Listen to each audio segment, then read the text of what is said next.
You are listening to The First Lady of Three Rivers Ranch, a Three Rivers Ranch romance, Book 8, written by Liz Isaacson, narrated by Becky Dowdy. Chapter 1. The possibilities had never been so wide open for Heidi Duffin. Though she needed a job, and quickly, she had 4 applications out, only 1 year remaining until she earned her bachelor's degree in baking and pastry arts, and a whole summer to enjoy herself. Why are we driving out here again? Heidi peered into the nothingness surrounding her as her younger sister aimed their truck east down the middle of the 2-lane highway. "It's the first dance of summer in Three Rivers," Maggie said, "and Chase will be there." Heidi frowned, her mind whirring to try to remember who Chase was. She couldn't. "And he's the boy I met a couple of weeks ago in Daddy's store." Maggie glanced at Heidi, her fingers flexing on the steering wheel. "The cowboy?" Realization lit up Heidi's mind at the same time her frown deepened. Oh yes, the cowboy. "You don't have to say it like that." Maggie made her chuckle sound light, but Heidi knew annoyance sat just below the surface. "We aren't all big city girls." Maggie lifted her chin and pressed a bit harder on the accelerator. "I like cowboys." "And apparently driving an hour for a dance." Heidi brushed something invisible from her skirt. "He must be something special." Maggie giggled, and Heidi was reminded of the 3-year difference in their ages. "He is. You meet anyone in San Francisco?" Heidi had been grilled by her mother and her grandmother, and then each of her mother's 3 sisters, as if she needed to find a handsome chef before she finished her own journey through culinary school, as if that was the only way to have value as a woman, even though it was 1986 and lots of women were joining the workforce these days. And there had been Weston. She shook her head, dislodging the dark eyes that always seemed so angry, and said, "No, I'm too busy baking to be dating." "Oh, come on, Heidi. Surely you don't bake all day and all night." She sighed. "No, but some days it feels like it." And she wouldn't have it any other way, despite the aching back and sore feet. Heidi was destined to have her own bakery someday, and she would. She absolutely would. She had thought of little else for the past 2 years as she went to school in San Francisco, little else for the 4 years it had taken her to work and save for culinary school, little else since she was 13 years old. "So tell me about Chase," she said to get the questions away from her. "He's a wrangler at the Three Rivers Ranch, and he is so cute," Maggie sing-songed. Heidi smiled at the exuberance of her sister. Of the 3 she had, Maggie was Heidi's favorite. The next youngest, Bridget, had just graduated from high school and had started cosmetology school a week ago. The baby of the family, Kayla, still had a couple years of high school left. Heidi loved all her sisters, but she and Maggie had been through the most together, caused the most trouble, and though they were practically opposites, Heidi got along great with her. Plus, Maggie had always helped out the most when their mom had to teach piano lessons late. The 2 girls had put dinner on the table every Monday, Tuesday, and Wednesday night, and sometimes more if Mama went to help Daddy at the store. He owned and operated a farming supply store, which made it possible for Maggie to meet boys like Chase. If their daddy knew that, though, he might close his doors. Heidi let the smile she felt show on her face. She loved her parents, and they'd worked hard to provide a good life for her and her sisters. Though she'd saved and scrimped, her parents had helped pay for pastry school, and heaven knew that wasn't cheap. "Thank you," she sent heavenward, the way she had every day for the past 2 years. Gratitude filled her as signs of a town finally came into view. "Oh, thank goodness," she said, picking at her pink miniskirt again. "I thought we'd never get here." "It's not that far," Maggie said as she slowed and entered the town of Three Rivers. "The dance is in the park." She leaned forward as if the giant windshield didn't provide an adequate view of her destination. She turned here and there, and the streets became choked with cars and trucks. Is the whole town coming to this dance? Heidi peered out her window. Probably, Maggie said. Chase said it was a big deal. The first dance of the summer, Heidi. Yeah, first dance. Chase said the only event that's bigger is the 4th of July celebration. Rodeos, picnics, parades. He says he's going to come pick me up for that. Great, Heidi deadpanned. You already got the weekend off?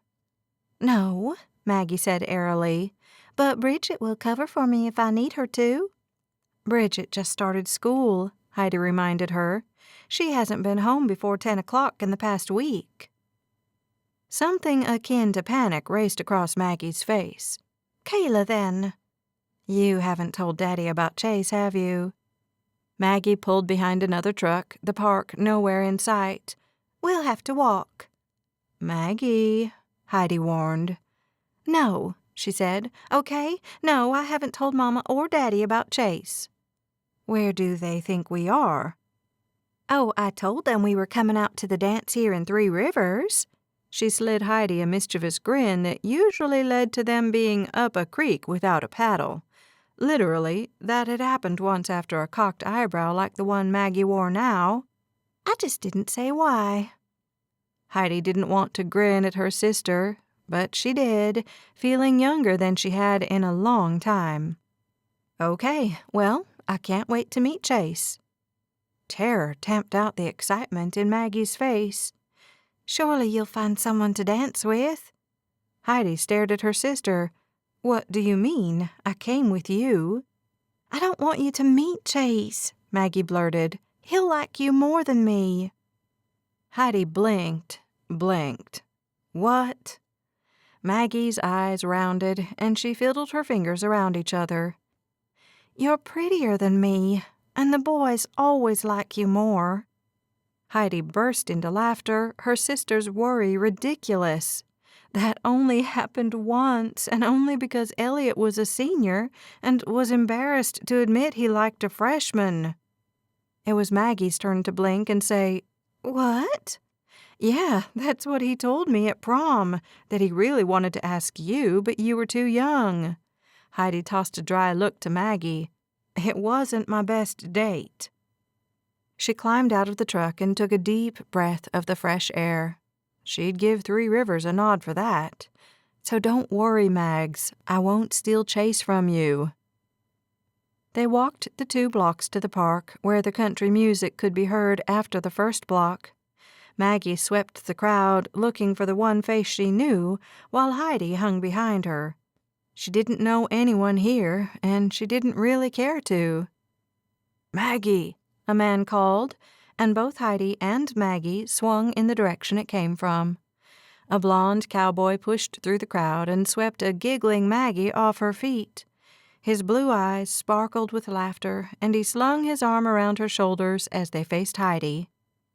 Chase, this is my sister, Maggie said, an edge of anxiety riding in her eyes.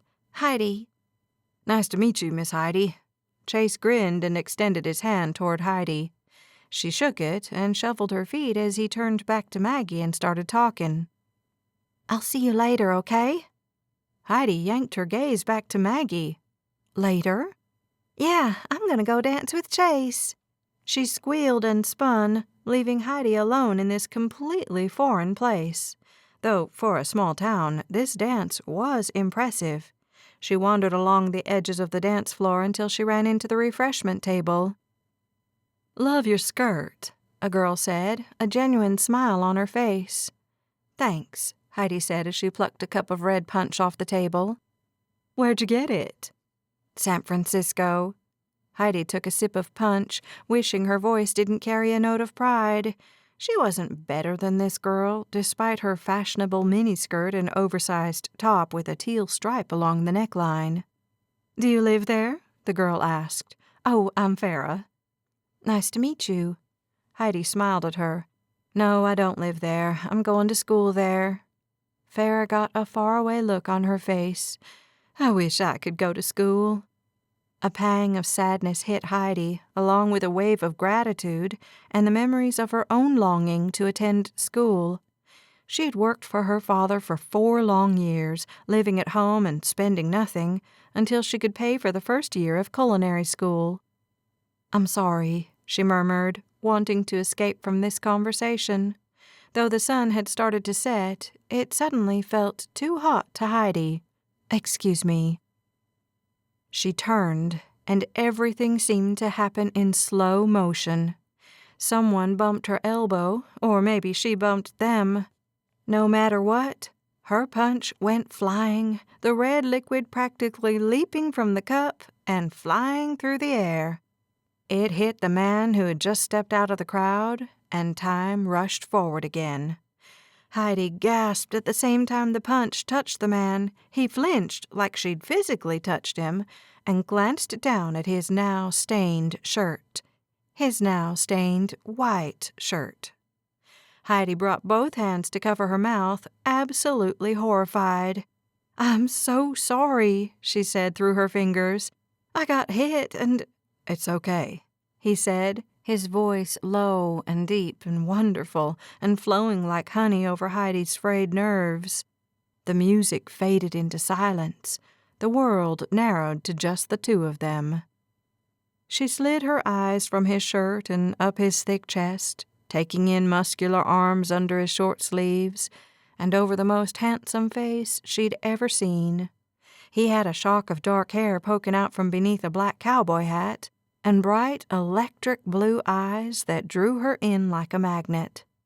He looked like he hadn't shaved in a couple of days, and the facial hair added to his allure. His belt buckle could have served as a dinner plate, and at the bottom of his long, jean-clad legs, he wore a weathered pair of cowboy boots. Heidi forgot her own name. She swallowed and dropped her hands back to her sides. All her mind could conjure was, maybe cowboys aren't so bad. "I don't think we've met." The man moved forward a step and reached for her. No, past her, to the refreshment table where he collected a napkin and started dabbing at his ruined shirt. "I'm Frank Ackerman." Heidi startled and cleared her throat. "Heidi Duffin." "You new in town, Heidi?" He settled his weight away from her, but his near proximity rendered her weak. He smelled like leather and pine and wood and everything manly and nice. She took a deep breath of him, wanting to bake him into a pie so that aroma would infect the air for a long time. No. She took a step back to give herself some air. "No, I don't live here. I'm just here with my sister." She scanned the crowd, half hoping Maggie would appear to corroborate her story. "I guess she's dating some guy from some ranch." "Three Rivers Ranch?" "Yeah, that's it." Heidi found his face again and smiled at him. When he returned the gesture, she thought sure she'd faint. She wondered if he knew how handsome he was, how fast her heart was racing, how he affected girls. "Anyway, I'm from Amarillo," she finished. "You want to dance?" He nodded his hat toward the dance floor. Heidi hadn't intended to dance with anyone. Her brain screamed at her to say no. Her heart reminded her how she felt about cowboys, about living so far from civilization, about belt buckles the size of hubcaps. But her voice said, "Sure," and a thrill of excitement tripped down her spine when Frank put his warm hand on the small of her back and guided her through the crowd. Frank didn't know the pretty little woman who had splashed punch down his chest, but he wanted to.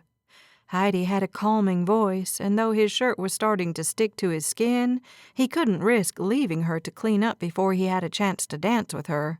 Someone else would pounce on a pretty woman like her. She sported light brown hair, the color of the river rocks out at Frank's ranch. Well, not really his ranch, at least not yet. As the eldest of 3 brothers, the ranch was being passed to him at the end of the year. He'd been knee-deep in figuring out how to run a 20,000-acre cattle ranch without the help of his father. Frank wanted the ranch, always had. That wasn't the problem. But he also wanted someone to run it with. And therein sat the biggest problem of Frank's life.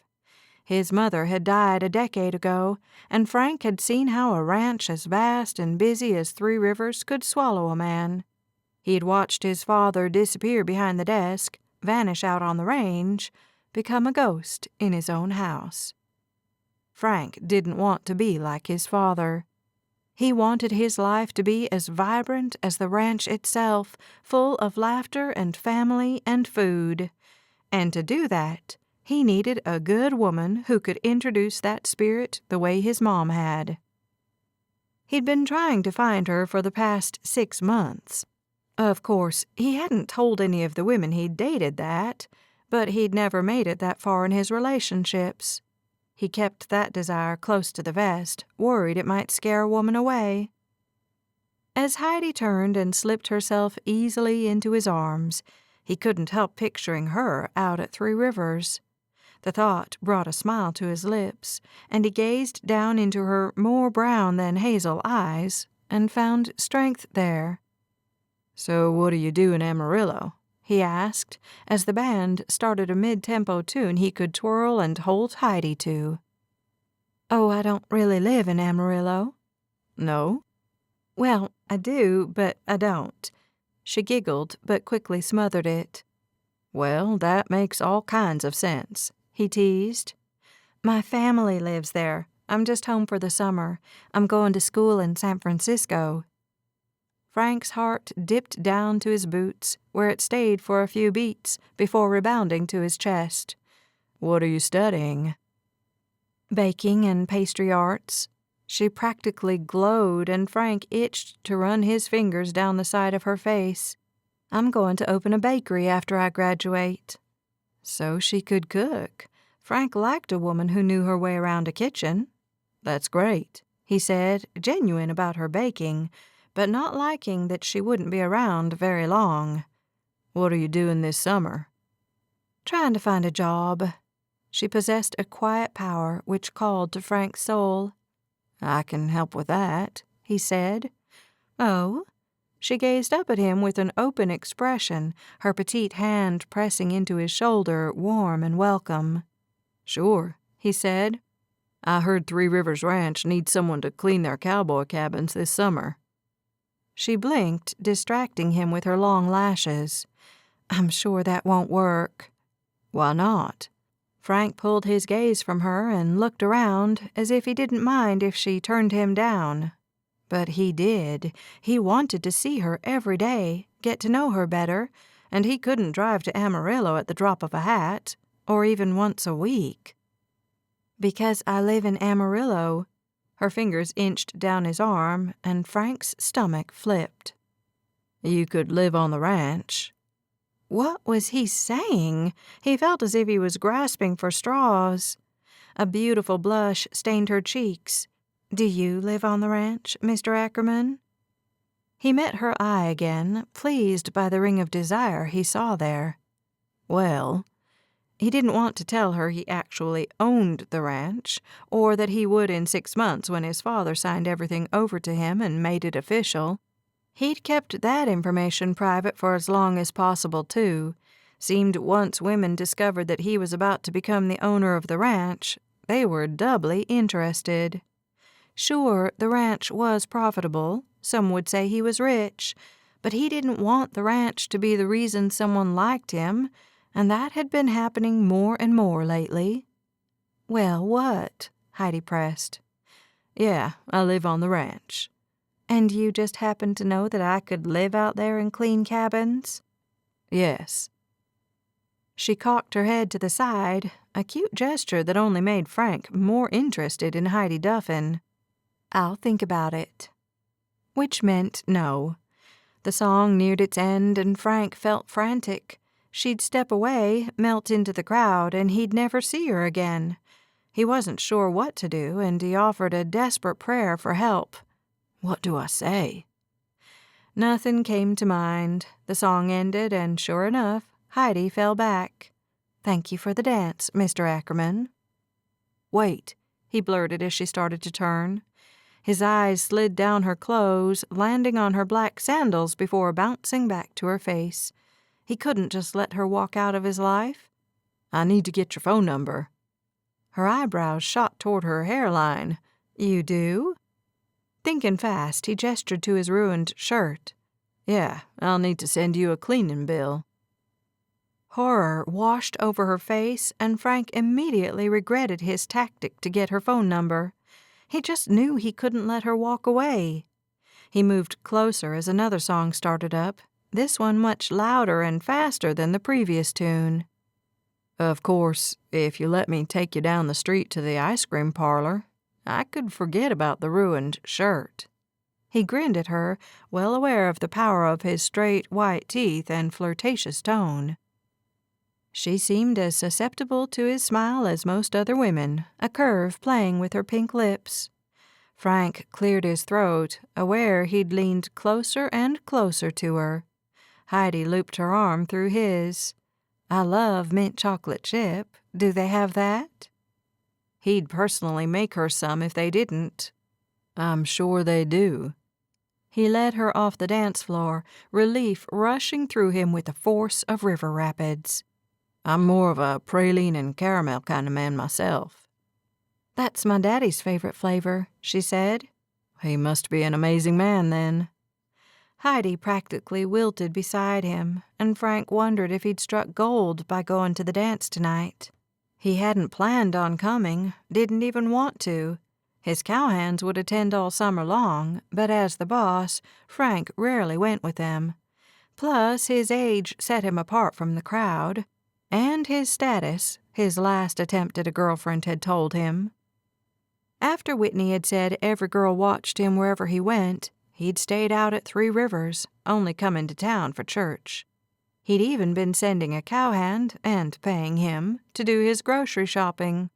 Lots of women at the grocery store, and Frank didn't need them ogling him while he was trying to select the right variety of apple, or hitting on him while he put milk in his cart, or gossiping about when the 30-year-old bachelor would find a wife and take over the ranch. "Frank?" He returned to the warm evening, the weight of Heidi's fingers on his arm. "I ask what you do for a living." "Oh, Frank's feet dragged against the cement. He didn't want to lie, but he didn't want to tell her either. "I'm out at the ranch." Not really a fib if God didn't count omission as a lie. "Oh, that's right. You like it? The life of a wrangler?" "Yeah, it's great." Frank reached for the door handle and pulled. The bell on the ice cream parlor's door jingled, and a woman lifted her head. "Hey, Frank," she said with an obvious note of suggestion in her voice. Frank cursed himself for coming in, for not remembering that Victoria worked at the shop. They'd gone out a few times right at the beginning of Frank's dating spree, and while Vicky was easy on the eyes, that was where her beauty ended. "Evening, Vicky." Frank tightened his arm against his side, keeping Heidi right next to him. "Here for the flavor of the month?" Vicky's appraising gaze slid over Heidi. "Oh, it looks like you already found one." Heat flamed in Frank's face. He hadn't intentionally tried to speed through several women in Three Rivers, but unfortunately, he didn't need very many dates to decide if he liked someone or not. Heidi's hand slipped out of his arm, and she put several steps between them as she moved up to the counter. "Do you have mint chocolate chip?" Her voice sounded on the upper range of her octave, though Frank had just met her and didn't know for certain. "Yes." Vicky scooped with extra vigor while Frank glared, hoping she could feel the weight and displeasure in his gaze. The next morning, Frank strode from the homestead through the yard to the cowboy cabins. He counted down 6 to Chase's, climbed the steps, and knocked on the door. Several seconds passed before the blonde cowboy opened the door. "Boss," he said, falling back a step in obvious surprise. "Come in." He swiped a cowboy hat from a hook on the wall and smashed it on his bed head.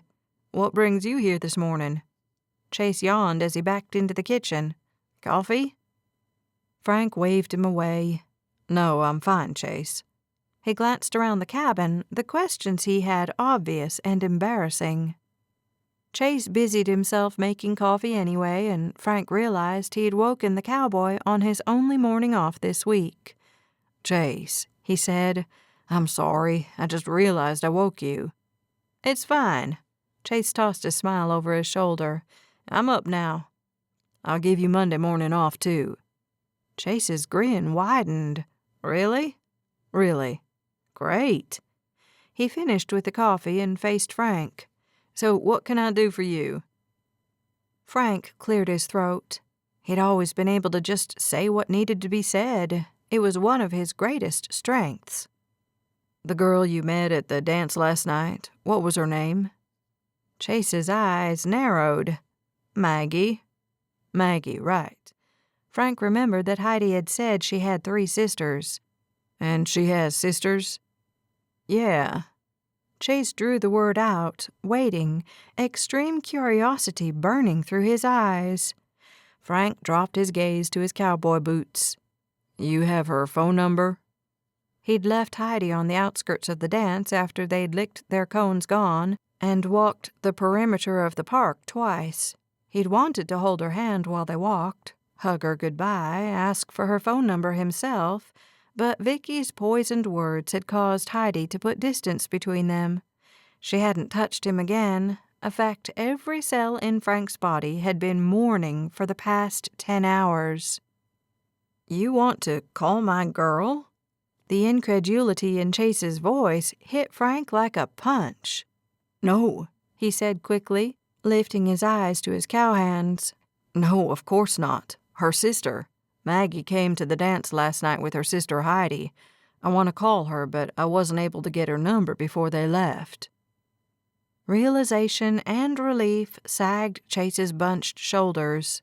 A knowing smile followed. "I saw you two dancing. She's pretty." Frank wasn't interested in gossiping about Heidi's beauty. "So, can I have the number?" Chase got up and retrieved a slip of paper from his messy kitchen counter. "What are you going to do? Just call her and then what? What will you tell her about how you got her number?" Frank didn't know, and he admitted as much to Chase. "Any ideas?" he asked. "Maybe she won't ask," Chase said. Frank knew she would. He didn't know everything about Heidi Duffin, but he'd seen the sharpness in her eyes, enjoyed the wit in their conversation, and he knew she was smart. "She'll ask," he said, his heart plummeting, though Chase handed him the paper with the number written on it. "Maybe I'll just see if she applies for the housekeeping job." But he knew she wouldn't. She'd made her position clear about living out at the ranch, calling 3 Rivers the middle of nowhere, and asking him if he liked living so far from the city. She seemed his opposite in every way, and yet he'd barely been able to sleep for want of seeing her again, hearing her voice, answering her questions, learning all he could about her. He mashed the paper in his fist and stuffed it in his pocket. "Thanks, Chase." "You'll think of something," Chase called as Frank opened the door and left the cabin. "Let me know how it goes." But Frank wouldn't, because he wasn't going to call Heidi Duffin and tell her he'd gone crawling to her sister's boyfriend to get her phone number. A phone number she hadn't chosen to give him. Chapter 2. By the following Friday, when Maggie asked Heidi to drive to 3 Rivers for another dance, Heidi's shoulders felt weighed down by stress.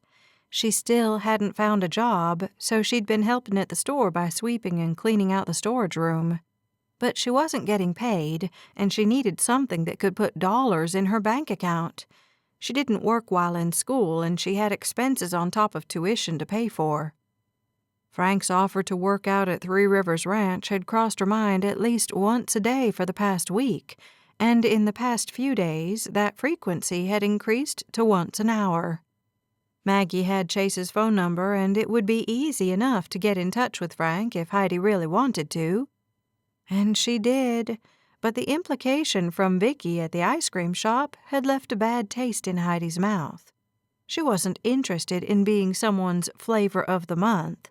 Before she'd met Frank, she hadn't been that interested in dating at all. Now he dominated her thoughts, his handsome face and easy laugh sneaking into her mind while she swept and organized and worried. "So do you want to go?" Maggie pressed.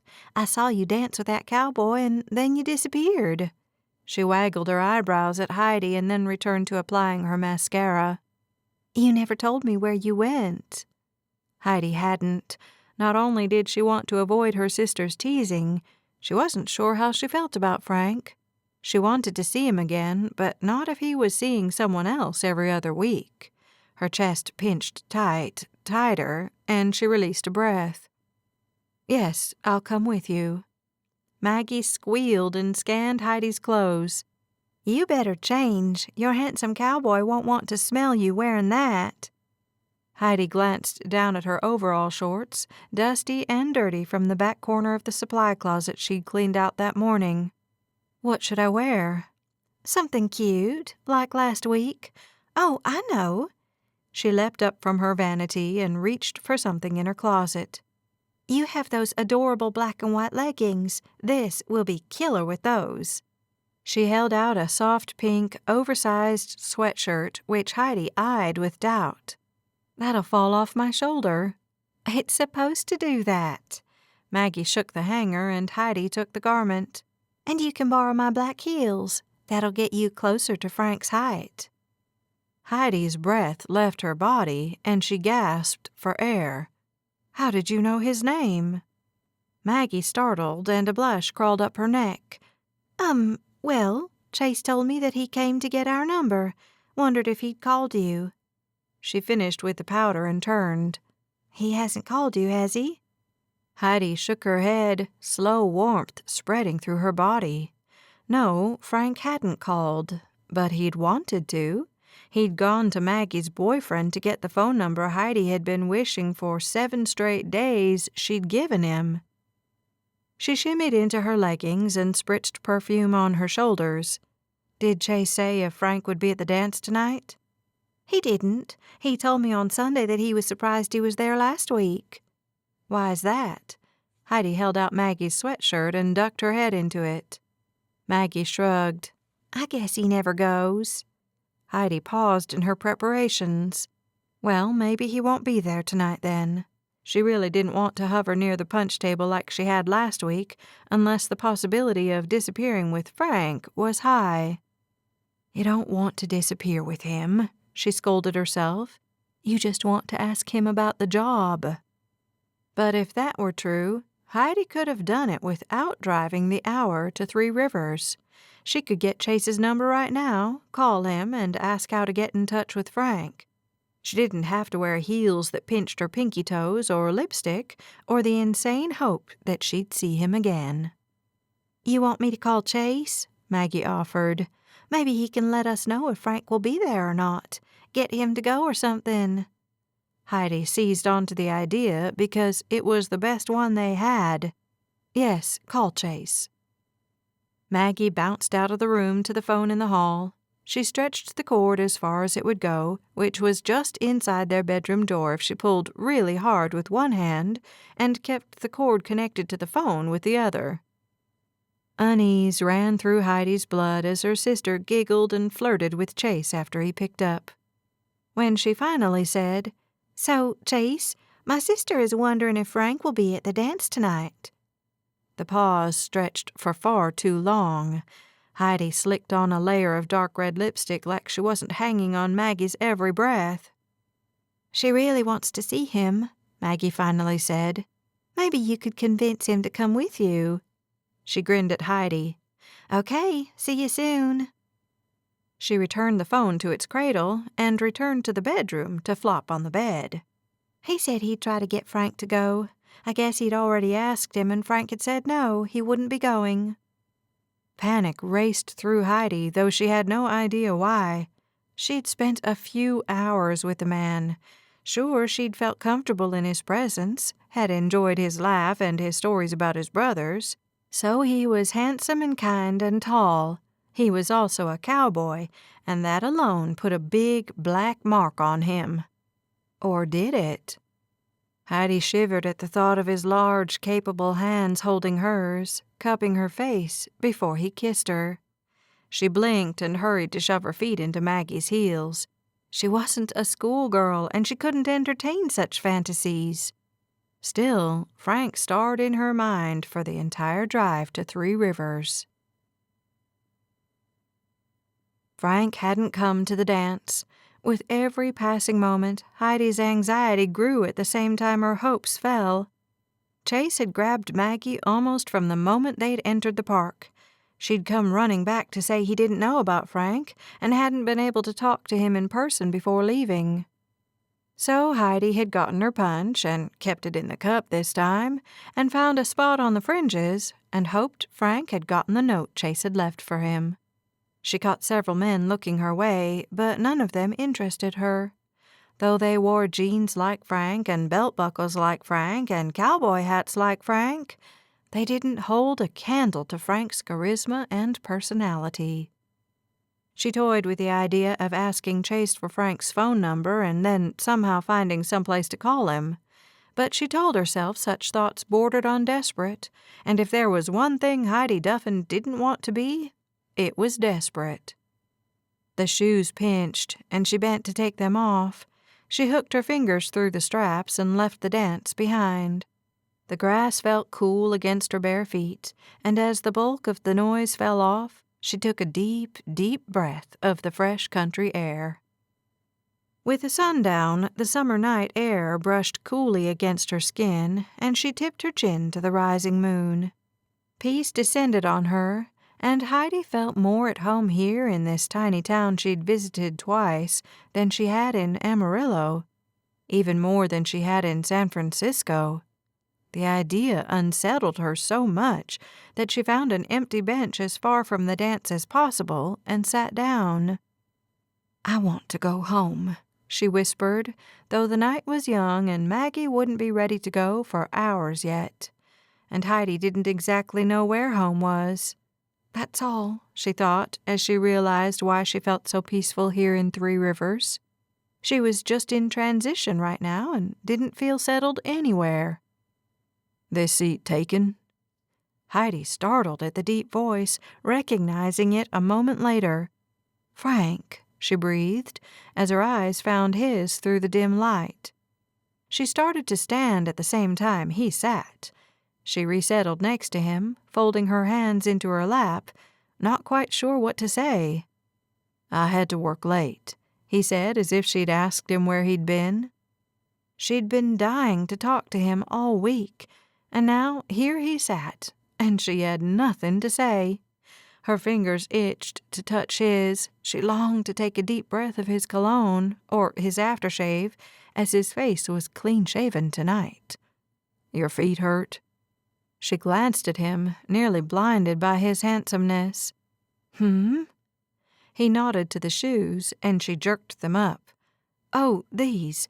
They're my sister's, and well, I'm not used to wearing heels." She tried for a carefree laugh and mostly managed it. "In the kitchen, I'm on my feet all day, so—" She flipped the shoes again. "They're cute, though." He chuckled, the sound sending vibrations through the air, through Heidi's soul. She smiled as she felt the happiness in him. The sound tapered into silence, and she heard the melancholy notes in the absence, too. "So I guess dancing is out for tonight," he said. "I liked walking with you better." "I don't know if that's a compliment or not." She realized how her words sounded, and horror shot through her. "It's just that, the music is so loud I can barely hear myself think, let alone hear you talking to me." He tapped his booted toe to the music blaring from across the park. "Not much for loud music myself." "Yeah, Chase said you weren't planning to come tonight." "I wasn't." "What changed your mind?" He shrugged, his toe going still as he stared into the distance. "I don't know." Heidi heard the slightest twang of a lie, and she hoped he'd come because Chase had left a note for him saying she'd be there. Well, I'm glad you did. She flashed him a quick smile and plucked up her courage. Frank, I was wondering about the job out at the ranch. He whipped his gaze to hers. The job? You know, cleaning cabins. Do you happen to know if it's still available? Yes. He swallowed. It's still available. He peered at her as if trying to peel back the layers of her brain to find her true meaning underneath. You can't drive all the way out there every day from Amarillo. You said I could live on the ranch. I did say that. Is it true? Sure is. How do I apply? Don't need to. You can come on out on Monday and get started. I'll show you around and everything. Heidi frowned. I don't need to interview or fill anything out? He waved his hand like such things had gone out of style. No, nothing like that. Bring your driver's license and someone will get the paperwork done. Surprise shot through Heidi, but she didn't want to turn down a job, especially one she'd barely had to try to get. How much does it pay? Is $5 an hour all right? She almost choked. Yes, that's just fine. It was more than fine, and $1 more than anything she'd applied for in Amarillo and would have been happy to get. I have to leave at the end of August, she said. Something strange crossed his face, something like determination or regret, or both. Okay, he said. Her heart stuttered, suddenly doubting her decision to move out to Three Rivers Ranch to work for the summer, even if it meant she could be closer to Frank. If he really was okay with her leaving at the end of the summer, maybe he really did date a new woman every month. And she didn't want to be one of them, just another name in a long list of women Frank Ackerman had charmed. Because the man was as charming as the day was long. Just sitting next to him had her nerves standing straight like soldiers, and yet something about him put her at ease, too. Tell me about pastry school, he said. What kinds of things do you do there? She watched him for a sign of teasing, a bit of sarcasm, and found none. Well, we learn how to bake. We take a lot of menu planning courses and business classes, but mostly we cook. Cook what? Cakes and cookies, crème anglaise, puddings, trifles, anything and everything. We study cookbooks and memorize recipes. Her voice grew animated. Oh, how Heidi loved to be in the kitchen, a carton of eggs nearby and the steam rising from a double boiler behind her. They talked and talked right there on the bench. Frank played the part of perfect gentleman, his laughter quick and his smile sincere, his questions endless and his voice the most soothing thing Heidi had heard in a long time. Finally, a shadowy pair began to approach them. That's my sister, Heidi said, getting to her feet. The night had grown the teeniest bit chilly, and she shivered as Frank stood too, positioning himself close enough to her that his body warmth touched her skin. Feeling brave and bold, she stretched up and kissed his cheek. I'm glad you came, she whispered. Her sister drew closer and closer still. And I hope you'll use that phone number you got from Chase. She ducked away from him, intercepting Maggie before she got too close to Frank. She hooked her elbow through her sister's and pulled her in the opposite direction. Come on, let's go. Why? Maggie glanced over her shoulder as she stumbled along beside Heidi. He's just standing there like a statue. What did you say to him? Nothing, Heidi mumbled, though her chest felt like a swarm of birds had decided to hold a party inside. Let me say goodbye to Chase first. Maggie unlinked their arms and threw herself into Chase's arms. Heidi looked away as they kissed, her gaze landing on Frank. One hand touched his cheek where she'd kissed him. When he saw her turned in his direction, he dropped his hand. She lifted hers in a wave goodbye, and he reciprocated. Maggie returned, and Heidi hurried away from Frank before he could hear her schoolgirl giggle. You're gonna have to tell her who you are, Frank told his reflection on Sunday morning before church. When she gets here tomorrow, she'll want to see the boss." He jabbed one finger at the mirror. "And you're the boss now." "Stop talking to yourself and get out of the bathroom," his brother Ben called from the other side of the door. Frank turned away and yanked open the door. "I wasn't talking to myself." "I heard you." Ben threw him a smirk as he entered the bathroom and gently pushed Frank into the hall. "Don't leave me this time. I'll be ready in 15 minutes. "I'm leaving in 12, Frank threatened as the door slammed closed. Ben was always running just a few minutes late, a pet peeve of Frank's. His father had taught him to be on time, that it showed respect to whoever might be waiting on him to arrive. He'd made it a habit to arrive 15 minutes early for everything. That way, no one was ever waiting for him. Well, Heidi was still waiting for that phone call. Frank had learned that Chase had told Maggie about Frank asking for Heidi's number. He felt thrown back to junior high when he had to pass notes to find out if a girl liked him. Being 30, single, and about to inherit the biggest cattle ranch in the Texas Panhandle wasn't much easier in Frank's honest opinion, and he didn't want Heidi to know about the last part. "But you're gonna tell her this afternoon," he mumbled to himself as he went upstairs, "when you call her." "Call who?" TJ asked. "No one." Frank practically barked. He really needed to stop talking to himself. "You going to church like that?" TJ glanced down at his pajamas, a pair of grungy sweatpants and a t-shirt with last week's dinner spilled on it. "Not going to church." Frank watched his brother head downstairs, at a loss for what to do for TJ. He hadn't been to church in several months, though Frank asked him every week. TJ preferred sleeping in on Sundays or lounging around with a bowl of popcorn and a stack of video cassettes, or disappearing out on the range with nothing but a horse, a bottle of water, and enough common sense not to get lost, though Frank was starting to doubt the last bit. Sighing, he continued into the galley-style kitchen where his father stirred oatmeal at the stove. Always oatmeal, every morning.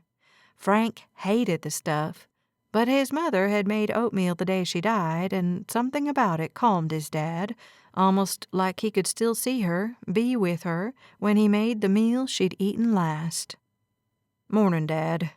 Frank pulled open the fridge and grabbed the near-empty juice pitcher.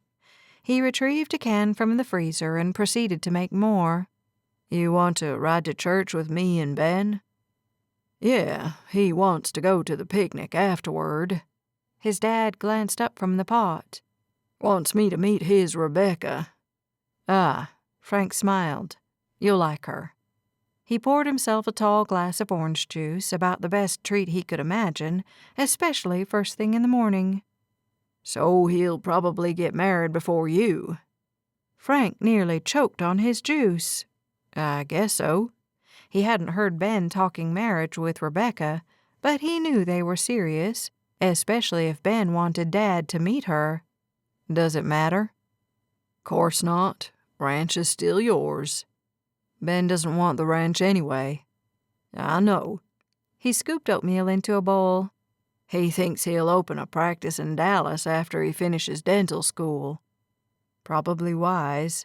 Frank had been telling Ben to do that for years.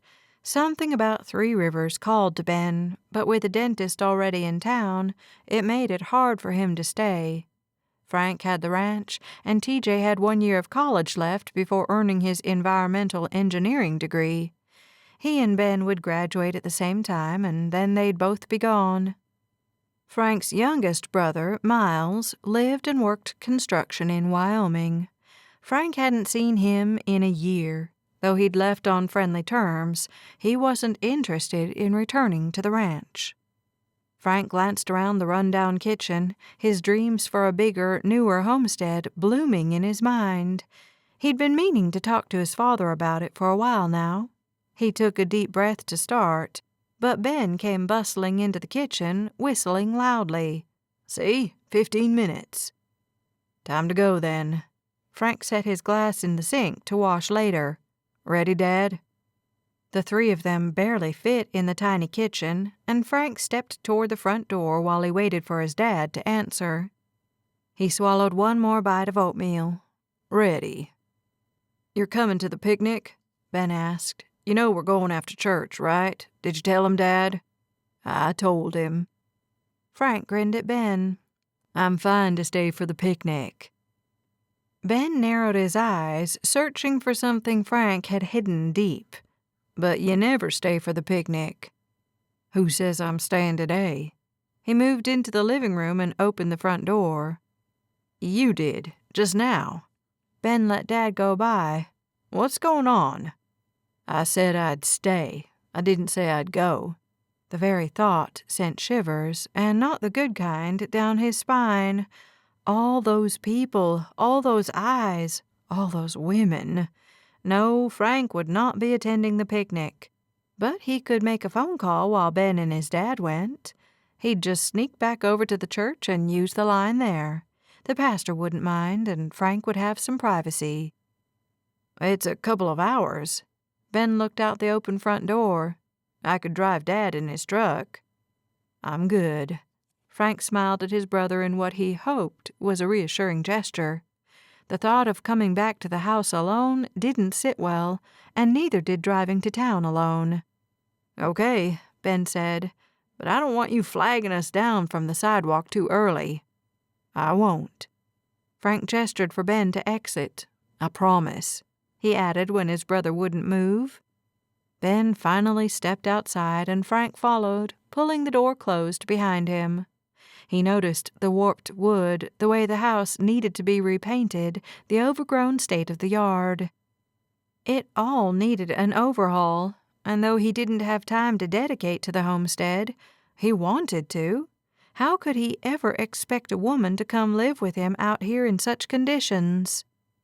She'd want an upgrade, to be sure, a dishwasher at the very least. Frank made a mental note to talk to his father that night, not to let another day go by without at least asking if they had the money to make the house a home again. The drive to town reminded Frank of how much he loved Texas, how settling the clear blue sky could be, how far Heidi would have to drive to work. He managed to put her from his mind long enough to listen to Pastor Allen's message about sacrifice. He spoke of Abraham and Isaac, a story that had always held a special place in Frank's heart. The sermon sank into his heart, and gratitude filled his whole soul. Afterward, he whispered to Ben, "I'll meet you guys over at the park," and loitered in the chapel while it emptied. Finally, only he and Pastor Allen remained. "How are you, Frank?" "Doing great." "How are things at the ranch?" The man stood just about 6 feet tall, same as Frank, and exuded kindness. Frank had never had any problems feeling the sincerity in the pastor's questions. He'd never been afraid to talk about hard things or something he struggled with. Some people were born to be certain things. Pastor Allen was one of them. Frank thought he was, too. He'd only ever wanted to be a cowboy, a horseman, a rancher. It ran in his blood the same way preaching ran in Pastor Allen's. "Okay," Frank said. "I need to talk to my father about doing some upgrades on the homestead." "Oh?" The pastor pointed over his shoulder. "You want to come sit in my office while we talk?" "Sure." Frank followed him through the lobby and down the hall to his office. "What's wrong with the homestead?" The pastor settled behind his desk and pulled some paperwork toward him. "Nothing's really wrong with it." Frank bumped up his hat and scrubbed the back of his head. "But it was my mama who really kept it up. Dad's focused on getting the ranch ready to turn over to me, and he's never really paid much attention to the house." "And you do?" "I think my wife would." The words left Frank's mouth before he could think. His throat tightened, but Pastor Allen didn't seem to notice that he'd said anything peculiar. "Are things getting serious with someone?" he asked. "No," Frank said quickly, "and that leads me to why I stayed after." He chuckled, and it sounded nervous to his own ears. "There's a woman who lives in Amarillo I need to call." He dug her number out of his front pocket. The paper had been smashed and crinkled and smoothed 100 times. Can I use the phone here? My brother and Dad are at the picnic, and, well," another chuckle, "that's not really my idea of a fun Sunday afternoon." The pastor laughed. "I completely understand." He pushed the phone closer. "You talk as long as you want." He stood and stepped around the desk. "Unfortunately, my wife thinks the picnic is the best use of time for a Sunday afternoon. I'll see you next week, Frank." He stepped out of the office, closing the door behind him and leaving Frank with no further impediments to calling Heidi. Why then was his stomach rioting against him? Why did his fingers tremble the slightest bit as he pressed the buttons to dial? Why couldn't he seem to inflate his lungs all the way? "Hello?" a man answered, cementing this as the hardest phone call Frank had ever made. "Yes, hello," he said, his own voice ringing in his head. "Is Heidi there? This is Frank Ackerman, and I need to give her some information about the job out at Three Rivers Ranch." He pressed his eyes closed as regret laced through him. He needed to give her information about the job? When she'd whispered that he used the number he'd gotten from Chase, Frank knew it wasn't to call and give her information about any job. "Just a minute, please," her father said, and Frank exhaled. With every passing moment, he felt sure he should hang up. But an iron will kept his grip on the receiver sure, and soon enough, Heidi said, "Frank?" "Hey, Heidi," he breathed. "How are you? I didn't interrupt anything, did I?" She giggled. No, of course not. The smile she wore in her voice caused his insides to warm, to turn to honey, golden and thick. Unless you count Daddy starting to lecture Maggie about using so much gas. "You still coming out to the ranch tomorrow?" Scuffling came through the line, and when she spoke again, her voice seemed thinner, higher, almost stretched across the distance between them. "Yes, and that's another thing you've interrupted." A blip of anxiety bounced through him. "Oh?" "My father owns the farm and supply store here in Amarillo, right? Well, he said I can just work there, that I don't need to move out to Three Rivers to work." All of Frank's hopes and dreams nosedived. "Oh." "I told him I was going anyway." Frank's eyebrows lifted. "Oh? Is that all you can say?" She laughed again, and Frank thought the sound of her voice could paint beautiful pictures. "No," he said. "I'm listening. So you're still coming out tomorrow?" "Yes. Maggie is going to drive me and all my stuff, so I won't have a car out there. Is that a problem?" "Not at all," Frank said. "We have lots of ranch vehicles." "Ranch vehicles a woman can take into town to buy groceries?" "Yeah, sure." "And you're authorized to let me use one of these vehicles?"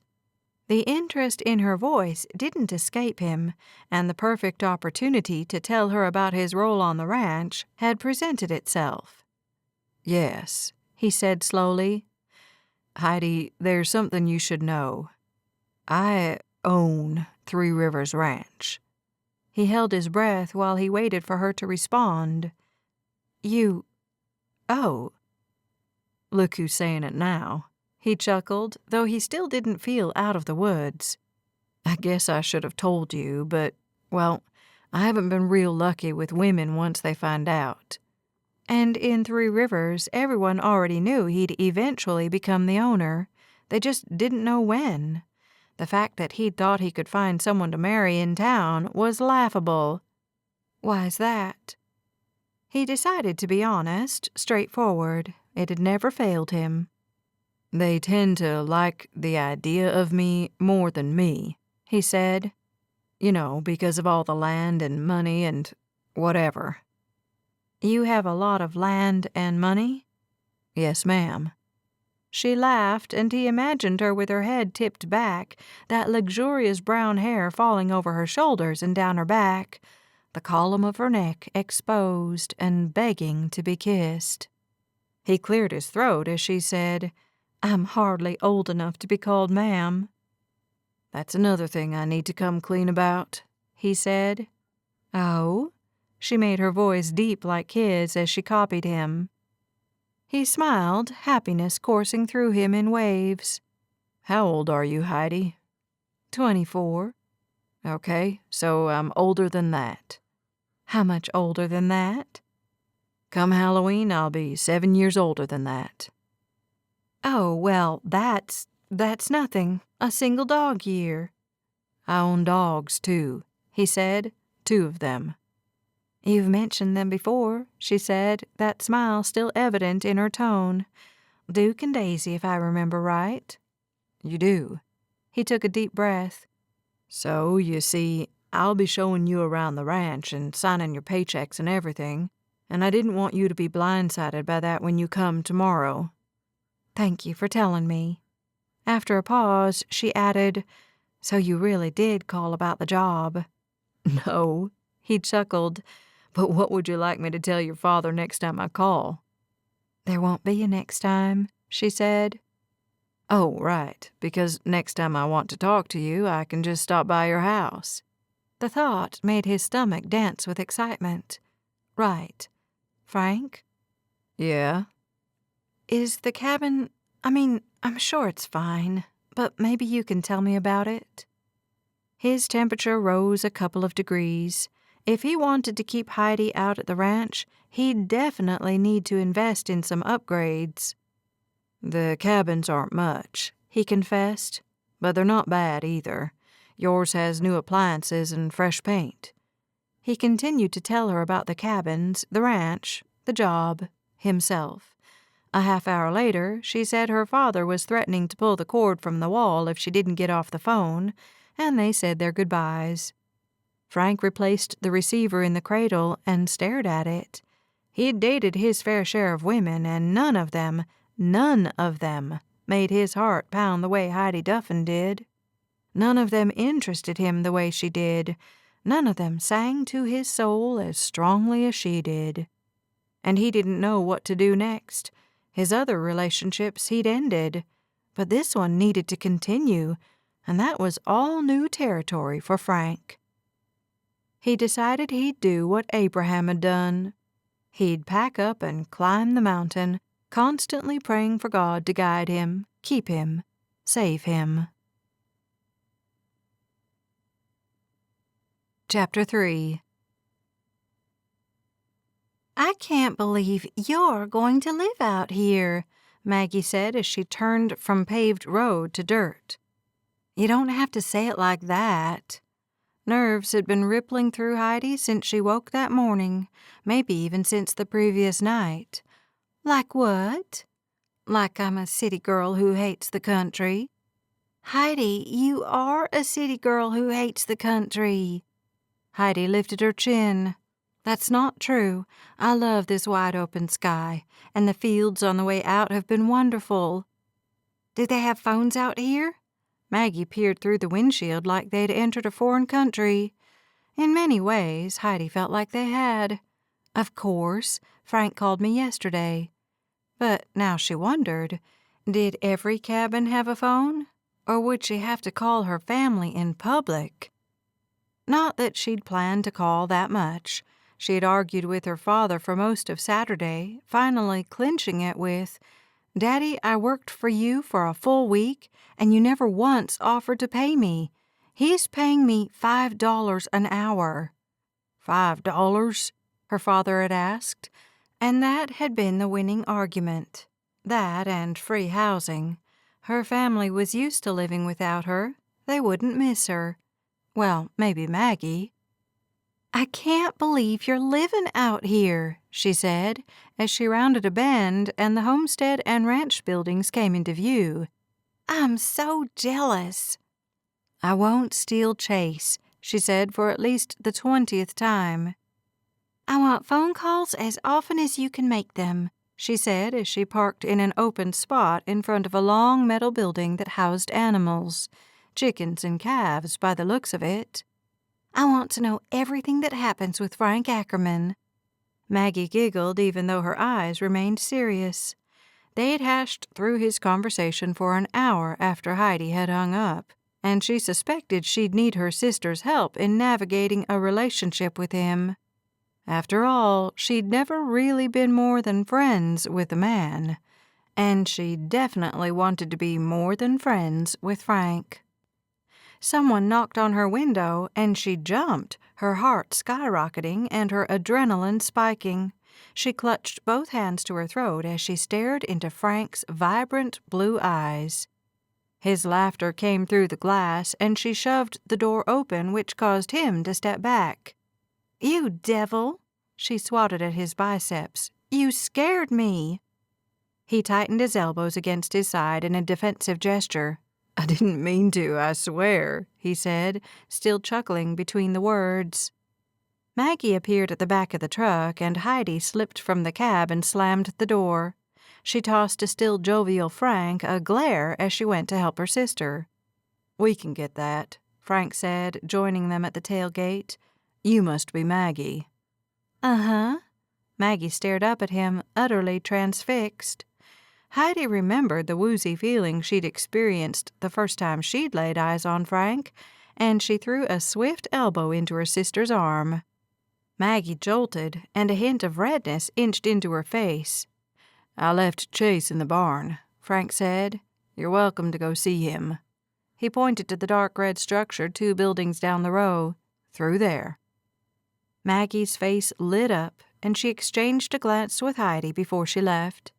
Heidi reached for a box, a bit embarrassed that her whole life fit into 5 boxes and 1 suitcase. She hadn't known how soon she'd be expected to start cleaning, so she'd packed the essentials for easy access. "Seriously, we'll get it." Frank nodded toward a small group of cowboys Heidi hadn't noticed, and they descended on the truck. "Come with me." His hand flinched toward hers, and he glued it to his side, his jaw tightening. A smile sprang to her face. Did he want to hold her hand? She wanted to hold his, but she squashed the urge at the sound of multiple footsteps behind hers. "You're in cabin 1, he said as they made their way down the row of trucks toward an expansive lawn in dire need of a trim. The White House sitting in the middle of the grass could use new paint and new shutters, and "You're closest to the house," he continued, yanking her attention from the assessment of his home. "Like I said, you've got new appliances and paint." He moved down a gravel path bordering the lawn, and the first cabin came into view. "How many cabins are there?" she asked. 12, 2 men in each." "But this one's empty?" She tried to absorb the vastness of the land beyond the cabins, but it felt huge, never-ending, and she suddenly understood what Frank meant when he said the women he'd dated had liked the idea of him more than him. "I used to live in it," Frank said, catching her eye and holding on. She saw something deeper to Frank she wanted to dive into and explore. "And now you don't?" The thought of living where he once had made her stomach flip and her heart rate double. "I moved into the homestead," he said with a note of longing in his voice. "I'm going to rebuild it, and I figured I could live in the mess during construction as easily as anyone else." "Do you live there alone?" The White House only sat 100 yards from her front door, and her head swam with the possibility of having Frank so close. Almost too close. "No, my dad's still out here. He's planning to move into town by the end of the year. He's building a house on some land he owns there. 2 of my brothers still live here, too, but they'll both go back to school come fall." "Like me," ghosted between Heidi's lips, and she wasn't sure if Frank heard her and chose to ignore the statement, or if she'd spoken too quietly for him to notice. He moved up the steps, his cowboy boots clomping on the wood. "That's my rocking chair," he said, "but you can use it if you want." She ran her hand along the armrest. "You sat out here and rocked?" "Why is that funny?" He gestured for the cowboys to take her boxes in, and they filed past her.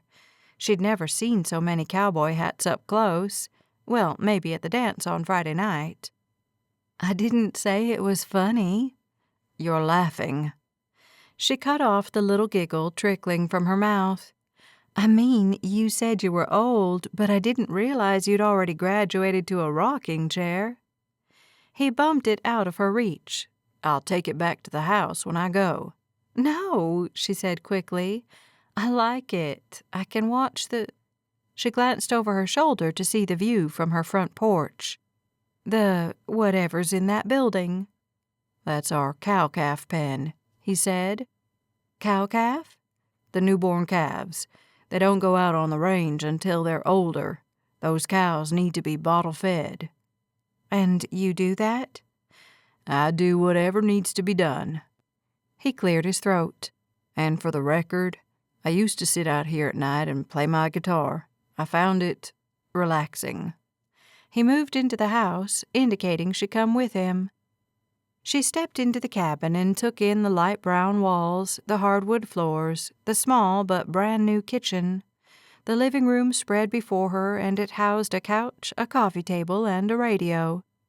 The kitchen had an eat-in table with 2 chairs and bright yellow countertops. 2 doors stood at the back of the room. "Bedroom and bathroom?" she asked, pointing to the doors. "Thanks, guys," Frank said as the cowboy set her boxes on the couch. "Go see where Terry wants you." They nodded and left, almost like robots. "I guess you really are the boss," she said. He turned toward her. "You didn't believe me?" "I did." She hooked her thumb over her shoulder. "If you left the chair here, what do you do to relax now?"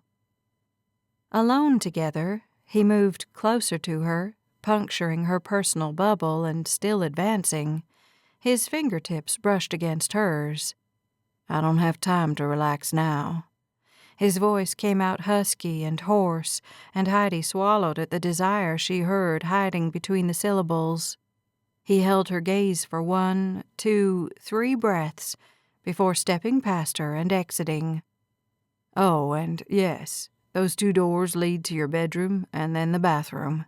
I'll let you get settled." He started to pull the door closed, and panic paraded through her with sharp heels. "Wait." Maybe her voice came out a little screechy. She tried to tame it back into normalcy. "When do you want me to start cleaning?" He waved his hand like her job meant nothing. "Tomorrow. You get unpacked and settled in.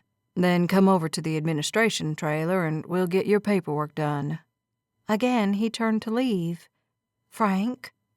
With well-practiced patience, he turned back, his expression curious and open. "Where's the administration trailer?" He grinned. "How about I come check on you in about an hour?" He glanced into the sky like he measured time with the sun.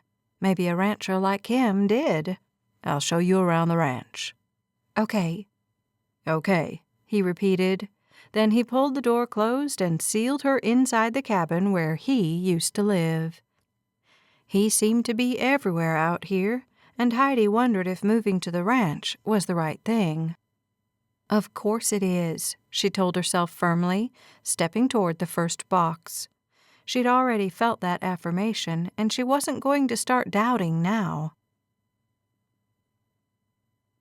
Frank stood on the front porch, his smile seemingly permanent no matter how he tried to erase it. But he had just heard Heidi talk out loud to herself.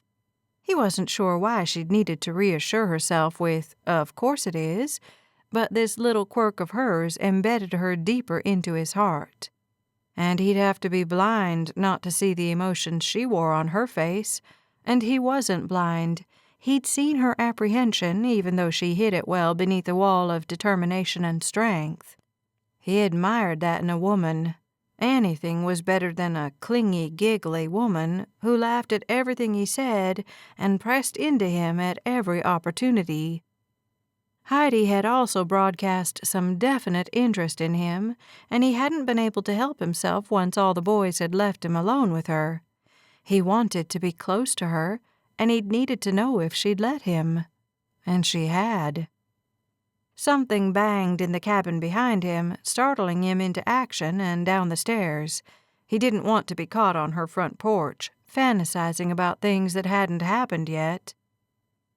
He headed over to the brand-new administration building, whistling for Daisy and Duke to join him as he passed the horse barn. They used to live with him in the cabin, but when he'd moved to the homestead, they'd moved to the tack room. Something about the homestead unsettled them, and he missed their calming presence. A border collie and an Australian shepherd, both dogs earned their keep on the ranch. "Hey, girl." He scrubbed Daisy's black and white coat while Duke licked his other hand. He had a happy face, and his colors for a black tricolor shepherd could have won dog shows. Frank had the papers from the American Kennel Club to prove it. "How's the paw, Duke?" Frank lifted the shepherd's back paw to examine where he'd stepped on a nail last week. "Looks good, bud." He combed his fingers through the dog's copper markings, affection flowing from him. "We got a new lady out here on the ranch. I'll bring her by to meet you guys later, okay? You have to be nice to her." Daisy and Duke simply cocked their heads and looked at him. "Oh, go on then. Go find Rusty." Daisy barked, and both dogs ran back into the barn. Rusty ran the horse barn, and he'd keep the dogs company while Frank worked behind the desk. He continued to the administration trailer, an image of Heidi still stuck in his mind. She'd worn jeans out to the ranch today, a smart choice. The bright polka-dot shirt had been a bit disappointing, but Frank supposed she couldn't wear off-the-shoulder sweaters every day, even though he wanted her to. "Morning, boss," Terry said after Frank entered the building and the door crashed closed. The general controller sat at his desk, and he lifted a manila folder toward Frank. "The paperwork for Miss Duffin."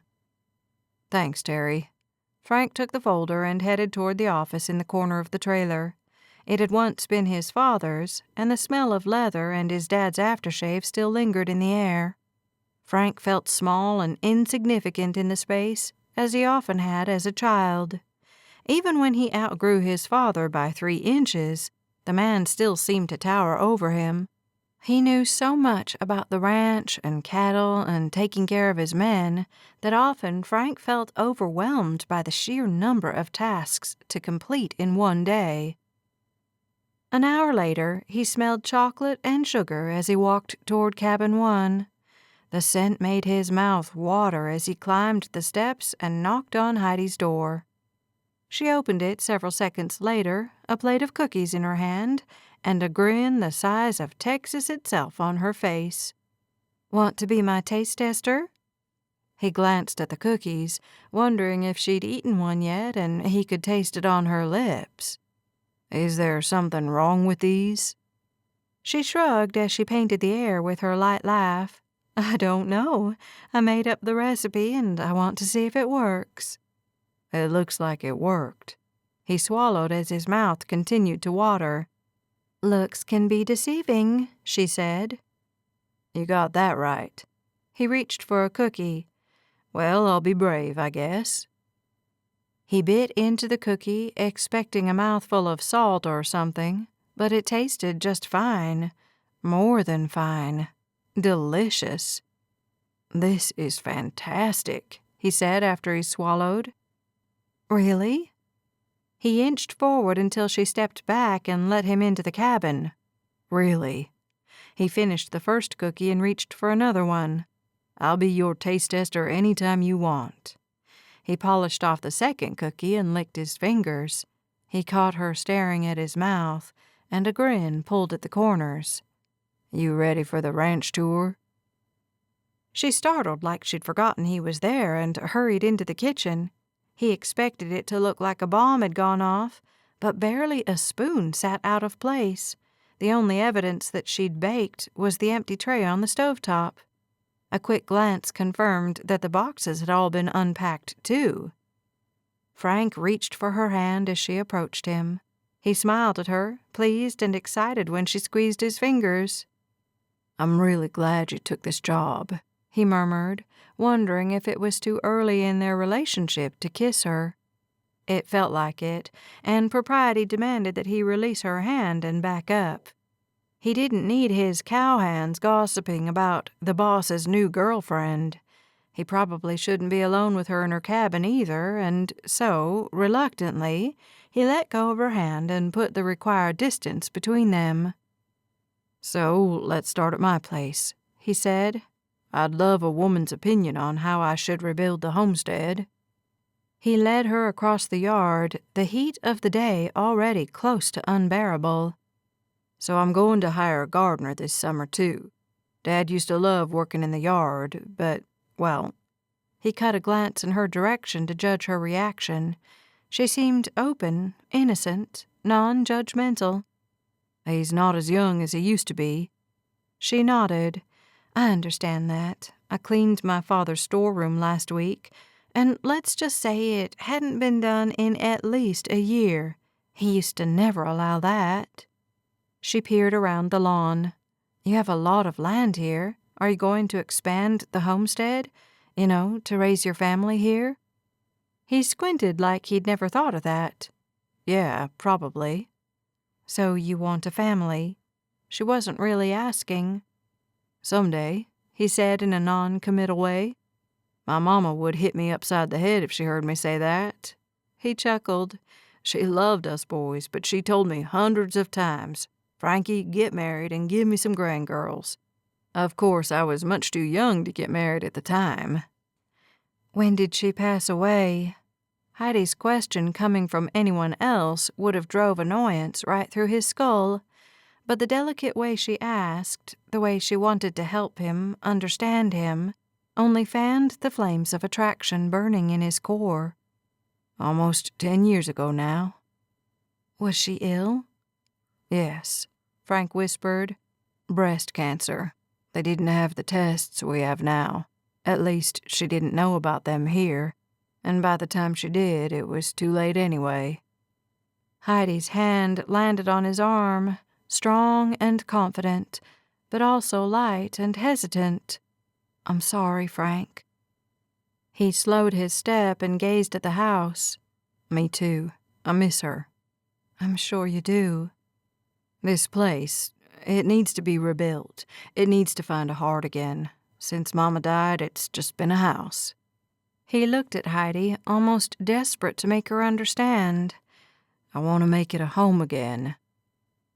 Her smile came quick and sure, though the sadness still touched her eyes. "You will." He straightened, the words he wanted to say buried deep.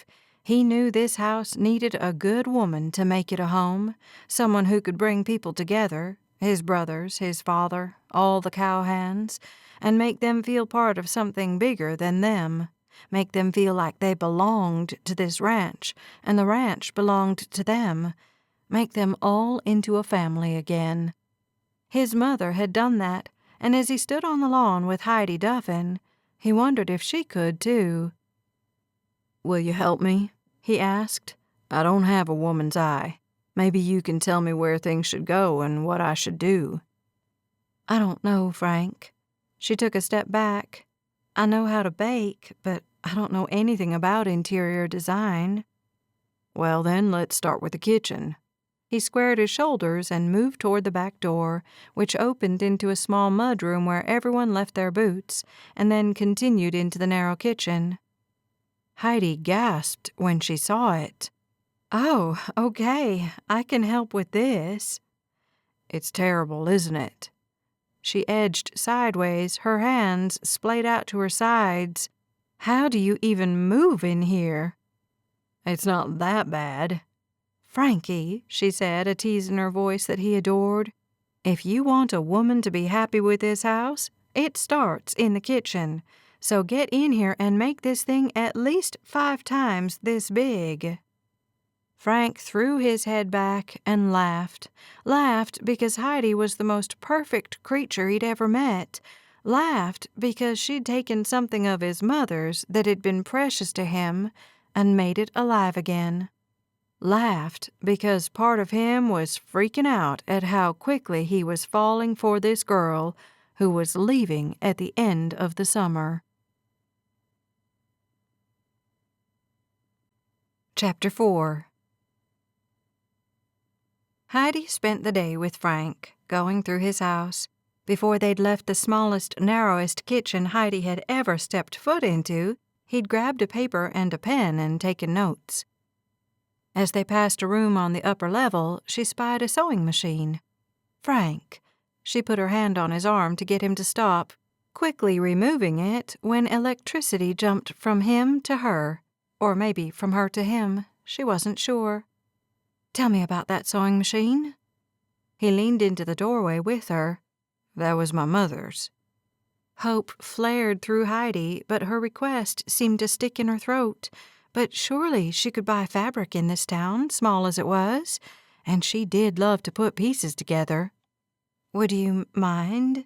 she asked, at the same time Frank said, "Want me to bring it over to your place?" A nervous giggle escaped her mouth, followed by a long exhale. "I'd love that," she said, beaming up at him. "If it's okay." "Course it's okay." He cast a long look back at the sewing machine. "Mama would want someone to use it." They'd finished walking through the house, and now they wandered down the dirt road that led to his homestead, the evening sun as hot as ever. "You better not do everything I said," she said. "Why not?" He scuffed his boots in the dirt, his hands tucked safely in his pockets. "I liked what you had to say about the house. It just affirmed everything I've been feeling about it." "It's not my house," she said, keeping an eye on him for his reaction. He gave her none, which annoyed her. Frank was very, very good at keeping a mask of nonchalance in place. It seemed nothing ruffled his feathers. "I may not do everything you said," he said, "but your suggestions were good. I love the idea of a deck off the kitchen." "You'll have to re-landscape the whole yard." "Yep." "Oh, but you have the money for that." That brought his eyes to hers. "Ranching is a lot of work," he said, his voice even and deep, and as wonderful as the first time she'd met him. "But I spend a lot of time in my office now that I'm the boss. Landscaping and building the house will be good for me." She wasn't sure why she'd snapped at him. Her irritation faded, and she stepped closer to him, slipping her hand into the crook of his elbow. "So is that how you'll relax in the evenings this summer?" "Probably." Not the answer she wanted. Though he hadn't objected to her touch, he hadn't exactly returned it either. What do you want him to say? She wondered as the country silence smothered her. She knew. She wanted him to say he'd come by her place and they'd relax on her front porch together, that he'd bring his guitar and sing for her in that intoxicating voice, that he'd hold her hand as they watched the stars wink into existence. "You want to eat dinner with us tonight?" he asked. "I don't think there's much in that cabin." "I found enough to make cookies." "You eat cookies for dinner?" She smiled and sighed. "Not usually, unfortunately." He pressed his elbow against his side, a squeeze on her hand, but he didn't speak. "I should probably go into town and get groceries, then I'll be ready for the week." She still hadn't signed anything to start work. "I want to start cleaning tomorrow." His footsteps slowed and he turned toward her, shielding her from the setting sun. He gazed down on her, and she thought a kiss with him at twilight would be the most wonderful thing in the world. She tilted her head up to meet his eyes, but her gaze lingered on his mouth. "Would you mind if I came with you?" "To go grocery shopping?" "Well, maybe not that part." The corners of his mouth kicked up. He held her eyes, his hands sliding out of his pockets and taking hers. "Maybe you'd let me take you to dinner." Heidi didn't see how anything good could come from going to dinner with him. She already felt overwhelmed with desire for him, and yet, in the back of her mind, she knew she couldn't have him. He belonged here in Three Rivers, and she didn't. He threaded his fingers between hers while he waited for her answer. "Just friends," he murmured. "You hold all your friends' hands?" she asked, her voice breathless and weak among all this sky, all this land, Frank's huge presence. "No." He leaned down and the tip of his hat bumped against the top of her head as his lips touched her temple. I like you, Heidi." Fear raced through her with the speed of a freight train. She liked him too much already. "Do you like me?" She usually liked a man who didn't play games. Weston had thrown so many wild cards her way, she'd never known how he felt, what he was thinking. She much preferred Frank's straightforward nature. "Yes," she whispered. "Then dinner would be fine," he pressed. She looked up at him, found his eyes only inches from hers, and his mouth tilted slightly farther away than that. "I'm going back to school in September." "That's just fine." "It is?" Heidi hated that the words came out of her mouth, but she couldn't suck them back in. Frank stepped back and drew a deep breath into his broad chest. "I won't ask you to stay when it's time to go." He turned his head and looked toward the homestead. "But I won't lie and say I'm not interested in you." Heidi's heart swelled and warmed with his words. She'd never felt this way about anyone before, not that she'd given herself much of a chance. Everyone in Amarillo had known she was leaving, and no one had seemed that interested in persuading her to stay. And in San Francisco, she'd dated Weston for the first 6 months, had her heart stomped on, and given up the idea of dating in favor of focusing on her baking. Frank presented a whole new hurdle she'd never experienced before. "Dinner, then," she said, making her voice light. "I like talking to you, Frank, and I'm interested in knowing more about you." His electric eyes came back to her face, and they burned and branded and bored straight into her. He smiled, and weakness spread through Heidi. For the first time in over a decade, she wondered if culinary school was the right thing to do. Confusion cascaded through her, and she faced her cabin. "Let me grab my purse." "I'll get my keys. My truck's in the garage. Come on over to the homestead when you're ready to go." She nodded and strode away from him. Though evening had come, several cowhands continued to work around the barn and animal buildings. They lifted their hands in friendly waves as she moved down the gravel path to her cabin, and she returned their gestures. But inside, she felt like running and running fast. She made it inside her cabin and closed the door. She twisted the lock hard and pressed her back against the door, her chest heaving with panic. Calm down, she told herself. It's just dinner."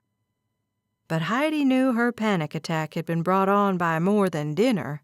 It had been triggered by the very idea of abandoning her lifelong dreams of owning a bakery.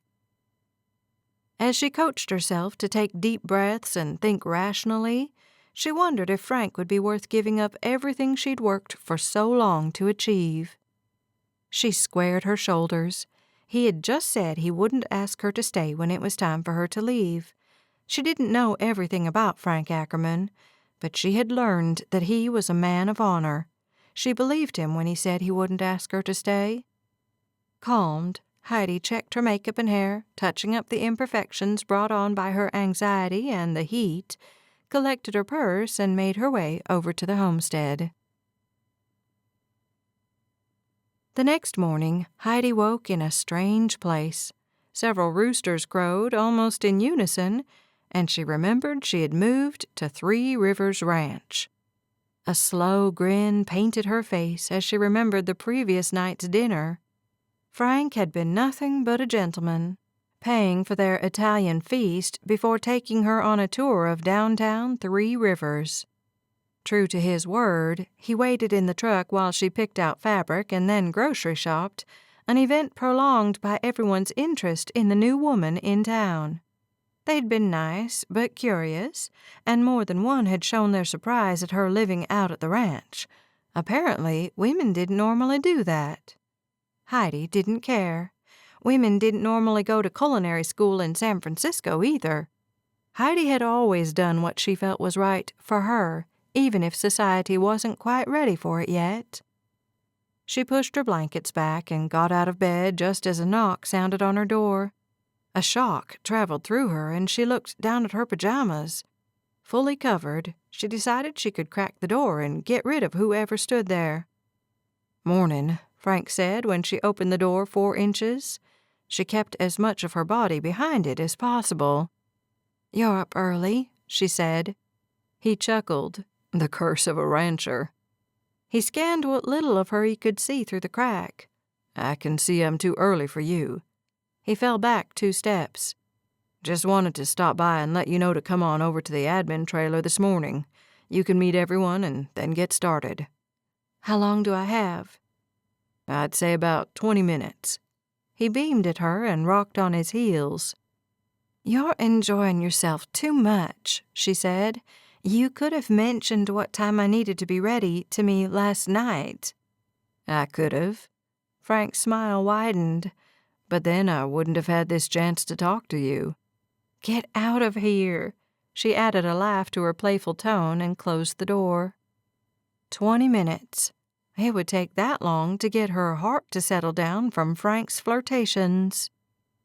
19 minutes later, she climbed the graded steps to the administration trailer. He had shown it to her yesterday, as well as the supply closet where she'd find her cleaning supplies. She braced herself to enter the building. Yesterday it had been empty except for one man, Terry, the general controller. But Frank had said, "Meet everyone," and her heart thundered now for an entirely different reason. "You've got this," she said to herself. "They can't fire you." She pushed into the building in time to hear Frank say, "Okay, guys, let's get started." He glanced up as the door crashed closed behind her, a smile brightening his entire person.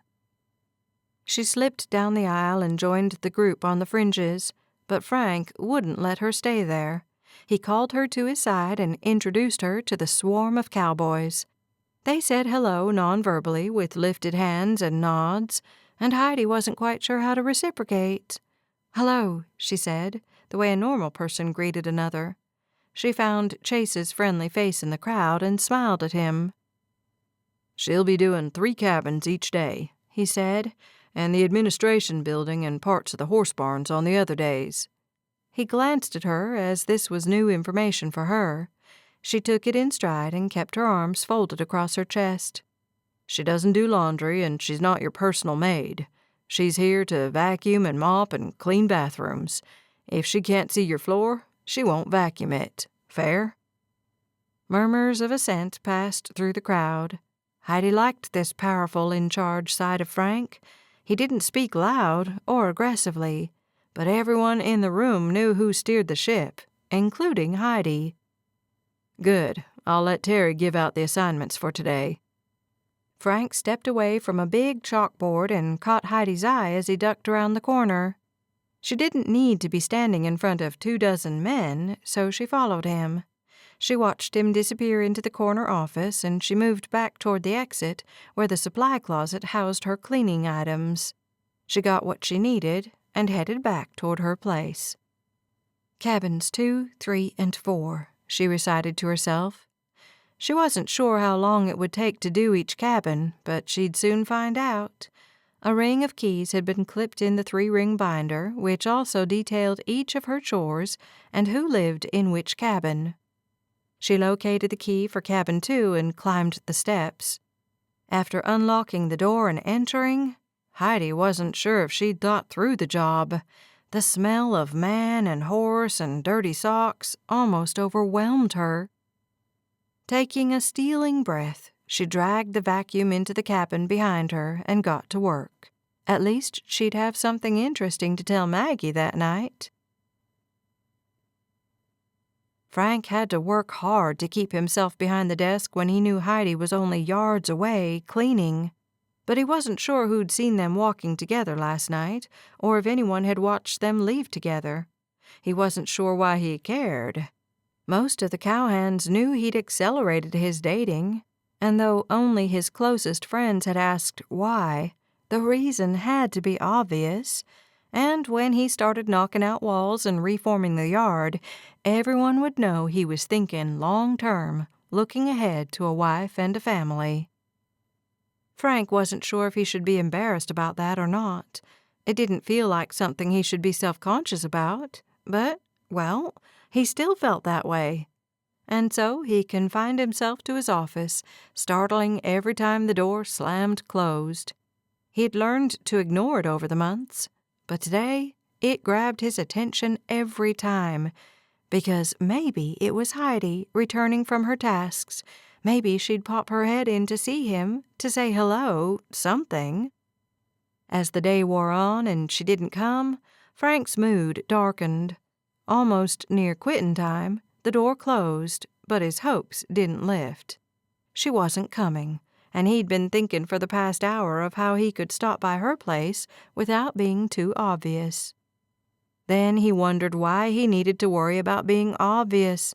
He'd flat out told her last night that he liked her, was interested in her.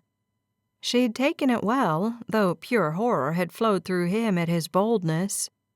Heidi already knew more about Frank than any of the women he'd dated in the past several months. "Hey there." He jerked his eyes from the report he'd been reading about the price of hay to find Heidi framed in his doorway. She carried something in a paper sack, and it smelled like heaven. He leaned back in his chair, pure delight pouring through him at the sight of her wearing a pair of jeans and a blue blouse with frilly sleeves under an apron. "You baked?" She grinned as she bounced into his office. "Well, I had an hour for lunch, so I made the bread dough then. It rose while I finished the last cabin, and it baked while I showered. So, yeah, I baked." She set the paper bag on his desk. He reached for it, surprised and pleased when he found the loaf of bread still warm. "Heidi, you're something special." He opened the bag and inhaled the beautiful aroma of freshly baked bread. "I need butter and jam for this. Come on." He stood, completely abandoning the rest of his work, it would be there tomorrow anyway, and hooked his head toward the exit.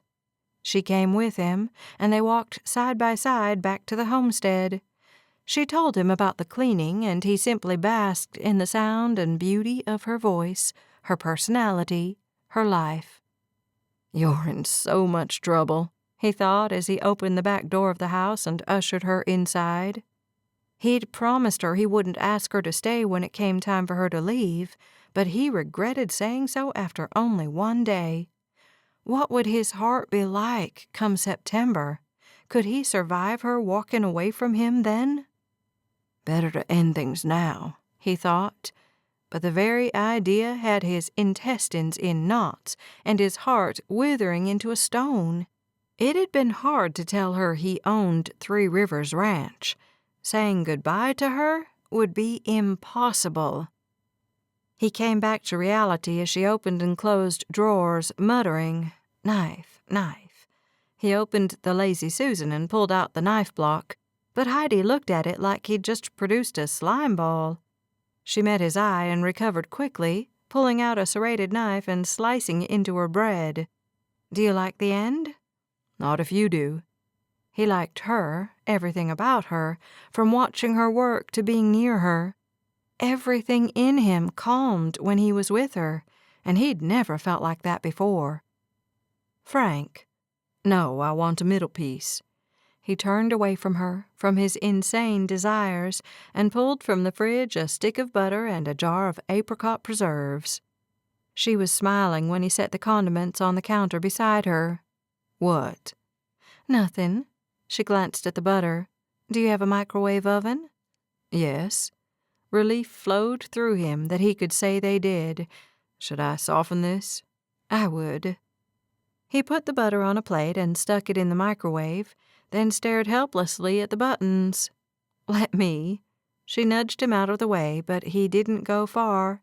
Certainly not far enough to be appropriate, but Heidi didn't seem to mind. "Honestly, how do you men survive over here?" "It's really hard," he said. "We mostly grill hamburgers or hot dogs and eat sandwiches. My dad makes oatmeal every day, though." "Oatmeal?" She pulled the butter from the microwave. "Did he make that jam, too?" "No, Miss Franny gave us that. She was my mother's best friend." A wave of missing hit Frank, not only for his mother, but for her friends, too. They used to come out to the ranch at Christmas time for barbecues in the summer, to can copious amounts of peaches and tomatoes and spaghetti sauces, to celebrate their children's birthday parties. I can't wait to try it."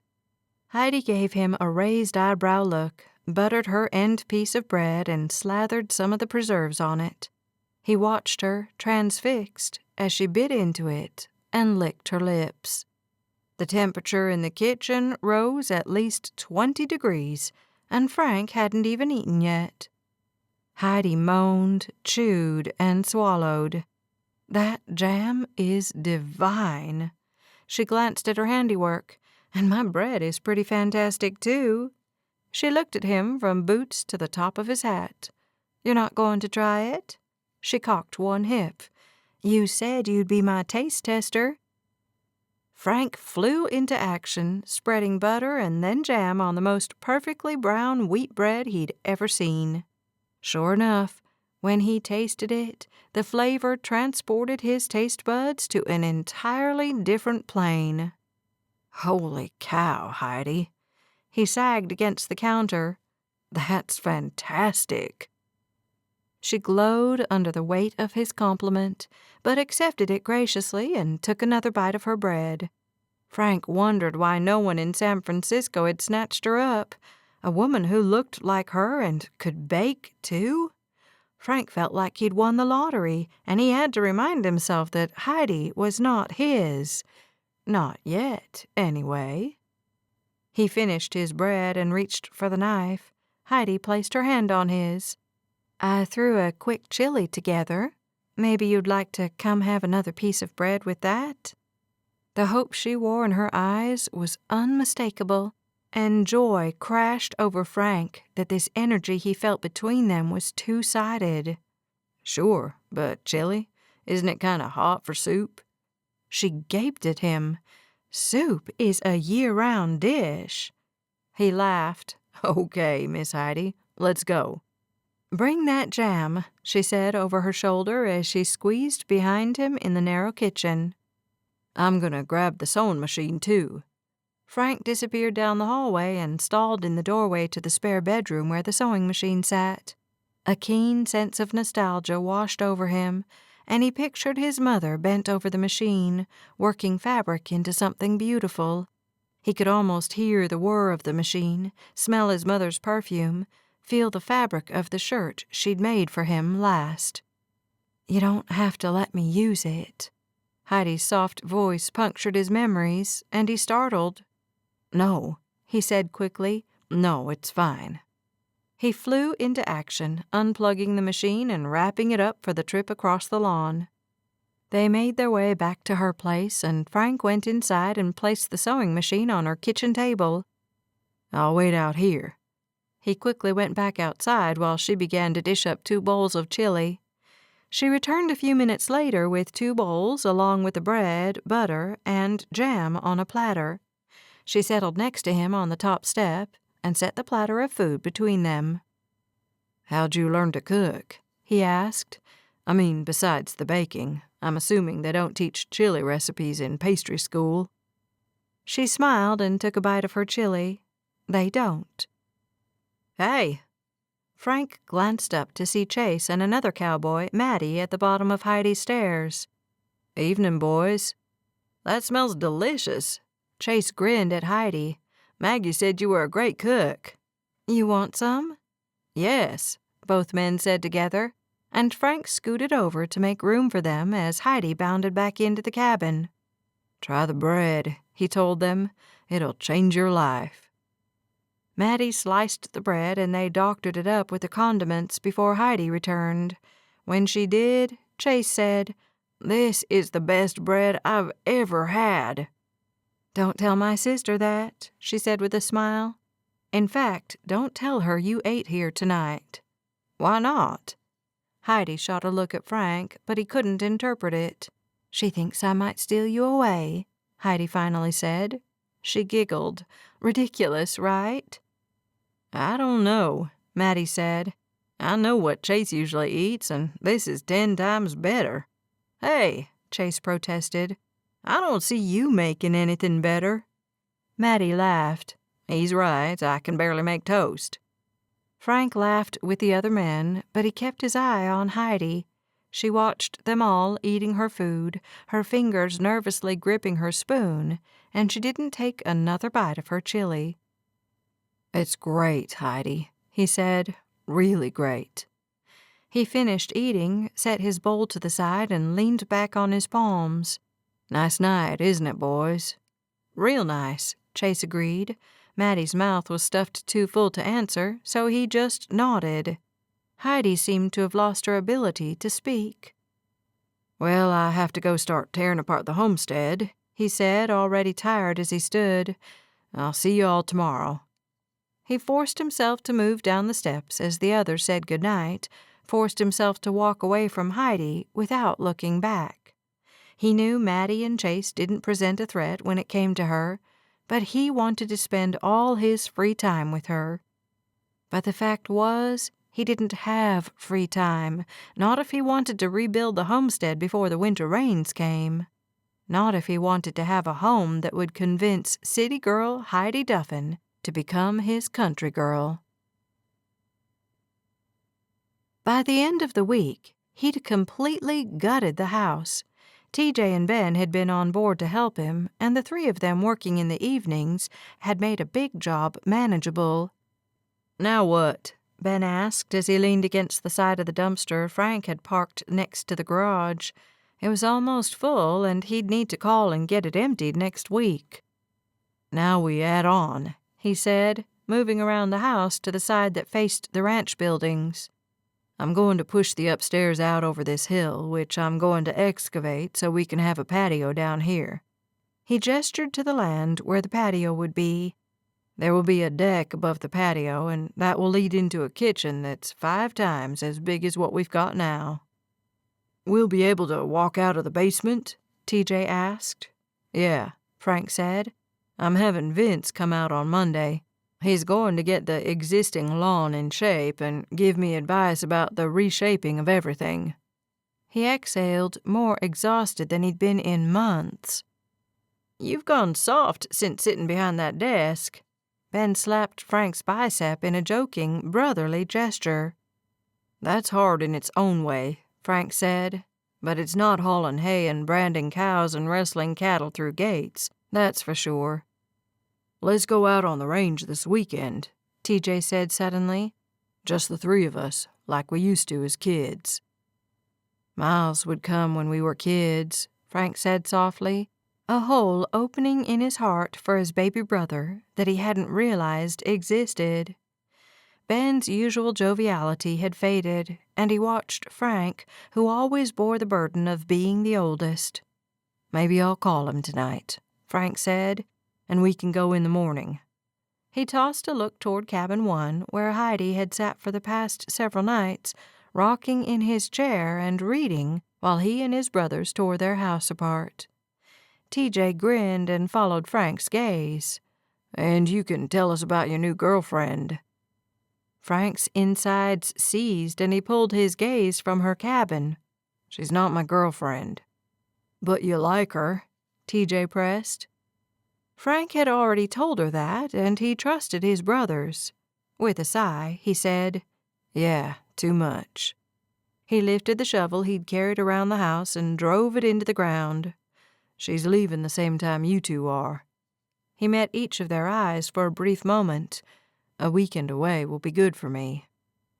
TJ nodded and moved toward the back door. "I'll get the gear ready." Ben stayed with Frank, but Frank didn't appreciate the weight of his brother's stare. "Spit it out, Ben." "If you don't want to go, it's okay." "I do want to go." But Frank couldn't stop himself from looking at Cabin 1. What about Heidi was so magnetic? Why did he feel this inexplicable need to be near her? "We'll miss church." "I've missed church before." Loads of times, actually. The life of a rancher never ended, not even on the Sabbath. He had worked out a system where he could go, though, and he relied on his less religious cowhands to do the morning chores on Sundays.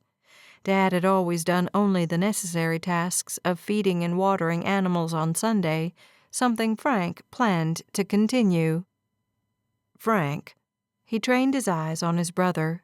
"I'm fine, Ben. We need to go for TJ. He's had a rough couple of years." Frank wasn't entirely sure why, but if TJ wanted to spend time with him and Ben, that was a good sign. "Maybe he'll tell us what's going on with him."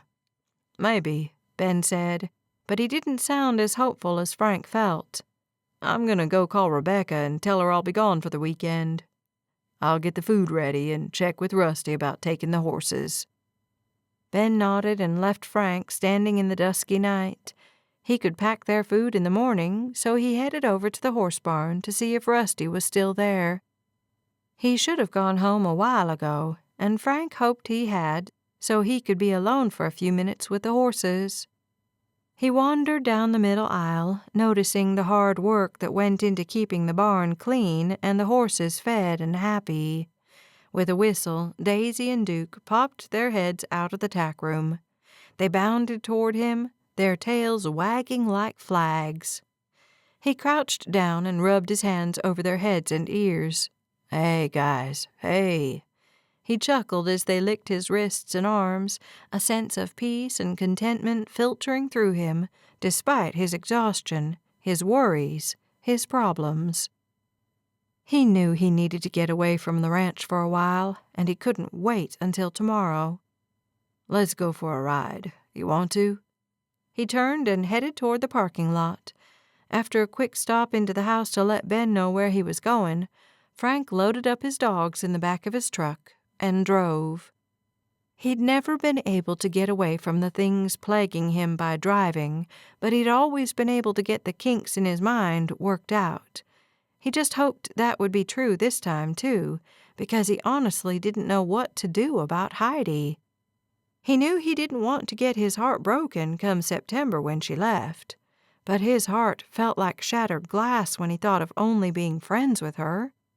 He returned to the ranch 2 hours later, still just as knotted and confused as when he'd left. Chapter 5. Heidi spent Saturday in the administration building, wiping walls and windows, vacuuming, and emptying garbage cans. The cowhands also had a little kitchenette, and she cleaned the counters, the sink, and inside the microwave. Terry had warned her against opening the fridge before he'd left for lunch. He said they ran a skeleton crew on the weekends, and he took the morning shift so others could sleep in on Saturdays or go to church on Sundays. And that had gotten Heidi thinking about church. She'd normally go with her family, and she wanted to keep attending here. Snakes writhed in her chest whenever she thought about making the drive on her own, which she'd never done, and sitting in a pew by herself. She hadn't given it much thought, but she supposed she would have sat with Frank at church. But he'd gone out on the range early Saturday morning. He'd stopped by late on Friday night to tell her, looking worn at the edges and exhausted through and through. She'd wanted to send him with something to eat, but she hadn't had time to make anything.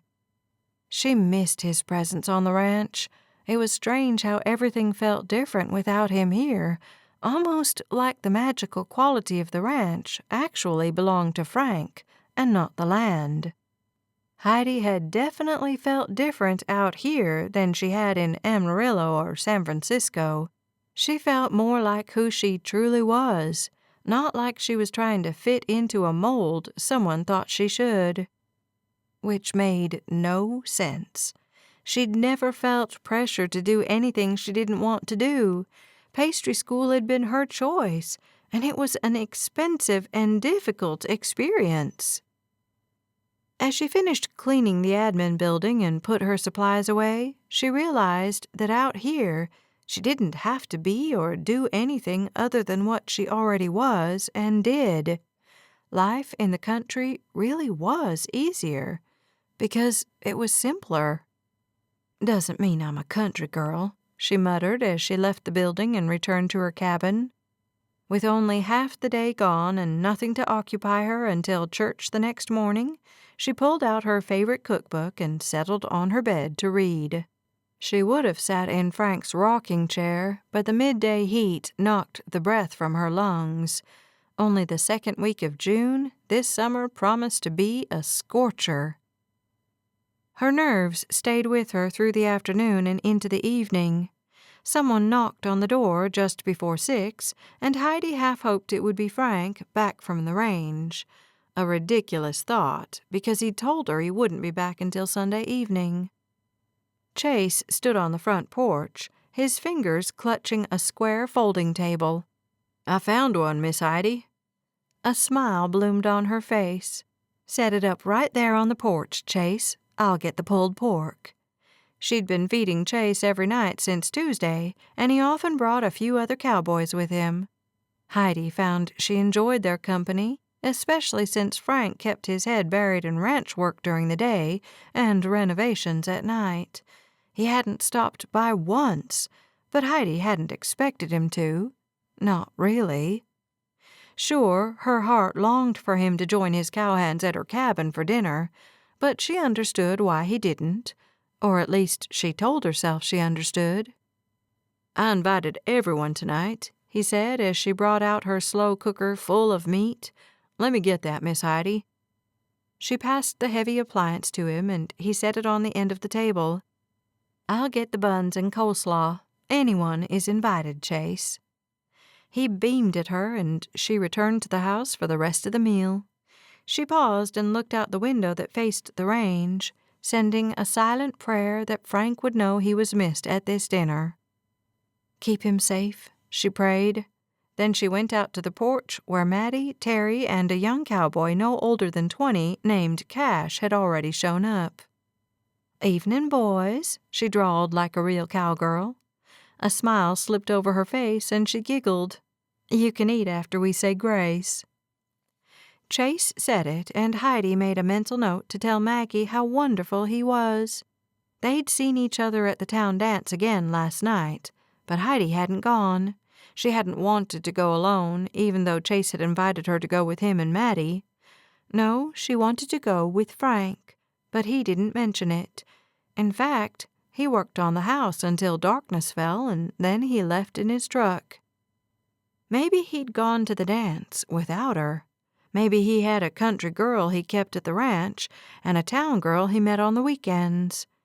Heidi had been horrified by such thoughts, but Victoria's snide remark about being the flavor of the month still echoed loudly in her brain from time to time, and Weston had kept another girl in another city.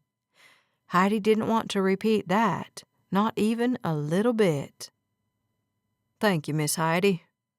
Each cowboy who moved through the line treated her with respect and kindness, and she loaded up her plate and sat on the steps with them, enjoying her time in the evenings with these cowboys.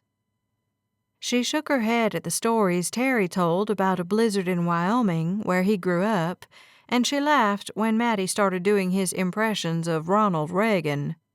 Heidi couldn't quite believe these men had wormed their way into her heart after only a week, but they were good men. After they'd left, after she'd cleaned up, after she'd settled down for the night, she wondered exactly when she'd started liking cowboys. She smiled to herself as she turned onto her side and closed her eyes. The answer was clear. She had started liking cowboys about the same time she'd splashed red punch down the front of one. The following morning found Heidi with a hive of bees in her throat. She'd managed to get up and get ready. She'd asked Chase for a ride to church, but he'd pulled the morning chores that Sunday. He'd given her the keys to his truck, and she'd gotten herself to town. Gotten herself all the way to the church, thank you very much. She'd only had to stop once to get directions. But now she couldn't make herself go in. Mothers and fathers walked past where she sat in the cab, with children skipping around them. Older couples went in together, single men and women, but Heidi knew none of them would sit alone for long. They had friends and families they knew and could sit with. She didn't have anyone. "Just go in," she told herself. "You've done this before. You can do this again." Finding a church in San Francisco hadn't been hard, but going for the first time certainly had. That same swarm of bees had assaulted her then as it did now. The first few weeks had been rough, but then she'd found friends and made connections. She missed her friends there keenly now. She thought of Jenny and Damon, the two who lived nearest to her and attended the same church. They'd often walk together and go back to one of their apartments for lunch afterward. No one from her pastry school attended the same church, but she had friends in her classes too. Julie and Savannah and Karen. Heidi generally got along just fine with most people, and yet the buzzing in her chest didn't diminish. She finally worked up enough courage to get out of the truck. The bells rang, and she realized the sermon was about to start without her. Hurrying now, she slipped through the doors and glided across the foyer. The chapel doors were still open, but as soon as she stepped inside, the ushers closed them. She glanced around, frantic for somewhere to sit. It seemed everyone who attended the dances on Friday nights also came to church. Not a spare seat could be found, at least at the back. The usher pointed to the left, and she found a pocket of empty space between two elderly couples. Without another choice, Heidi made her way toward the seat. She managed to get to it without embarrassing herself too badly, but surely every single person in the place had seen her. The pastor didn't break his stride, but Heidi had a hard time listening to him. Instead, she focused on finding her own center and infusing some of the peace permeating the chapel into her heart. She caught the end of his speech, and he spoke about staying true during difficult times. He promised that hard things would come to each person, and it was only through those trials that they could prove to the Lord and themselves who they really were, what they were really made of. Uplifted, Heidi stood for the closing hymn with everyone else, satisfied with her choice to come to church, even if she'd had to do it by herself. When the meeting ended, people swarmed the aisles. Children who'd been sitting for too long ran, and mothers who hadn't had a long enough break called after them. "Are you going to the picnic?" Heidi turned toward the voice to find a woman about her age leaning over the back of the pew 2 rows up. She pointed to herself, and the woman nodded. "I hadn't planned on it," Heidi said. Chase hadn't said anything about a picnic. The woman had long waves of dark hair, bushy bangs, and cinnamon-colored eyes that seemed more predatory than kind. Probably for the best. Heidi had no idea what that meant, but she didn't sense a friend in the woman. She turned away, hoping to escape before the conversation could continue. "I heard y'all were living out at the ranch," the woman said. "Yes," Heidi said, disinterested in repeating some of the conversations she'd had at the grocery store. "Oh, you're the one living at the ranch?" Another woman stopped at the end of Heidi's aisle, blocking her escape. She had red hair that had seen too many perms. Her green eyes narrowed at Heidi. "So you're Frank's girlfriend?" She shook her head. "No, I clean—" "She is." Heidi swung toward the familiar voice, her stomach dropping and her pulse skyrocketing when she saw Victoria. "I'm not," Heidi insisted. "I just got a job out there, that's all." "I just can't believe he's dating someone again," the redhead said, but she wasn't talking to Heidi. The dark-haired woman moved out of her aisle to comfort her. "It's okay, Claire. Frank's not the only bachelor in town." "You would know, Whitney." Victoria's acidic tone could apparently apply to everyone, something that made Heidi feel the teensiest bit better. "So would you, Vicky." Whitney shot Victoria a glare, put her arm around Claire, and they left. Desperate to escape Victoria, Heidi moved swiftly out of her row, keeping her back to the other woman. "When will you be leaving town?" Victoria called after her. Heidi barely turned. "September, that's when I go back to school." Victoria said something else, but Heidi slipped into the foyer and out into the sunshine before she heard it. She didn't want to hear it, didn't want more of Victoria's words to loop through her mind in her moments of self-doubt. She cured her insecurities and erased the damaging conversation by baking. Cookies, a chocolate cake, and a long row of lemon tarts later, Heidi finally felt normal again. But if she consumed even a fraction of what she had churned out, she'd be sick all night. So she did what any good neighbor would do. She loaded up some of everything and headed next door. In this case, it was to the homestead. She had no idea if Frank had returned yet, and with every step, she told herself it didn't matter.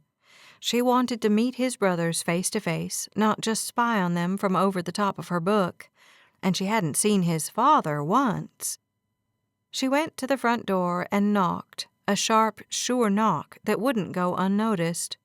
A few moments later, an older gentleman answered the door. "Mr. Ackerman."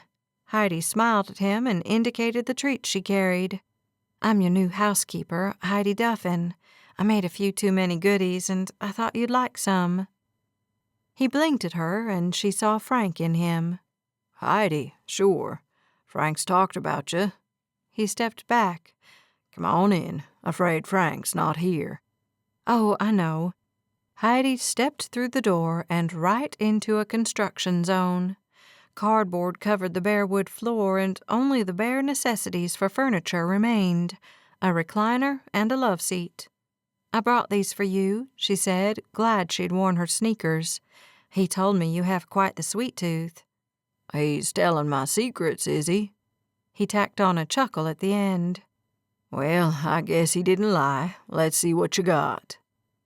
She followed him into the equally demolished kitchen and set the tray on the counter.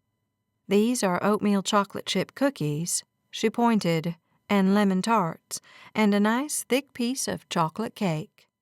"I'll take that." He pulled a spoon from the drawer and opened the fridge. "You mind if I pour a little cream on it? That's how my wife used to serve it." Heidi beamed at him. "Cream only makes things better."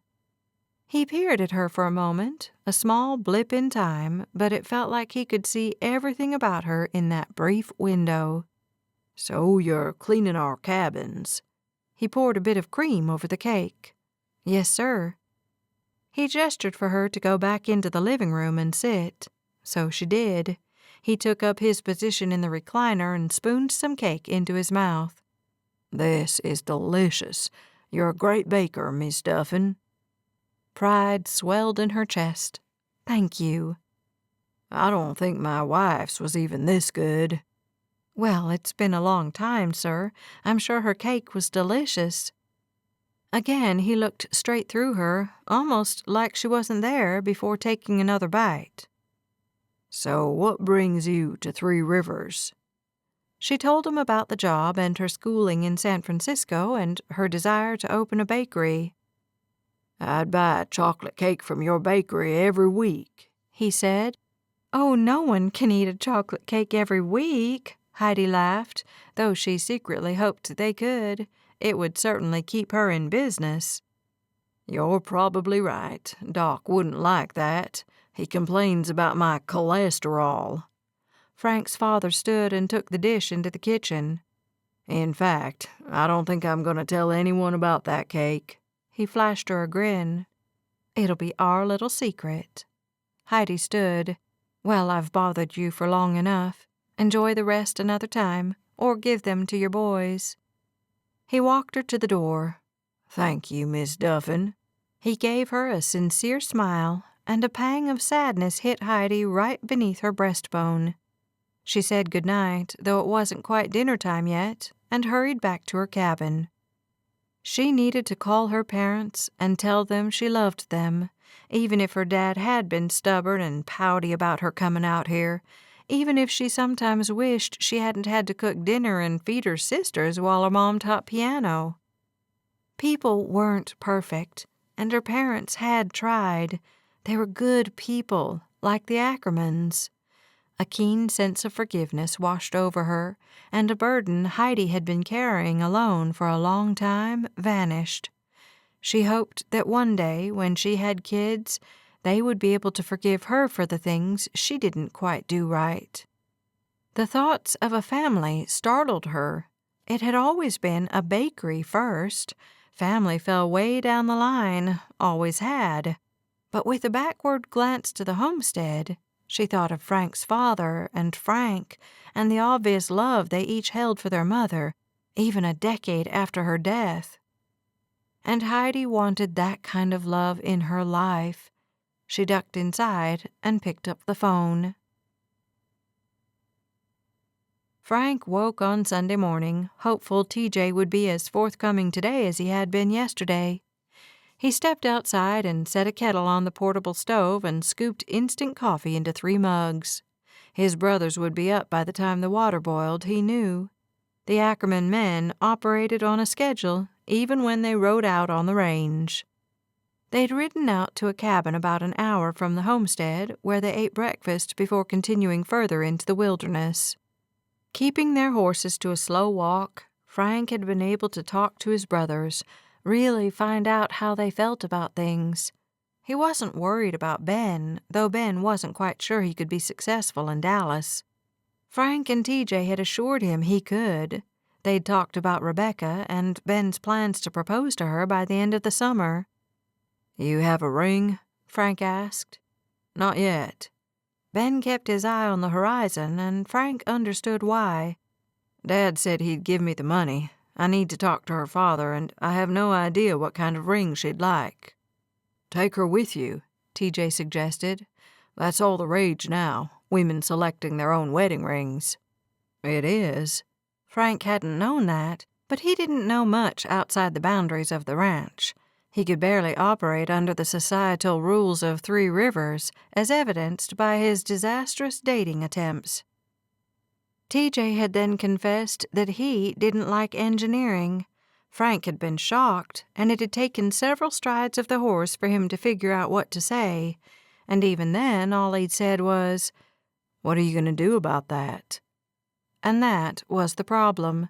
TJ didn't know what to do. He was 1 year away from a degree in engineering, and he didn't want it. Frank had offered for him to stay on at the ranch, but TJ had vetoed it. "I like ranching," he'd said, "but don't take this the wrong way, but there aren't any opportunities here." "Opportunities?" "Ben can't even open a dental practice." "He's right," Ben had said. 3 Rivers isn't the place for someone if they don't know what to do with their life. Frank hadn't known what to think or what to say, so he prayed, and he waited for inspiration to say what the Lord wanted him to. So he'd spoken very little, which had turned out okay because TJ was the one who needed to talk. "Mornin'," Ben said as he came out of the remote cabin where they'd stayed the night. He took a deep breath and exhaled. "I love this land." "Me too." Frank handed him a mug with instant coffee granules already in it. "Water's hot." "How long you been up?" "Long enough to boil water." Ben stepped to the portable stove TJ had packed and poured water into his mug. "So you didn't talk much yesterday?" "Not much to say." Ben took a sip of his coffee. "Yeah, I don't think so." Frank slid him a look. "What does that mean?" "I know you, Frank, and I know you're going nuts over Heidi Duffin." "I already told you guys that." TJ came out of the cabin, and Frank handed him the 3rd cup of coffee granules he'd prepared. "What'd I miss?" "Nothing," Frank said at the same time Ben said, "Frank was just going to tell me about Heidi." "I was not," Frank growled. Okay, Ben said. "But we're here if you need us." Frank nodded, appreciative of that above all else. He knew he wouldn't find who he was looking for in town. He should have known that from the beginning. Would have saved him a lot of trouble. Can't change it now, he thought as TJ started talking. This time he said, "I've been thinking about what I could do instead of engineering." "Oh, yeah?" Ben pulled out a package of instant oatmeal. "Yeah, I want to brainstorm on the way back." "Let's go out to the pond first," Frank suggested. "Then we'll go back. I'm going to check something out there." Always working, TJ teased. This is why you're 30 and not married. He meant it as a playful jab, Frank knew, so he chuckled with his brothers, ate his apple cinnamon oatmeal, and saddled his favorite horse, Pilot. But TJ's words stung and bit deep and held on with sharp teeth. Because maybe they were true. Would he lose Heidi because he worked too much?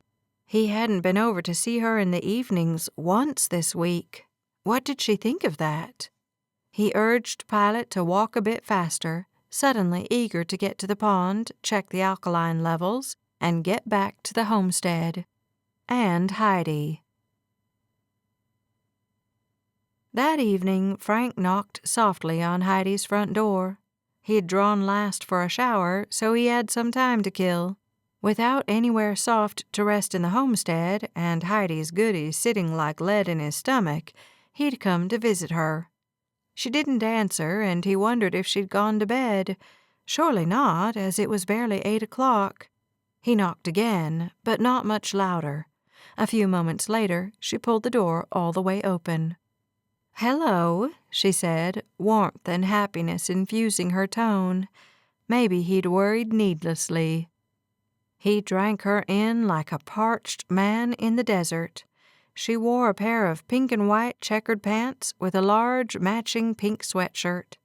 He swallowed when he realized he'd been staring for several long seconds. "Evening." He hooked his thumb over his shoulder. "I saw the goodies you brought over." "Yeah, I had a rough afternoon." His eyebrows shot up, and a strong need to protect her burned a path through his bloodstream. "You bake when things get rough?" he asked, when he really wanted to know what had been rough about her day. "Usually, yes." She shuffled her feet and kept an extra tight grip on the door. "It calms me." "Yeah, well, I'm all hyped up on lemon tarts and cookies.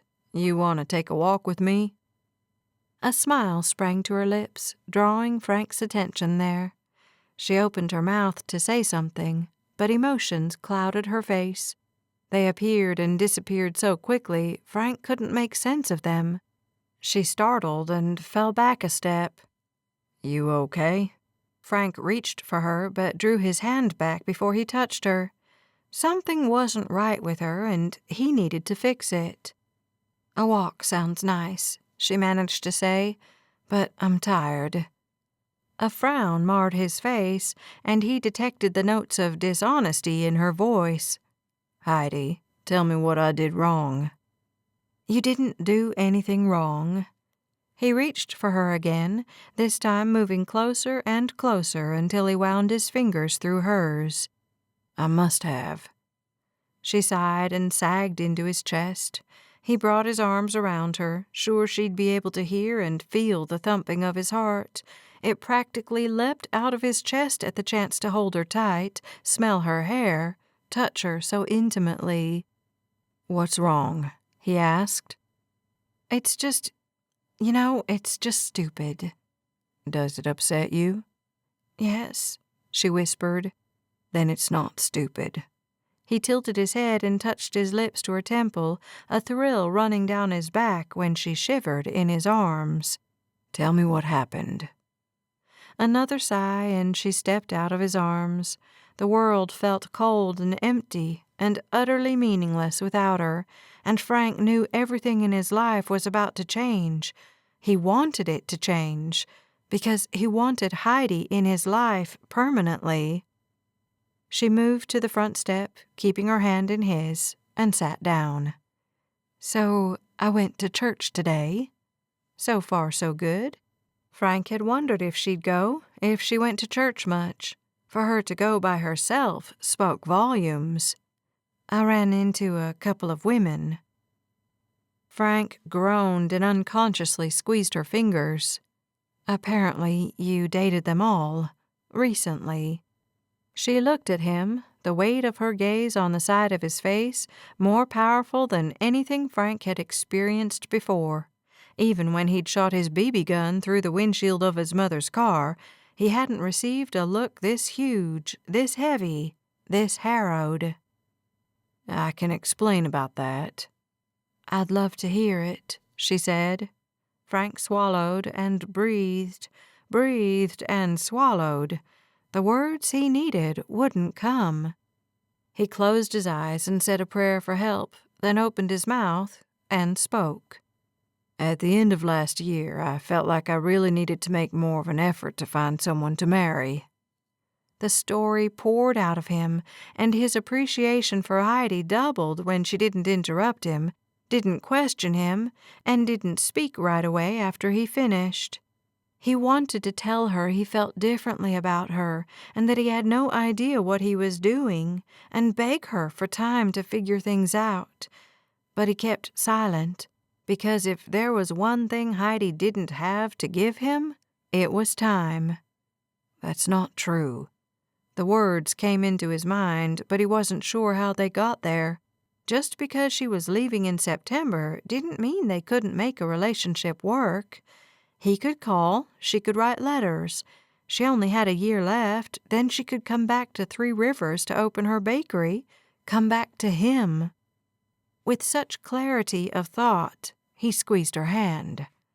"Tell me what you're thinking." She shook her head.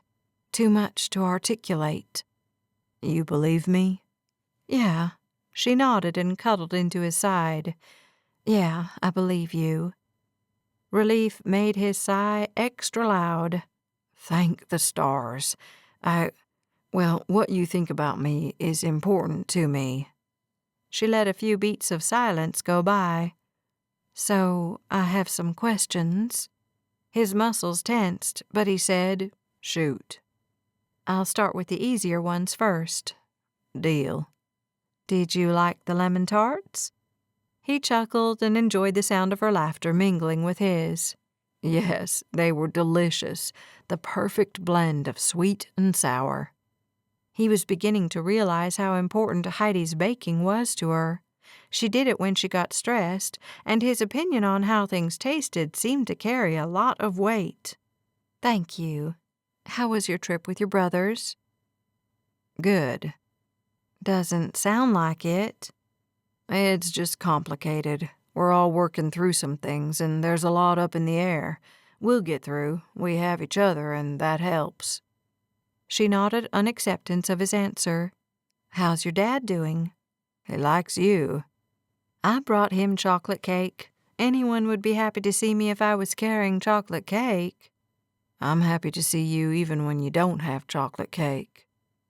Her prolonged silence made him add, "My dad is stubborn. He wants to let go of the ranch and his life here, but he doesn't quite know how. Moving him out in January will be hard for all of us, but we all know it's the right thing to do, so we'll do it." "And how are you doing with taking over the ranch?" "Oh, that's the easiest one, sweetheart." His tongue tripped on the endearment. She stiffened next to him, and he tensed.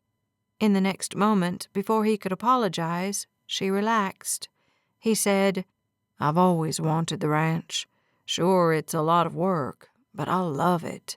I have a lot to learn, and I'm sure I'll make mistakes, but I've always wanted to be a rancher. It's in my blood." She nodded, her fingers tightening and then releasing his, tightening and releasing. "One more question, and I think I might already know the answer." "Might as well ask." "Are you still looking for someone to marry?" Her voice came out strained and high-pitched. He didn't hesitate, didn't even want to. "Yes." She swallowed audibly. "Okay, well, that concludes the question and answer period for this evening." She started to stand, but he held her firmly in place. "I have a couple follow-up questions." "What if I don't want to answer them?" "I answered yours." "Frank, I need to go bake something." He let her go because her running off to bake something answered his question. It did scare her that he was looking long-term, but he didn't know how to think in months and not forever, at least not right now. So he'd go slower, not scare her off completely. "Is that what I should do?" he prayed. Frank had never been one to get a big, booming answer to his prayers. Sometimes he didn't even know they'd been answered until someone pointed it out to him. Sometimes he felt peaceful, and sometimes he simply knew what to do, like something had pierced his brain and eliminated all other possibilities. Right now, he felt unsettled and distressed. Something rattled and banged in the cabin behind him, and he repeated his question for the Lord. A thought came to his mind. Show her a different path. He repeated it out loud to himself and added, What path? But God was decidedly silent on that part. Chapter 6. Much to Heidi's simultaneous delight and horror, Frank started showing up along with the other cowhands at her house for dinner. When she looked at him with question marks in her eyes, he shrugged and said, My house is torn up. Can Ben and TJ come over too? Of course, she'd said yes. Heidi enjoyed feeding people, enjoyed it when they left happy and full, enjoyed gathering them all to her, talking with them, and then sending them back to their homes. Friday night arrived, and Heidi decided to go into town with Chase and Maddie. She didn't necessarily want to dance, but she wanted to see Maggie, talk through a few things. She finished her work as fast as possible and ran home to whip up a chocolate pie and take a shower. Both were for the benefit of Frank. She stopped by his office close to 5 o'clock because the man operated like a machine. Into work at the same time every morning, home to tear something apart at the same time every night. She actually admired his routine, his steadiness. Hey. She slid the pie onto his desk and sat in the chair across from him. He glanced up at her and then down at the pie, a smile pulling at his strong mouth and crinkling his eyes. Boy, are you a sight for sore eyes. His gaze swept her, devouring her before returning to her face. He took off his hat and ran his fingers through his dark hair. Heidi stared. She'd never seen him without his hat, and he completely transformed before her. The need to run her fingers through his hair suddenly seemed as important as oxygen or food. She sat on her hands instead. So why'd you come bearing pie? He settled his hat back into place, becoming the cowboy she'd started to fall for, and was deathly afraid she was falling for. She'd practically ran away from him last weekend, and she desperately needed to talk to Maggie before she did or said anything else to either bring Frank closer or push him farther away. I'm going into town tonight to the dance. Chase and Maddie are driving me. I want to see my sister, so there's no dinner at my cabin tonight. The words rushed out of her, and she wasn't sure why she was so nervous right now. He sat back in his chair and looked at her. He had that same penetrating gaze his father possessed, and Heidi didn't mind it with the older man. But Frank's assessment of her meant more, and she squirmed. Well, that's all. Do you want to go to the dance with me? He asked. She did. Oh, she did. Standing in the circle of his arms had been the sweetest thing she'd experienced since getting accepted to culinary school. But she didn't know how to do that and leave in September. It didn't seem fair. She had prayed endlessly for the opportunity to go to school. She'd worked for it tirelessly. Did God not want her to finish? The insertion of Frank Ackerman into her life had clouded everything. Why had God put him in her life now if she wasn't supposed to be here with him? Heidi? She nodded. I'd like that.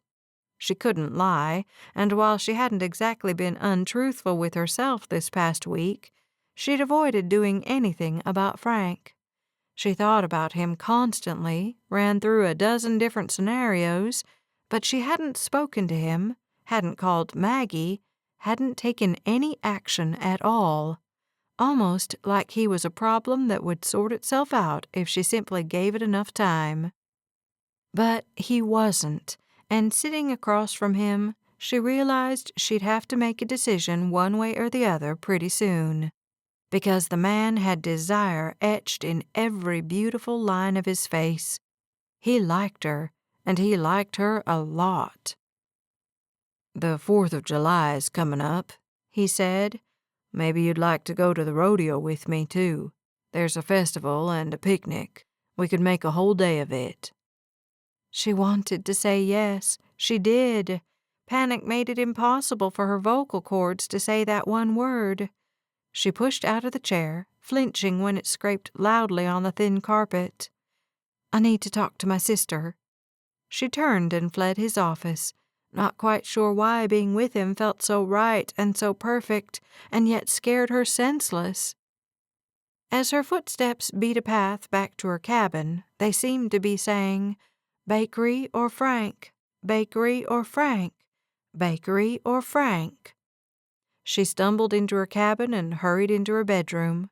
"Why did you bring me here?" she asked, tilting her head toward the ceiling. "Am I supposed to stay here with him?"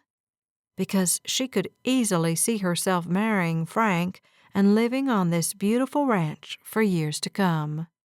But the constant ache for a bakery had never gone away. "Do I have to choose?" she whispered. "How do I choose?" Something her father told her came into her mind. Be strong. So she wiped the few tears that had escaped and straightened. She didn't have to choose right now. She and Frank weren't really anything yet. Sure, she liked him, liked talking to him, liked holding his hand, wanted to kiss him. But the fact was, she hadn't committed to him. He hadn't committed to her. Just because she held his hand didn't make them a couple. "But you could become a couple," she said to herself, "easily, because you like him as much as he likes you." She definitely needed to bake a batch of cookies before she talked with Maggie. "How did you find time to make cookies?" Chase chuckled as Heidi adjusted the paper plate on her lap as she slid into his truck. "There's always time for cookies." She lifted the plastic wrap and held the plate toward him. He took one but didn't bite into it.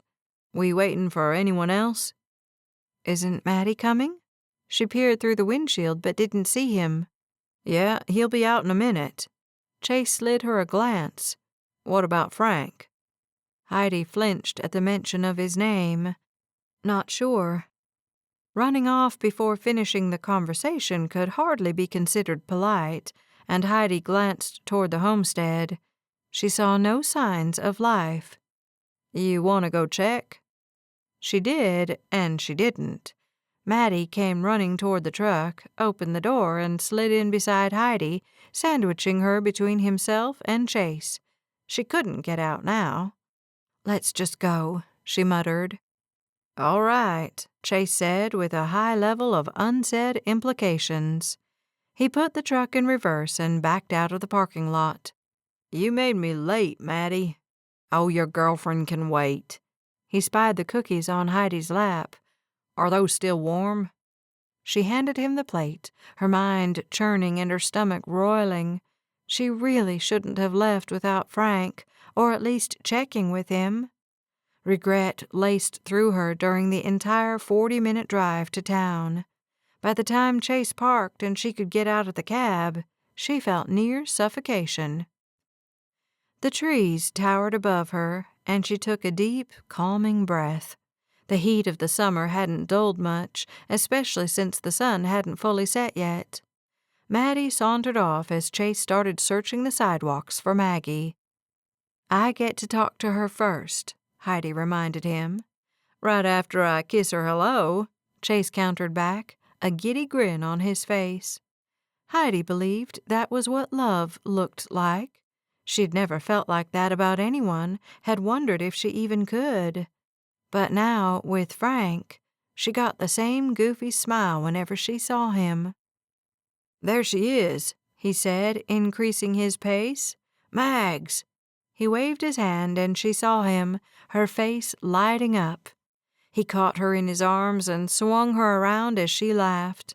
After setting her on her feet, he bent down at the same time he swiped his cowboy hat off.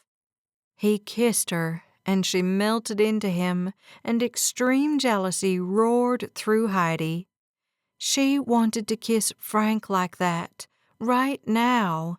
Instead, she'd left him at the ranch without even checking with him first. She spun away, her heart beating irregularly. She needed to get back to the ranch right now. "Chase," she started, but got cut off by a squeal and a hug from her sister. "It's so good to see you." Maggie held her tight, and Heidi almost started crying. She'd made friends at the ranch in the 2 weeks she'd been there.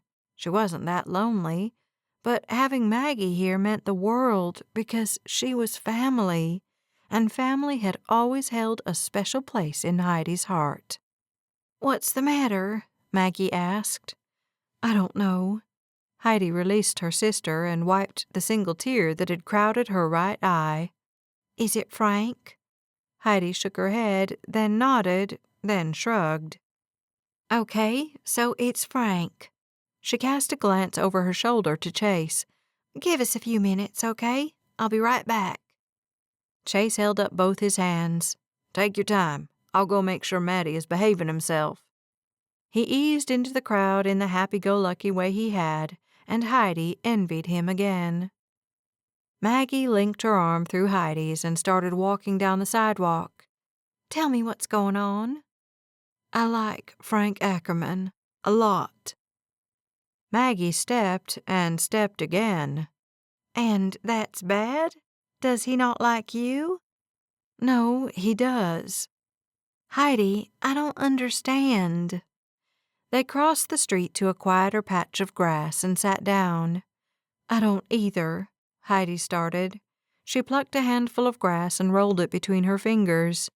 "He's looking for a wife. I'm scared."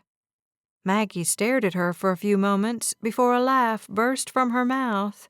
"Oh, Heidi, you've known the man for 2 weeks. You're not going to marry him any time soon." Heidi kept her eyes on the ground. "I'm not like you, Mags. I haven't dated anyone the way you have." With the words started, she continued on to say, "I've always wanted a bakery. I only have a year of school left. Am I supposed to give up on those things?" The all-too-familiar desperation clogged her throat, and she couldn't swallow it away, no matter how hard she tried. "So finish school. If Frank is the one, he'll wait." She made it sound so easy. Heidi looked at her. "Is it really that easy?" Hope colored her voice. "Why wouldn't it be?" "It just isn't. Things aren't that simple." Maggie smiled, a sisterly, lovely smile. "Heidi, trust me when I say it is exactly that simple. You tend to make everything more than it needs to be." "He likes me." "And you like him, so explore that." Maggie threw her hands wide. "Enjoy it. This could be the best summer of your life." Maggie had always been the more spontaneous one, the more adventurous one, the one who could drive for an hour to a dance to meet a boy she'd known for 5 minutes in Daddy's store. "Promise me you won't think too hard about this," Maggie said as she stood up. She held out her hands and helped Heidi to her feet. "If you like him and he likes you, then enjoy it. Hold his hand." She nudged Heidi with her shoulder. "Kiss him." She giggled. "See if you like him enough to make something permanent." "But, no buts." Maggie faced her and put both hands on her shoulders. "You don't have to quit school even if you decide you want things to be long-term with Frank. This isn't a one or the other scenario. You can have both." Both. The word bounced around in Heidi's mind as she studied the horizon past Maggie. Heidi?" She brought her attention back to her sister, but Maggie gazed over Heidi's shoulder, a stunned look on her face. "What?" She twisted to see what Maggie was looking at. But it wasn't a what. It was a who. It was Frank, and he didn't look happy to see her. Frank paused a healthy distance from Heidi and Maggie, satisfied that it was indeed them, and that Heidi had seen him. When he had discovered she had left the ranch without him, Frank had never known such a range of emotions, from disbelief to desperation to downright anger.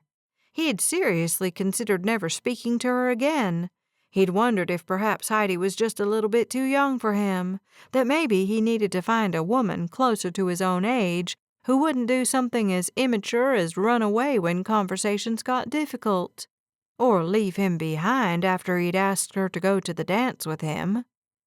She turned back to her sister, and they bent their heads together. Frank settled his weight on one foot and stuck his hands in his pockets. He'd followed her here.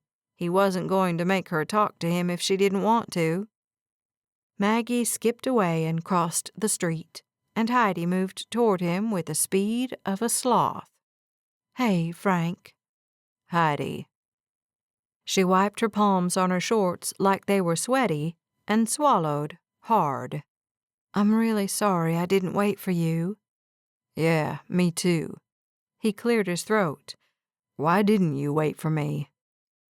She inhaled, and she seemed like she might start crying. Frank prayed she wouldn't. He wouldn't even know what to do with her then. A stab of empathy moved through him.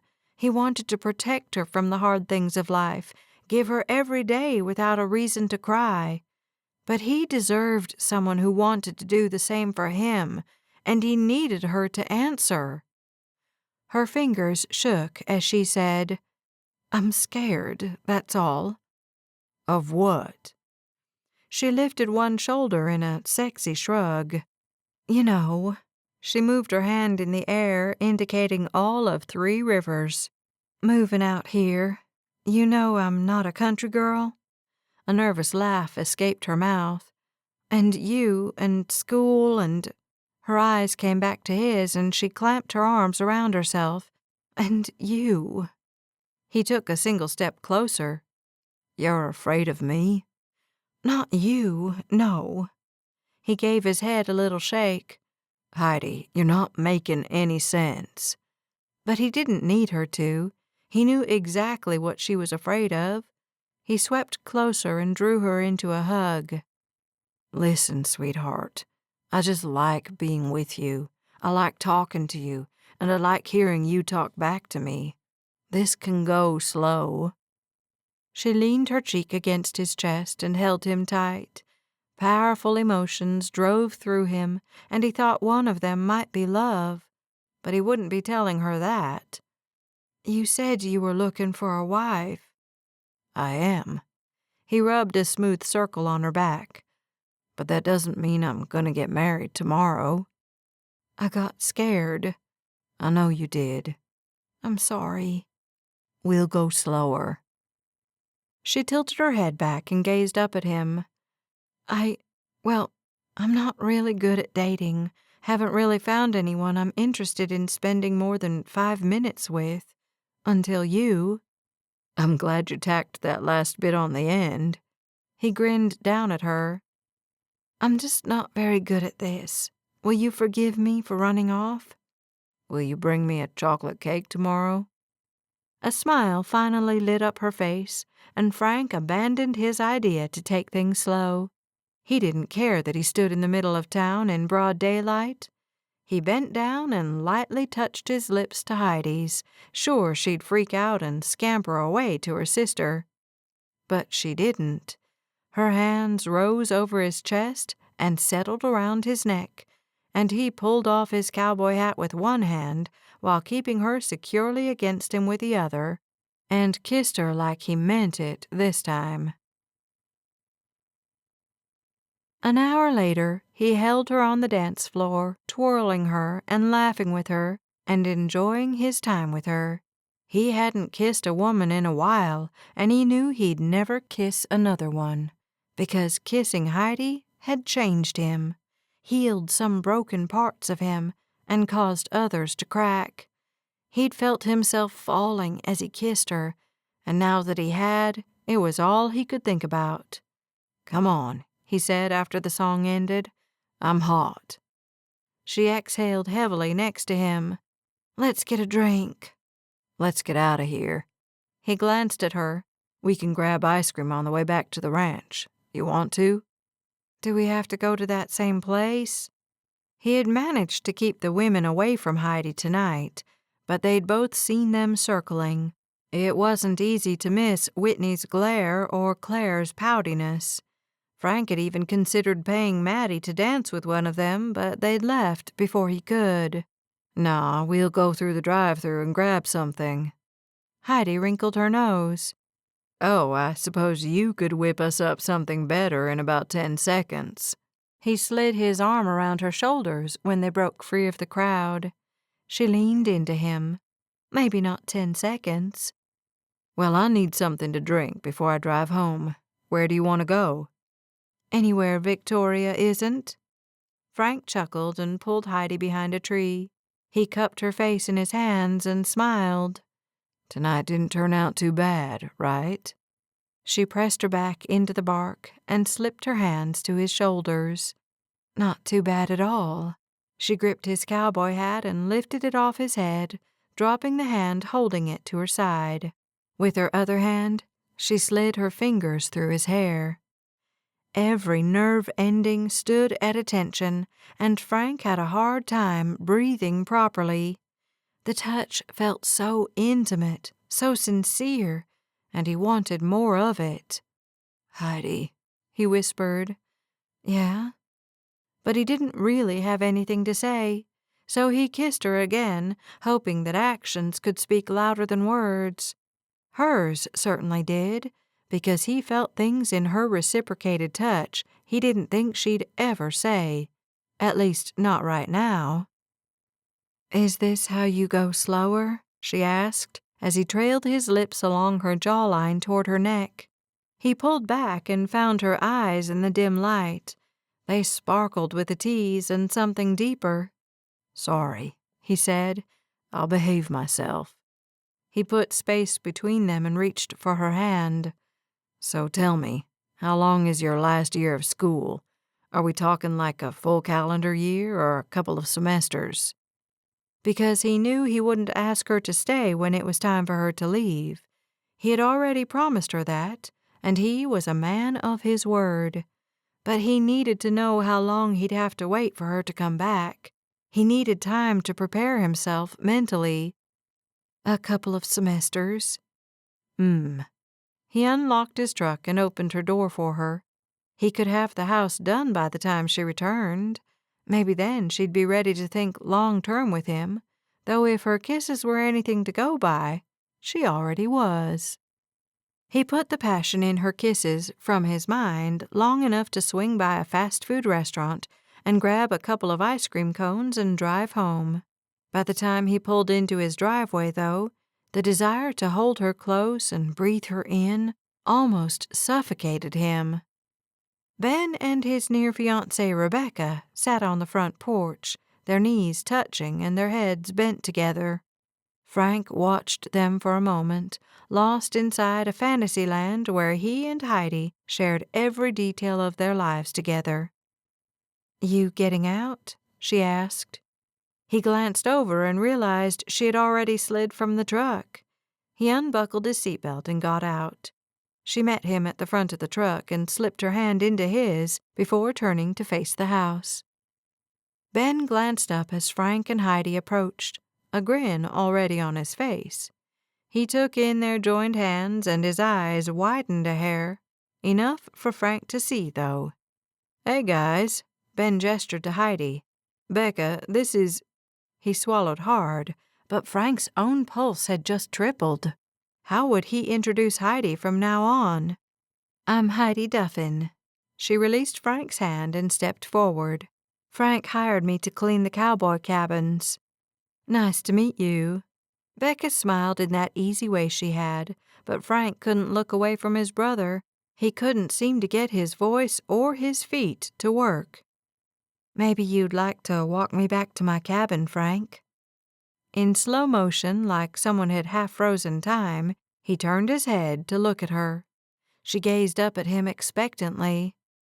"Walk the girl home, Frank," Ben said, launching Frank into motion.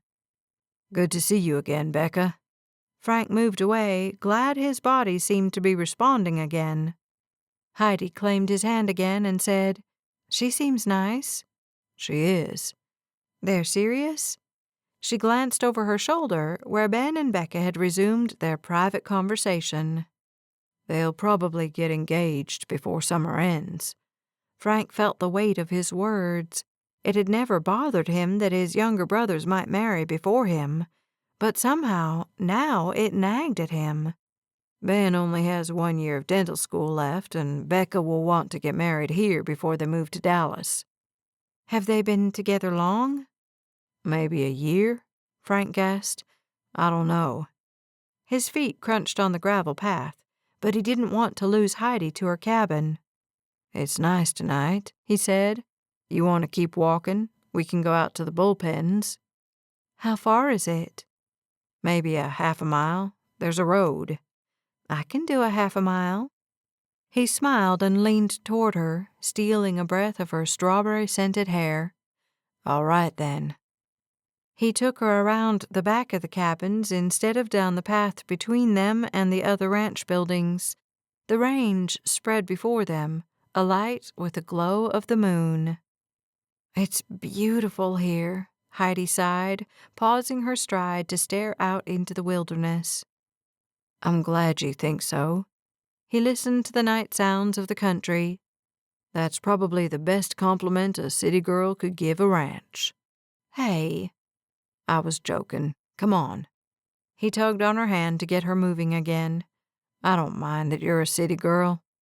"Horses are big animals, you know. They terrify me the littlest bit." "Well, they're terrified of you the littlest bit, too." "We don't even have a dog." "I have 2. Frank turned toward the cabins, but they'd only passed a couple.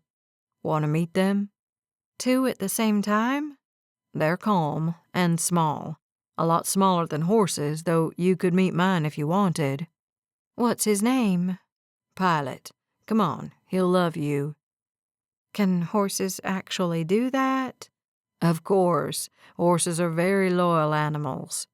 He led her through the alleyway between 2 cabins and toward the horse barn. Locked up for the night, he turned while he thought. "Let me grab my keys." He dropped her hand and spun in the direction of the homestead. "You're going to leave me out here alone?" The panic in Heidi's voice wasn't hard to hear. "No," Frank said smoothly. "Come on back to the house with me. You can see the progress I've made.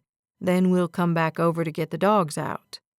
She tucked herself into his side, and Frank liked the feel of her there. His mind raced and his pulse clashed as he tried to figure out how to keep her in his life past the summer. Show her a different path. Those words had plagued him for almost a week, and he still didn't know what they meant. He just needed more time to figure it out. Too bad time was the one thing going against him. Chapter 7. Heidi stopped just inside the back door where Frank had tacked a huge blueprint to the wall. The bare bulb above it illuminated the drawing, and she sucked in a breath when she found the enormous kitchen, the long island down the middle of it, an expansive eat-in dining area. "Frank, is this what you're doing to the house?" He searched for the keys on a rack next to the drawing. He plucked a set from the peg and joined her. "Yeah, we're starting the excavation on Monday. Then we'll frame and go from there." She reached up and traced her fingertips down the line separating the garage from the house. Her breath caught somewhere in her throat. "The whole thing will be different." "Better," Frank said. "Why is rebuilding the homestead so important to you?" She pulled her attention from the blueprint to focus on Frank. He shifted his feet, almost imperceptibly, almost like he didn't want her to see it. But Heidi saw everything about Frank, right down to the sexy stubble on his jawline and the ring of anxiety in his blazing eyes. "I told you," he said. "Tell me again." "My mother died a decade ago." He sucked in a breath, and Heidi wondered if she'd crossed a line. She put her hand on his forearm, which felt tight, tight, tight because of the way he held his fingers in a fist. "Why is it important to you?" He drew a deep breath, steadfastly refusing to look at her. "Because Three Rivers Ranch used to be a community of sorts, a family, and I want to establish that again. My father, he doesn't know how to do it. I don't really either, but I see what you've done in the 2 short weeks you've been here, and I need a bigger, nicer place to do it." Confusion muddled Heidi's thoughts. What have I done?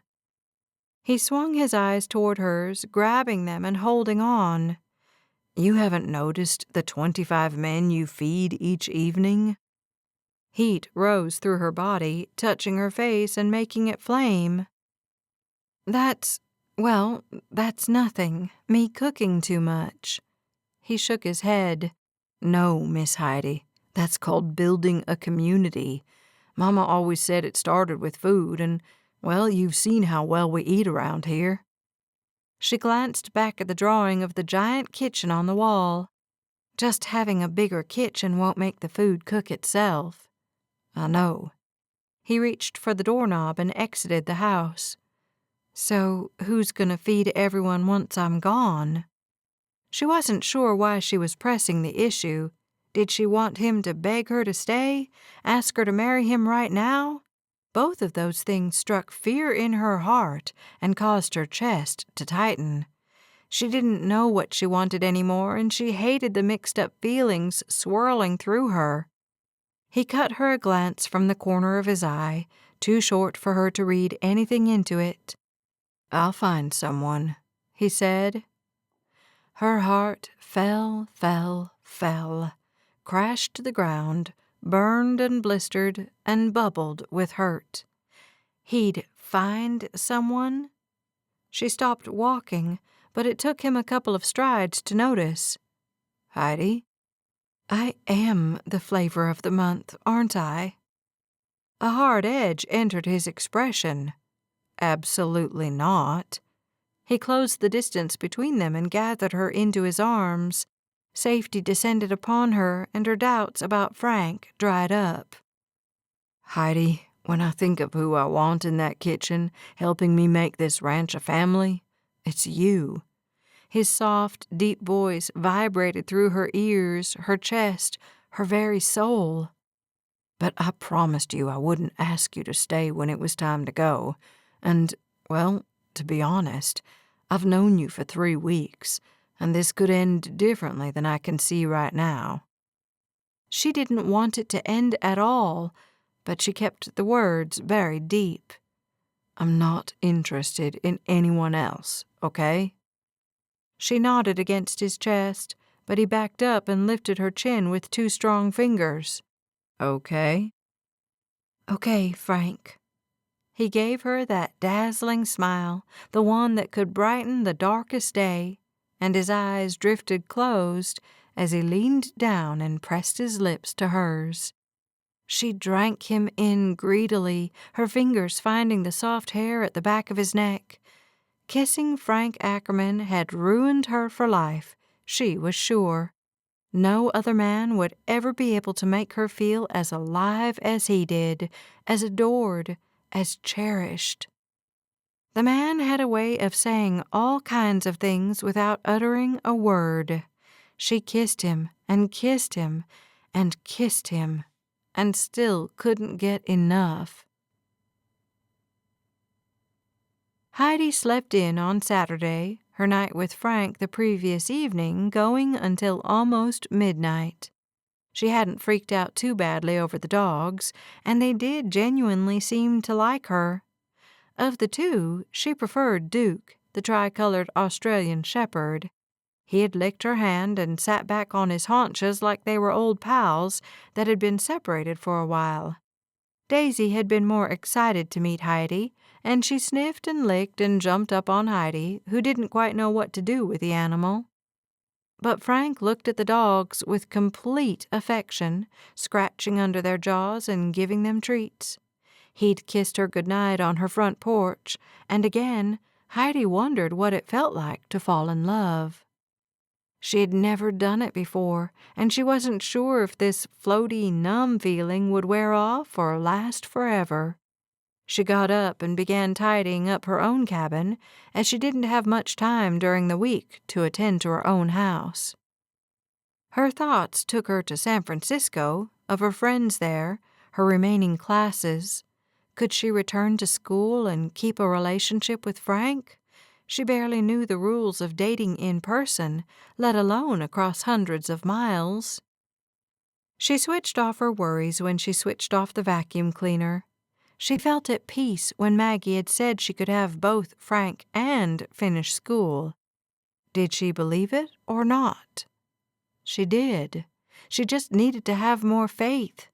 She squared her shoulders, poured herself a bowl of cereal, and wandered onto her porch when loud noises began to echo through the quiet countryside. Frank had been busy this morning already. She wasn't sure why she expected anything different. He poked his head out the driver's side window of his truck, while Ben directed him to back a huge trailer filled with lumber onto the lawn. She settled into the rocking chair and watched the two men unload the lumber. Well, she admired Frank's strong muscles as he pulled and lifted and moved armful after armful.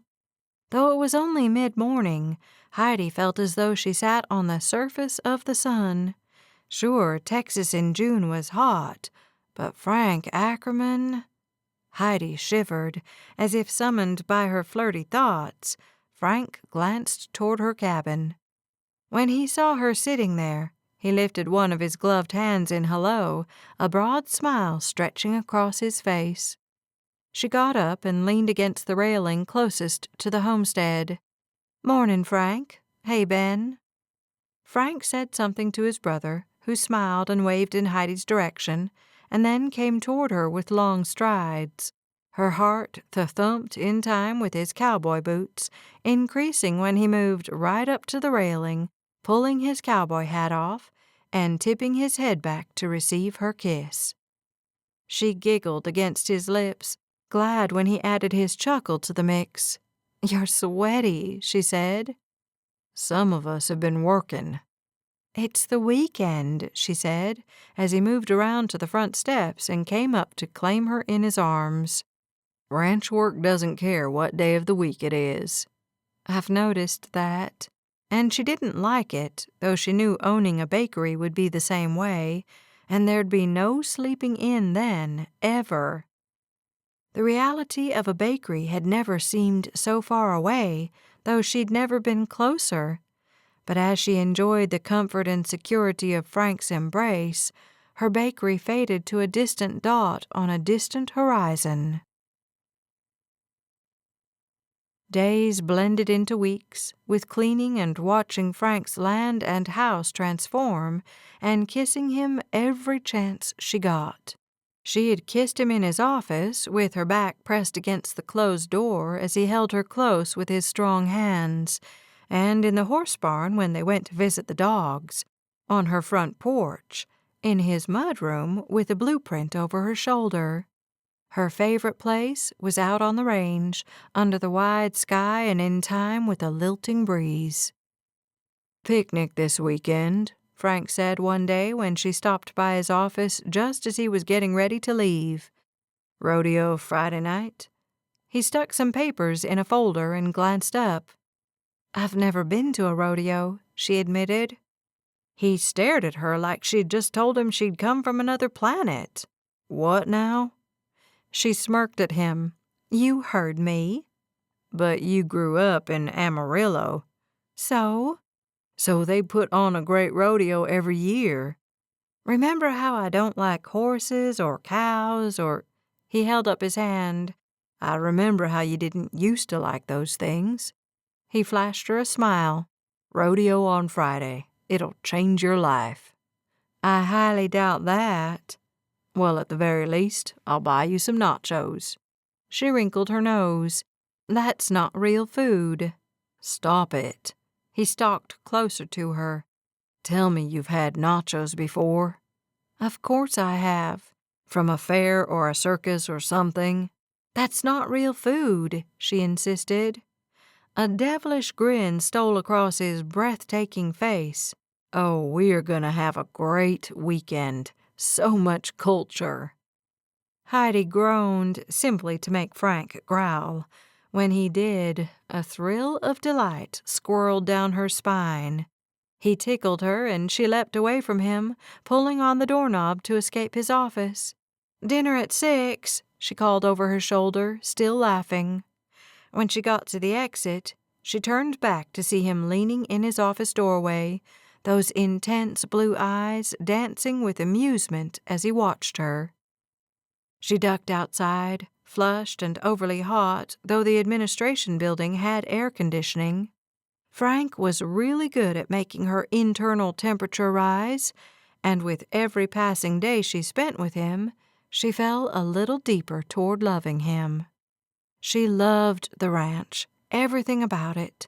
She had walked with him out to the bullpens one night, then gone with him on a three-wheeler out to a cabin about a half-hour's ride away. They'd spent an afternoon there, talking about what Pastor Allen had said in church earlier that day. Heidi had enjoyed her summer so far, just as Maggie had suggested she do. No promises were made. They didn't talk much about her school after he'd asked how much longer she had until she graduated, but it was an ever-present being in their relationship, an invisible giant just waiting to snatch her away. But not for good, she told herself as she stirred the pot of baked beans. It was the first time she'd thought she could leave Three Rivers Ranch, leave Frank, and come back. But that meant no bakery. Her voice sounded haunted in the empty kitchen where she worked, preparing a meal for the cowhands who had come to expect dinner on a nightly basis. Frank had been buying the groceries for weeks now, thank goodness. Heidi just made the food. But everyone flocked to her cabin at 6 o'clock, even if their chores weren't done. They'd eat and talk and laugh and then head back out to fix the tractor they'd been working on or finish feeding the calves or baling the hay in the surrounding pastures. Those that didn't have to go back to work would stay longer, lounging on the steps or the nearby lawn of the homestead. Frank had re-landscaped the yard so it sloped gently downward now, toward a dugout basement. He'd put in a new door and patio pavers, and the skeleton of the deck and the new expanded upper level of the house had gone up last week. Heidi watched it all with interest. As much as she didn't want to admit it, she could picture herself living in that house with Frank, gathering all the men to the deck and large kitchen for lunch or dinner or special barbecues for their birthdays. The thought brought her peace and happiness, and she wondered if this dream of building a familial community at the ranch could replace the one where she owned her bakery. Noise outside her cabin jolted her from her thoughts, and she threw several pounds of ground beef, homegrown, into a cast-iron skillet. Chase and a couple other men always set up the tables and chairs just before dinner, and she'd lost herself to her circular thoughts again and was now running late. Someone knocked on her cabin door, and she called, "Come in," so she wouldn't have to stop working. She diced an onion as she glanced up to see Frank loitering in the doorway. He never came in her house, and when she'd asked him why, he had said, "Don't want anyone to get the wrong idea about us." But she'd gone in his house, and everyone saw her go in his office and walk around the ranch with his hand in hers. "Just wanted you to know my dad's coming tonight. He's a sucker for a good baked bean, and Ben's been telling him about yours for 2 straight weeks." A blip of anxiety bolted through her. That'll be fun. She tossed the onions in with the meat and salted it all before adding pepper, too. This'll be done in 15 minutes. Maybe." She cranked the flame under the pan. "You can take the baked beans out now, and the buns." He came in, his footsteps sure and strong. Being so close to him in such a small space set her nerves on fire. "Heidi," he said real quiet, like there might be people listening in. "Thank you." She turned from her task at the stove, seeking his face to understand the deep river of emotion in his voice. She had never seen Frank cry or even get that angry. He operated on an even keel, only showing his desire and joy when they were together. He looked at her with all seriousness in his eyes, and she said, "You're welcome." Clearing his throat, he collected the pot of baked beans and left the kitchen. When he returned for the buns and serving utensils, he said, "Oh, and I have your paycheck from June." Elbow deep in sloppy joes, she said, "Leave it on the table, would you?" He did and went outside with everything. A few minutes later, with everything ready, she called him back in to carry the heavy pan outside, too. He set it on a square of wood she'd claimed from the scrap pile and called everyone together. "Let's pray," he said. Even those cowboys who didn't go to church swiped their hats off and bowed their heads. Heidi's heart swelled with love as Frank said grace, marveling at his strength and faith. When he finished, she realized she had tears gathering in the corners of her eyes. She turned away from him quickly and placed the serving spoons in the sloppy joe mix and the baked beans. The men came up the steps and went down both sides of the table, each of them saying, "Thank you, Heidi," as they passed her. Chase gave her a quick side hug before he went through the line and asked, "How's Maggie?" "I haven't talked to her in a while," Heidi admitted. "That's why I asked." He gave her a pointed look, picked up a paper plate, and moved down the table. Regret and horror snaked through her, and for the second time in 10 minutes, tears crowded her eyes. She turned away from the group and slipped down the steps. She made it around to the back of her cabin, her face to the wide-open range before the first tear fell. Several minutes passed, and while she managed to tame the tears, the raging emotions teemed inside her, pushing and pulling and prodding at her until she felt wrung out. She heard Frank calling her name, but she didn't want to be found right now, least of all by him. Then she remembered that his father had come to dinner. She just didn't know if she had the fortitude to face them. Frank would know instantly that she was upset and he'd want to fix it. But he couldn't fix this situation. He couldn't fix her. Frank's anxiety grew exponentially with every passing moment. No one had seen where Heidi went. It seemed impossible that the person who provided 25 men with dinner could go unnoticed for even a moment. Anger burned through him. Had someone said something to her? She'd seemed distracted in her kitchen, something he thought couldn't happen. Had he upset her somehow? Was she nervous about his father coming to dinner? And where in the world had she gone? He had checked inside her cabin, even going so far as to knock on her bedroom door and open it. He'd practically ran out of the house when she wasn't there. "Ben," he said, and Frank didn't have to say anything else. While Ben did the same thing, Frank turned and gathered 3 men together for a quick discussion about where they should look before sending them off. He had taken 2 steps toward the homestead, thinking maybe she'd gone there to escape the noise and chaos at her cabin, when he caught movement to his right. He turned, and there she stood. "Heidi," he breathed, rushing toward her. Before he reached her, he saw she'd been crying.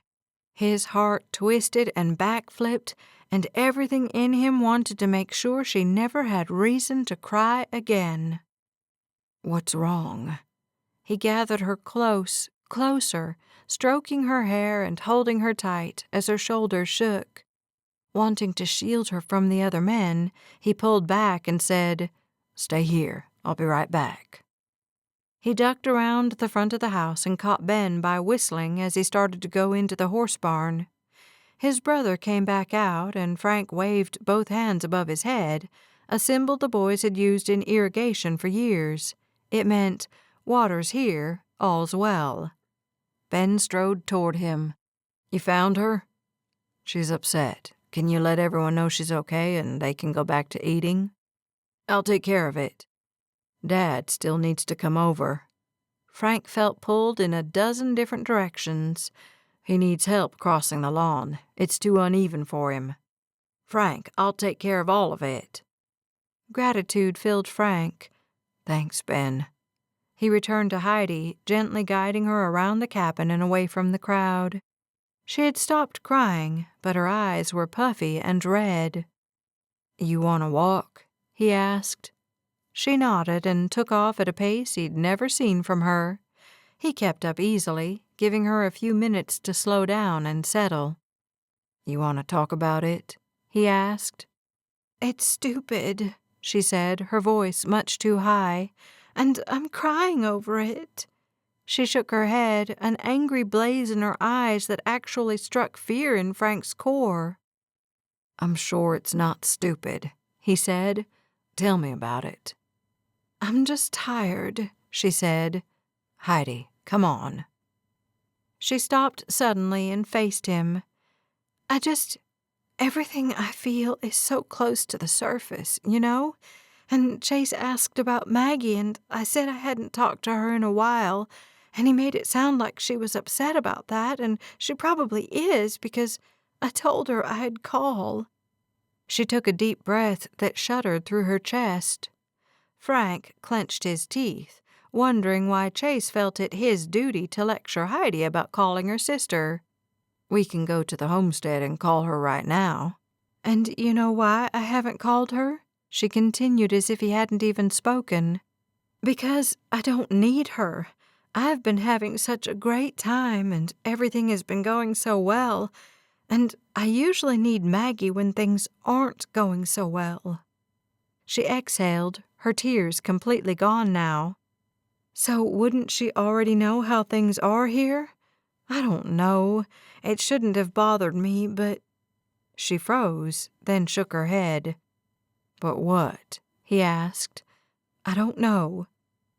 She never let him get away with that, but Frank wasn't sure if now was the right time to push her. "What do you need from me?" She stepped into his arms and tucked herself against his chest. "Just this." She relaxed in his embrace, and Frank knew his life would never be complete without her in it.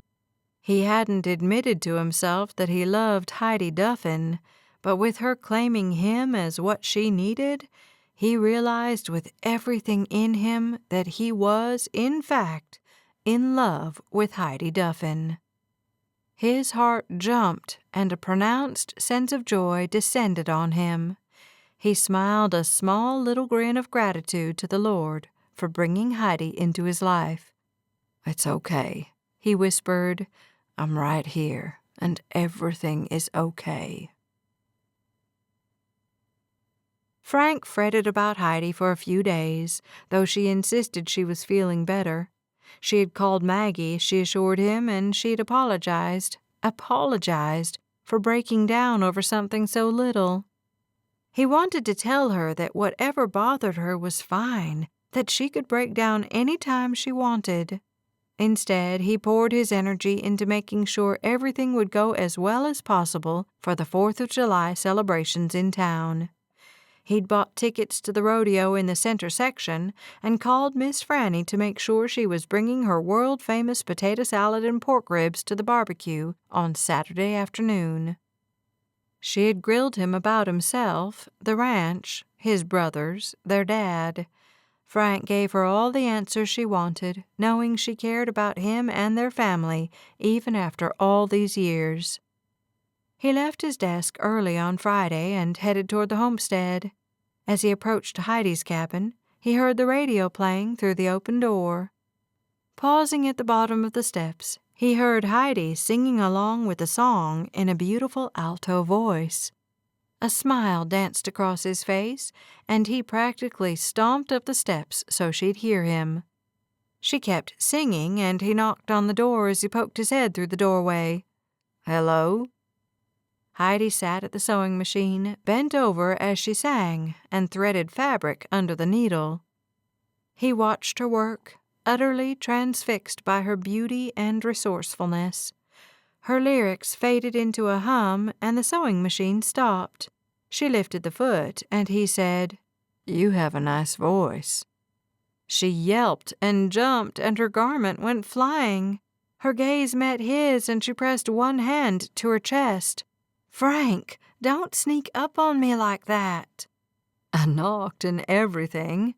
He flashed her a smile. "What are you making?" "A new skirt." She held it up to her waist. "Do you like it?" The red fabric reminded him of the American flag, and he could only imagine what she'd pair the skirt with. "Yeah," he choked out. "It's real nice." "I just need to finish the hem and add a waistband." "Sounds great." "Then I'll change and we can go." He had started to turn toward the door. "Wait, you're going to wear it tonight?" "Of course." She positioned the fabric under the foot again. "It's red and white, and I have the cutest denim jacket to wear with it. Red, white, and blue." She tossed him a quick smile and started sewing again. He marveled at her as he strode across the lawn to the homestead. Who could decide mid-afternoon to make a skirt to wear that evening? If he didn't hurry, she'd probably have a batch of cookies baked by the time he returned to pick her up. She waited on the porch when he came back, wearing that sexy red skirt with a white blouse tucked into one side so he could see the white waistband.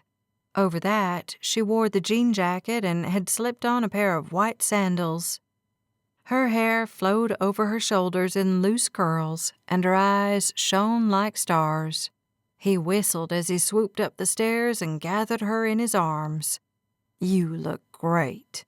He kissed her, taking his time to truly savor the feel of her lips against his, the warmth of her body pressed into him, the powdery smell of her skin and perfume. "You might be too hot tonight," he murmured once he'd pulled away. "You said we'd be sitting in the shade." He noticed her country twang, and a slip of adoration moved through him. "We will be, but it's still hot." "I'll be fine." She started down the steps, leaving him to follow in her wake, which he gladly did. He just wanted to be wherever Heidi was. The drive to town passed in a blink, with easy conversation, and Heidi's leg pressing against his, and her laughter ringing in his ears. They went into the stands hand in hand, and Frank kept his head held high, despite the daggered looks some of the women threw his way. They waited in the concessions line while Frank jabbered about the events and the cowboys he knew on the rodeo circuit, and how his father had sold a bull to the rodeo years ago. He got up to the window and ordered hamburgers for both of them, as well as nachos, a churro, and sodas. When Heidi saw all the food, her eyes widened and she looked at him. "I need help carrying all this." He grinned and she burst into laughter. After she took a soda and the churro, she said, "I'm still not convinced this is real food." He picked up the box they'd stacked the food in. "The burgers are, and that there churro is a game changer." "You said that about the nachos." "No, I said the nachos were life-changing." He used the cardboard tray to point toward where she needed to go. "And they are." He switched places with her so he could lead her to their seats. The shade had already arrived, and he settled onto the bench and offered her a hamburger. But she smiled, hunched her shoulders, and wiped the cinnamon sugar from her lips. He chuckled, the sound growing into a full laugh when he realized she had eaten the entire churro on the walk to their seats. "Okay, so someone's hungry," he said, still laughing. "This has totally changed my game." She balled up the paper wrapper and tossed it in the box. "Do you have room to eat real food?" He picked up a burger and unwrapped it. She crossed her legs, completely distracting him. No, I think I'll change my life now. She reached for the tray of nachos. I dipped the chips in that. She eyed the cheese sauce like it was toxic. It probably was. Frank didn't care. He loved the stuff. That's right. He bit into his burger, another of his favorite foods. He pretended like he wasn't watching her dip her chip and lift it toward her mouth. She finally put the whole thing in her mouth, and he abandoned his burger to gauge her reaction. She gave nothing away as she chewed and swallowed. Well? She focused on the nachos, a tiny smirk riding on her mouth, and picked up another chip. I don't know if I'd categorize it as life-changing. She dipped the chip in the nacho cheese sauce. Do you mean to drown that chip in cheese sauce? She looked at it and stuck it in her mouth before it could drip onto her clothes. It's good. After she swallowed, she added, but I've had more life-changing things happen to me. Really? Like what? In the arena below, the tractor smoothing the dirt rumbled out the door. The rodeo was about to start. Things, she said in an evasive voice, her face reddening. Maggie's here somewhere.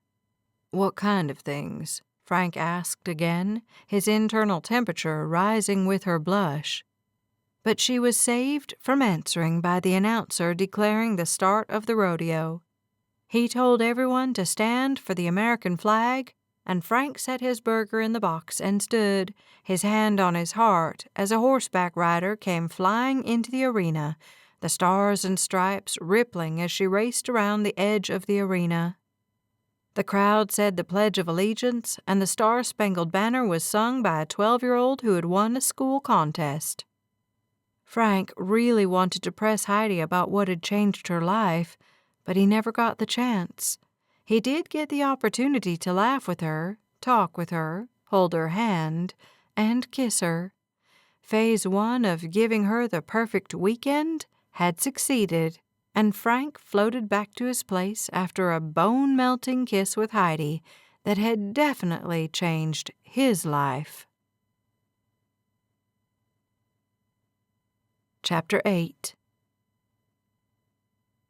Heidi found Maggie inside her cabin, pulling her hair from its French braid.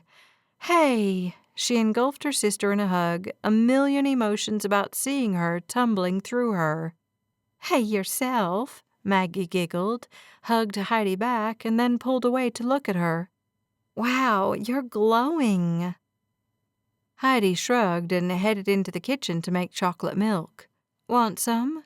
She pulled out the powder and the milk. Of course. Maggie sat at the kitchen table while Heidi brought everything over to the table. Did you like the rodeo? You know, it was pretty amazing. Heidi placed 2 tall glasses on the table and sat across from her sister. I liked the fireworks the best. Yeah, I'll bet. Maggie poured herself some milk and pushed the container toward Heidi. What does that mean? Maggie grinned and spooned powder into her glass.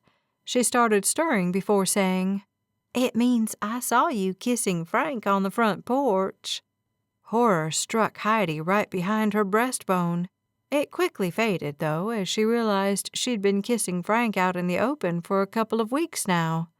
Surely every cowhand at 3 Rivers knew about their relationship. They hadn't exactly tried to hide it. Still, something about having someone watch her melt into Frank made Heidi squirm. There were definitely fireworks, Maggie said. Heidi laughed, the previous joy of being in Frank's arms, feeling the adoration and love in his embrace, returning in full force. I guess there are. So you love him? Heidi shook her head in time to stirring the powder into her milk. No, I don't think I'm quite in love with him. What are you going to do about school? Heidi straightened and took a gulp of chocolate milk for strength. It slid down her throat and cooled her off.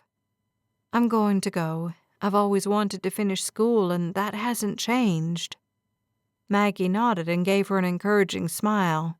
So you've decided. Last time we talked, you hadn't. Last time they'd talked, Heidi had barely been able to say anything besides an apology for not calling. Maggie hadn't acted like it was a big deal, and she'd spent the conversation detailing how she felt about Chase. Heidi had learned valuable lessons from that experience. One, Maggie needed her just as much as Heidi needed Maggie. She should call, even if things were going great for her, because maybe Maggie needed to talk. Two, Frank was kind and caring and wonderful in a crisis. He soothed the wounds in her soul and held her hand and offered whatever support he could. She had leaned on him for a few days, and he'd gotten her through a rough emotional patch without running for the hills. "I've decided, yes," Heidi said, her gaze wandering toward the front door. "What about Frank?" That was the question of the century. She stirred and drank, her thoughts meandering down the same path they always did when she thought, "What about Frank?" "I'm hoping Frank will wait." She spoke to her milk, her voice quiet and calm. She glanced up at Maggie. "Do you think that's the right thing to do? Ask him to wait for me to finish school?" Maggie looked at her with bright, unassuming eyes. "I can't tell you what's right for you, Heidi." Heidi sighed and leaned back in her chair. "Yeah, I know. It just seems, well, it almost feels unfair to have met him right now. I hope that doesn't sound ungrateful. I just don't understand why God's given me both of these opportunities at the same time."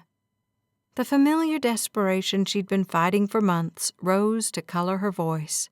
"I felt strongly I should finish school before I met Frank. I have to stick with that. Otherwise, what was that feeling?" She looked helplessly at Maggie, who gazed back at her sympathetically and placed her hand over Heidi's. "You have to trust those feelings." "How do I do that? How can I know they're right?" She took a deep breath to drive the confusion away. When she let it cloud her mind, she went into a tailspin, and she didn't want to go there again. "You know," Maggie insisted. She pulled her hand back. "You know, Heidi, you've always had great faith. Now you have to use it." "It's hard." Maggie finished her chocolate milk. "Daddy always said we'd have to rely on our faith in hard times." Heidi heard their father's voice telling them that over dinner. A rush of affection for her family flowed through her, and she drained the last of her sweet treat, too. "So tell me about you and Chase. Things going okay? Getting serious?" Maggie grinned and then giggled. "Not too serious yet, Heidi. We've only been dating for a few weeks." 5 weeks. "Okay, 5 weeks. But I don't get to see him every day like you see Frank. It's a little slower." "He seems to like you." Heidi collected the dirty glasses and took them to the sink. She'd wash them in the morning. She put the milk in the fridge and the chocolate powder in the cupboard. "You guys going to the fair and picnic tomorrow?" "Yes."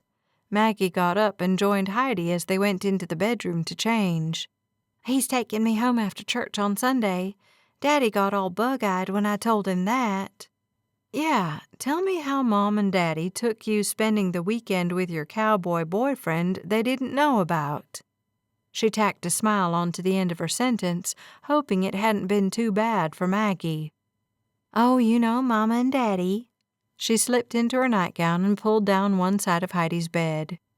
So Mama asked 100 questions, while Daddy sat and listened, a growly look on his face. Maggie laughed and laughed. "And then Daddy said, 'I need to meet this boy,'" both girls said in a low voice, imitating their father. They dissolved into giggles, and Heidi felt more at peace than she had since driving to Three Rivers with Maggie all those weeks ago. And she knew without a doubt that things would work out with Frank.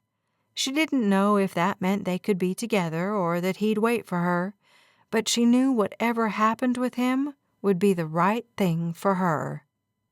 As Maggie clicked off the lamp and the girls settled into sleep, Heidi offered a prayer of gratitude for this moment of clarity. She slept the best she had since coming to the ranch. The next afternoon, Heidi slid out of Frank's truck after him, tugging at the bottom of her dress to get it to fall into an appropriate place. The bright yellow fabric had little red cherries covering it, and she carried the light sweater she usually wore with it. But with the summer heat, she let the sun touch her bare shoulders as she faced the park. She had seen it filled with people during the dances, but this had gone to a completely new level. Now kids ran and yelled, parents hovered around the tables, setting down the dishes they'd brought to share. Elderly people sat in the shade, talking. There seemed to be activity everywhere, and Heidi felt more overwhelmed than she had last night in the crowded rodeo. Crowds usually didn't bother her. After all, she loved the vibrancy of the city, its hustle and bustle. But here she felt like an outsider, someone who didn't quite belong, though the Ackermans were Three Rivers royalty. Thankfully, Frank took her hand in one of his, carrying the platter of macaroons she'd made in the other. She felt naked, exposed, as they moved through the crowd to the dessert tables. He dropped her hand and nudged a cake to the right and a cobbler to the left to make room for their treats. The colorful macaroons definitely brightened the table, and some of Heidi's unease ebbed away. "That's Vince Garrison." He pointed to a man about his age. "He owns the grocer. Well, his father does, but he's set to take it over." Heidi nodded, trying to absorb all the names and faces as Frank pointed them out. She met school teachers and the librarian, an elderly gentleman who begged Frank to come take over the barber shop. Frank laughed at that. "Just because I cut my own hair doesn't make me a barber," he told the man. "But nice try, Elliot." "You cut your own hair?" Heidi asked as they moved away. She didn't get to see it that often. The man seemed glued to his cowboy hat. "Well, I'm not going to drive 40 minutes for a 10-minute haircut." He slid her a grin that set her stomach on fire. "Do you cut hair, Heidi?" "Sure," she said. "I mean, I've done it a few times for my father, this guy in San Francisco." She clamped her lips shut. She hadn't talked about her life in San Francisco much. Okay, at all. Frank didn't ask, and it sort of loomed around them like a third presence. Not so much recently, but now it rushed back, inserting awkwardness between them. "A guy in San Francisco?" Frank's voice strayed into a higher octave, and he wouldn't look at her. She found him adorable, the way he was interested but wanted to pretend like he wasn't. "Yeah, I have friends in San Francisco," she said. "Some of them are male." Most weren't, but Frank would have to ask to find out. Heidi wanted him to ask. She should be able to talk about where she'd spent the last 2 years of her life, where she was going in just 2 short months. "Tell me about them," he said, finally locking eyes with her. His blazed like they always did, like bright blue fire against a dark sky. "Well, Jenny and Damon live close by. We used to go to church together and then go to each other's apartments for lunch. Although," she waited as another couple moved past them, "I realize now that we mostly ate pastries for lunch, pies and cakes and turnovers, whatever we'd been practicing at home." His fingers squeezed hers. "So you don't always need to eat real food." "I'll admit I was usually sick on Monday mornings," she laughed, sucking in the sound when he pulled her closer and slid his arm around her waist. "I want to hear more," he said, his mouth right at her ear, causing her to shiver in anticipation. "But there's Miss Franny, and I want you to meet her." Heidi nodded and put on her most charming smile to meet Frank's mother's best friend. Heidi didn't think a more perfect weekend could exist. Time with Frank, a lot of time with Frank, and time with her sister, and time to attend church had her feeling peaceful and happy and exhausted. Maggie had left with Chase after church, and Heidi missed her already. The cabin felt too quiet without her in it, and she turned on the radio to fill the silence. Frank had gone to the administration trailer after church, as he'd assigned himself the afternoon chores that Sunday. Heidi had learned that he was fair with his men. They all took rotations on the weekends, so everyone had time off when they wanted or needed it. If that meant he had to haul hay or clean horse stalls, then he did it. As she began stirring the flour into her butter and water on the double boiler to make pâte à choux dough, she thought about Frank and his family. She went through each wrangler she'd come to know. And she would miss them when it came time for her to leave. But she would be leaving, a decision further cemented by the lesson at church today.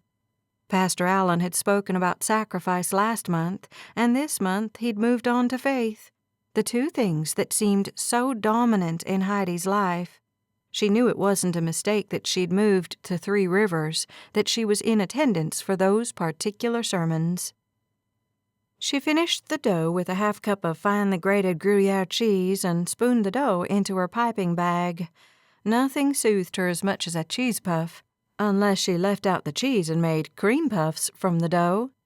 But she'd already put the cheese in all the dough, so cheese puffs it would be.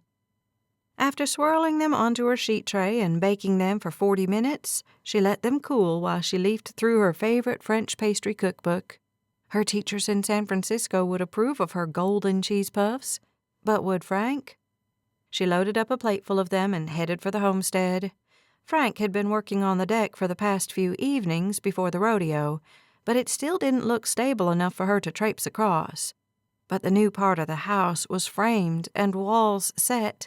A door had been cut in from the deck, and she'd seen Ben and TJ and Frank use that entrance to the house. But she didn't dare, not with her delicious cheese puffs at stake. So she went around to the back door, only to find it gone. It had been removed and a bare piece of plywood placed over the opening. An additional frame now jutted from the house on the second floor, and she wondered how big Frank intended this house to be. She moved back to the side of the house that faced her cabin, where the deck sat. Underneath the deck, Frank had laid pavers for a patio, and she now saw a new entrance there. A fancy new door with a window in the top half. That seemed safer than carrying her precious cheese puffs up the stairs and across rickety decking. The door opened. She wasn't surprised. She didn't lock her cabin door, and she hadn't used the key ring since that first day, since none of the cowboys locked theirs either. Inside, she found a living room with a couch that faced a television set. 2 doors stood in front of her, and she could see into a bedroom and a bathroom. Another door to the right showed her the stairs that would lead to the house above. Another doorway sat at the top, but it was open, and she could hear voices filtering down from the kitchen above. At the top of the stairs, the voices manifested as Ben's and Frank's, and Ben's words, "Do about her," stopped Heidi on the landing, just inside the door. "I don't know what to do about her," Frank said. "She's leaving the last week of August. School starts in September." "You gonna ask her to stay?"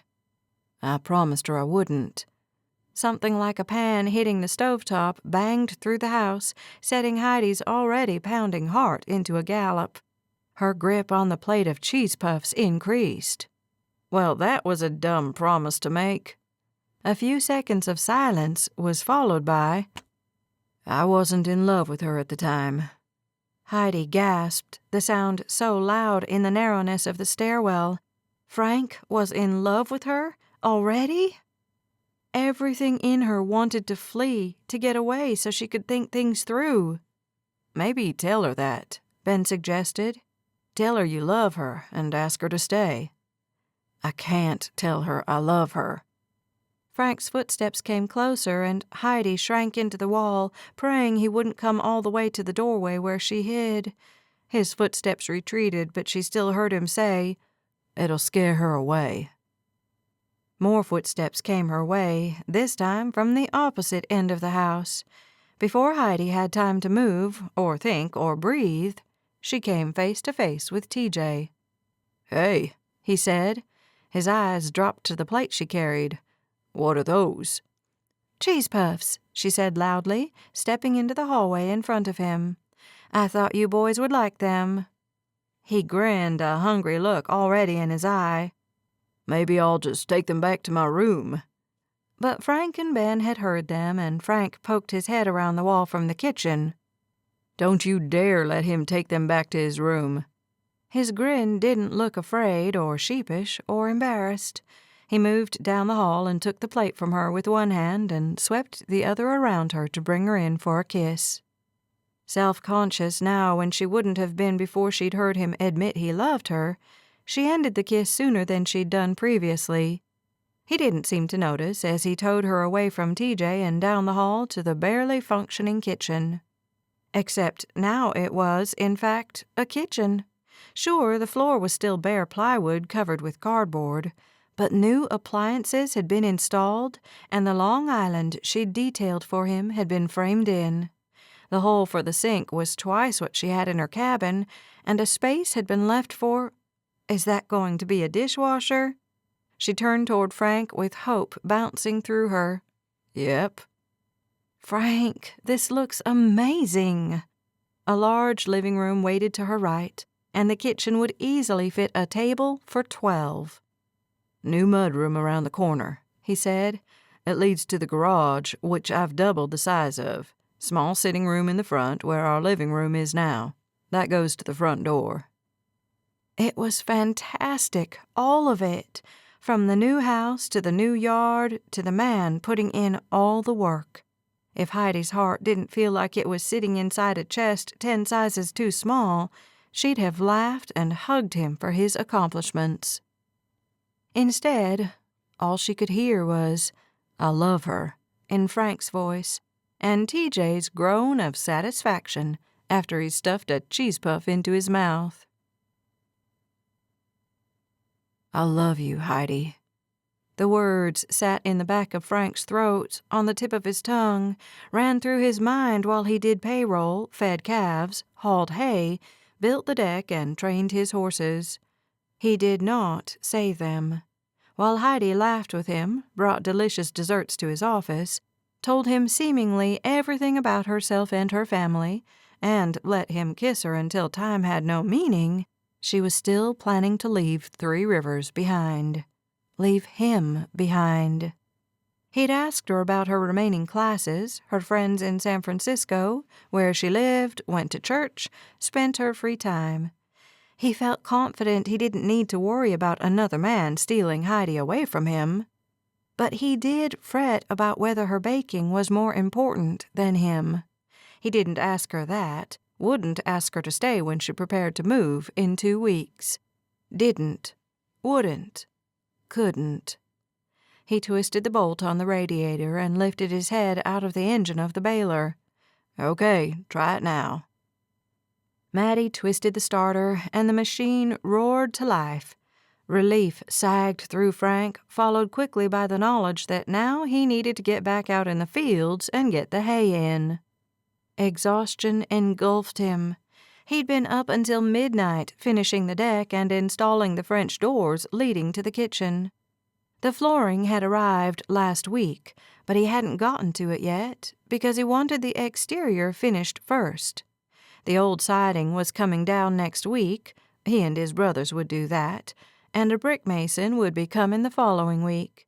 The week Heidi would be leaving. No matter what Frank thought about, it led to Heidi's departure. Frustrated with himself, he climbed into the tractor, said, "Thanks, Maddie. Go see what Terry wants you to do next," and headed out to the hayfields. Some time away from the activity on the ranch would do him some good.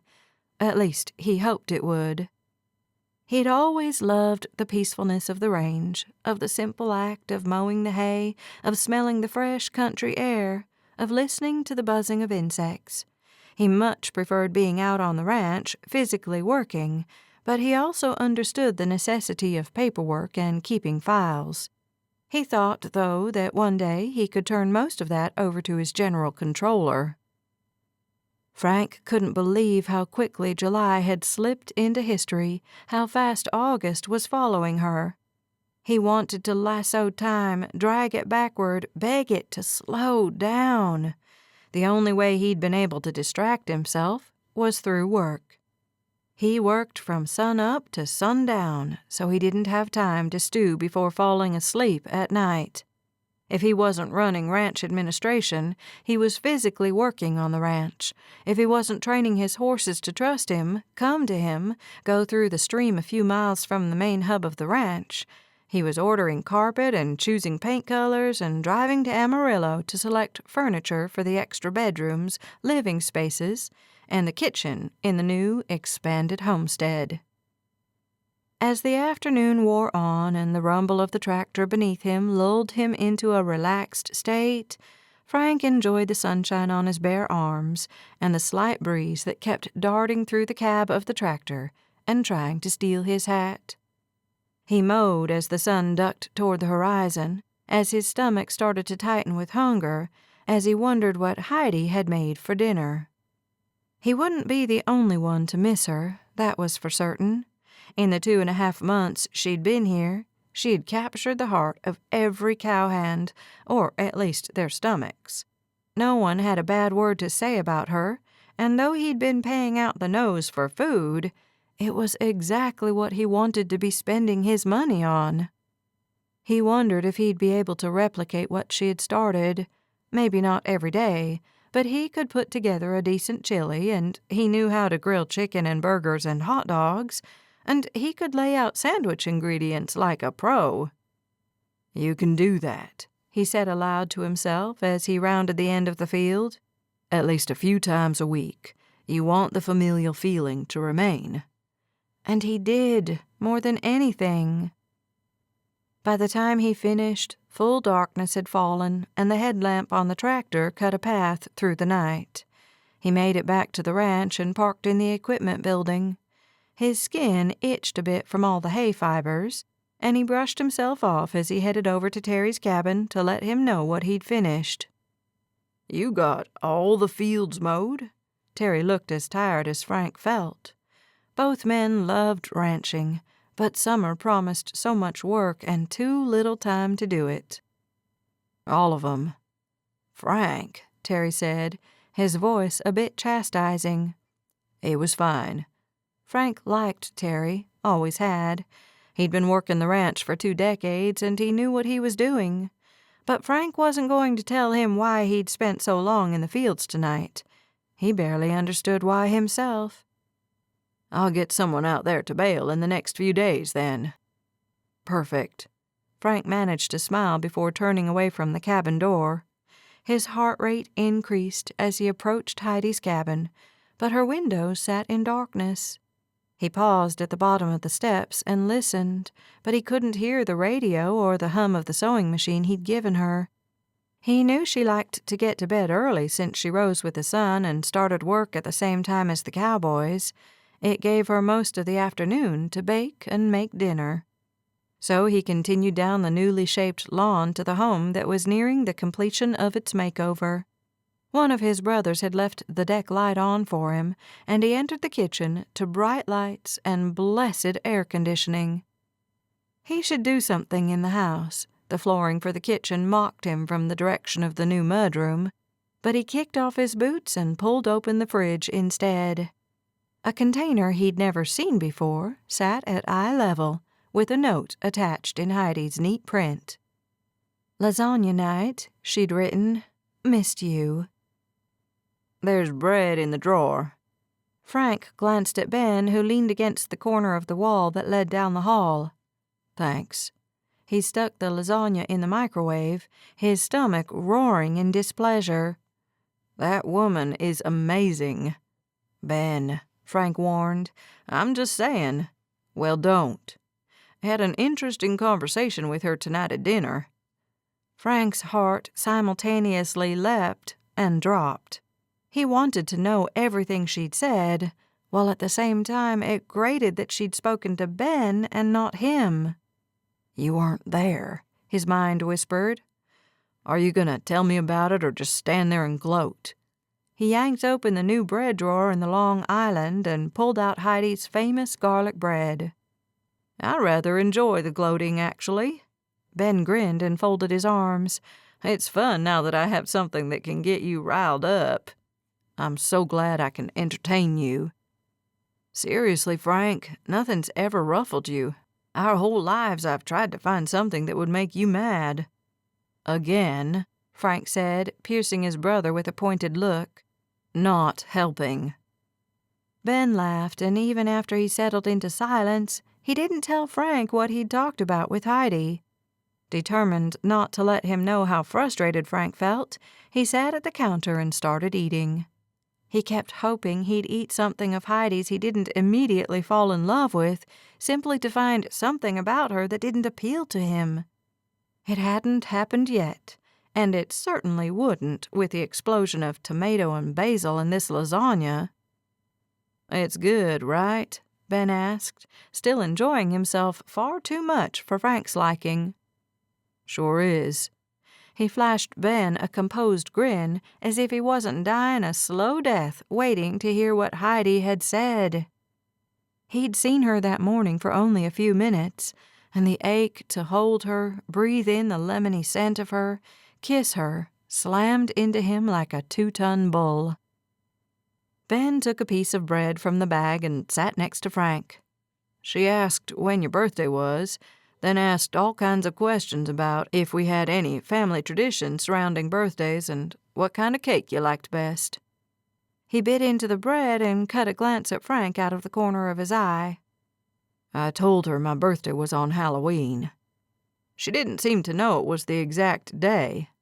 Frank frowned and shoveled another spoonful of lasagna into his mouth. I told her you were a chocolate fan all day long. Frank grunted and reached for his own piece of bread. He didn't want to treat Ben badly, but he didn't have a whole lot left in his tank. I asked her if she was planning to come visit at Halloween. Ben finished his bread and dusted the crumbs from his mouth. She suddenly had a lot of work to do, and she left. The cold spot in Frank's chest that had been expanding all summer shrank the littlest bit. He reminded himself he didn't want her to come visit. He wanted her here with him permanently. He just needed to figure out how to tell her without scaring her into never coming back at all. After all, a visit was better than nothing. Hey there, beautiful. Frank leaned in the doorway to cabin 4, where Heidi held a duster and swiped it along the shelves.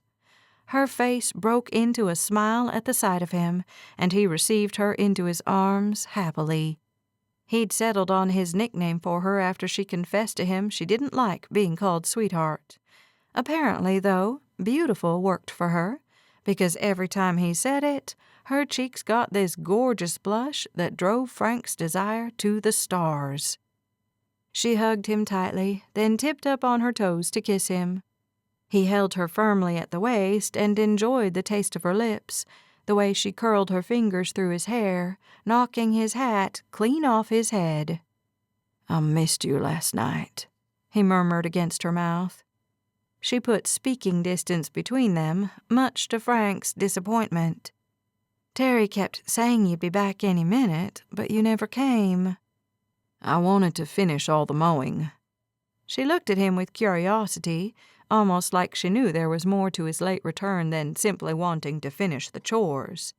But she didn't call him on it. Instead, she removed herself from his embrace and picked up his hat. With a sheepish grin, she handed it back to him.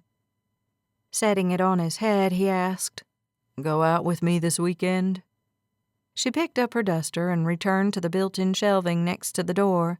"Sure. What do you have in mind?" I need to go to Amarillo and deliver a couple of my trained horses. A blip of disappointment crossed her expression.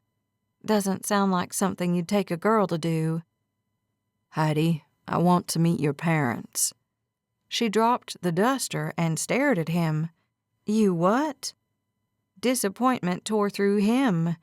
You don't want me to meet them? She blinked again.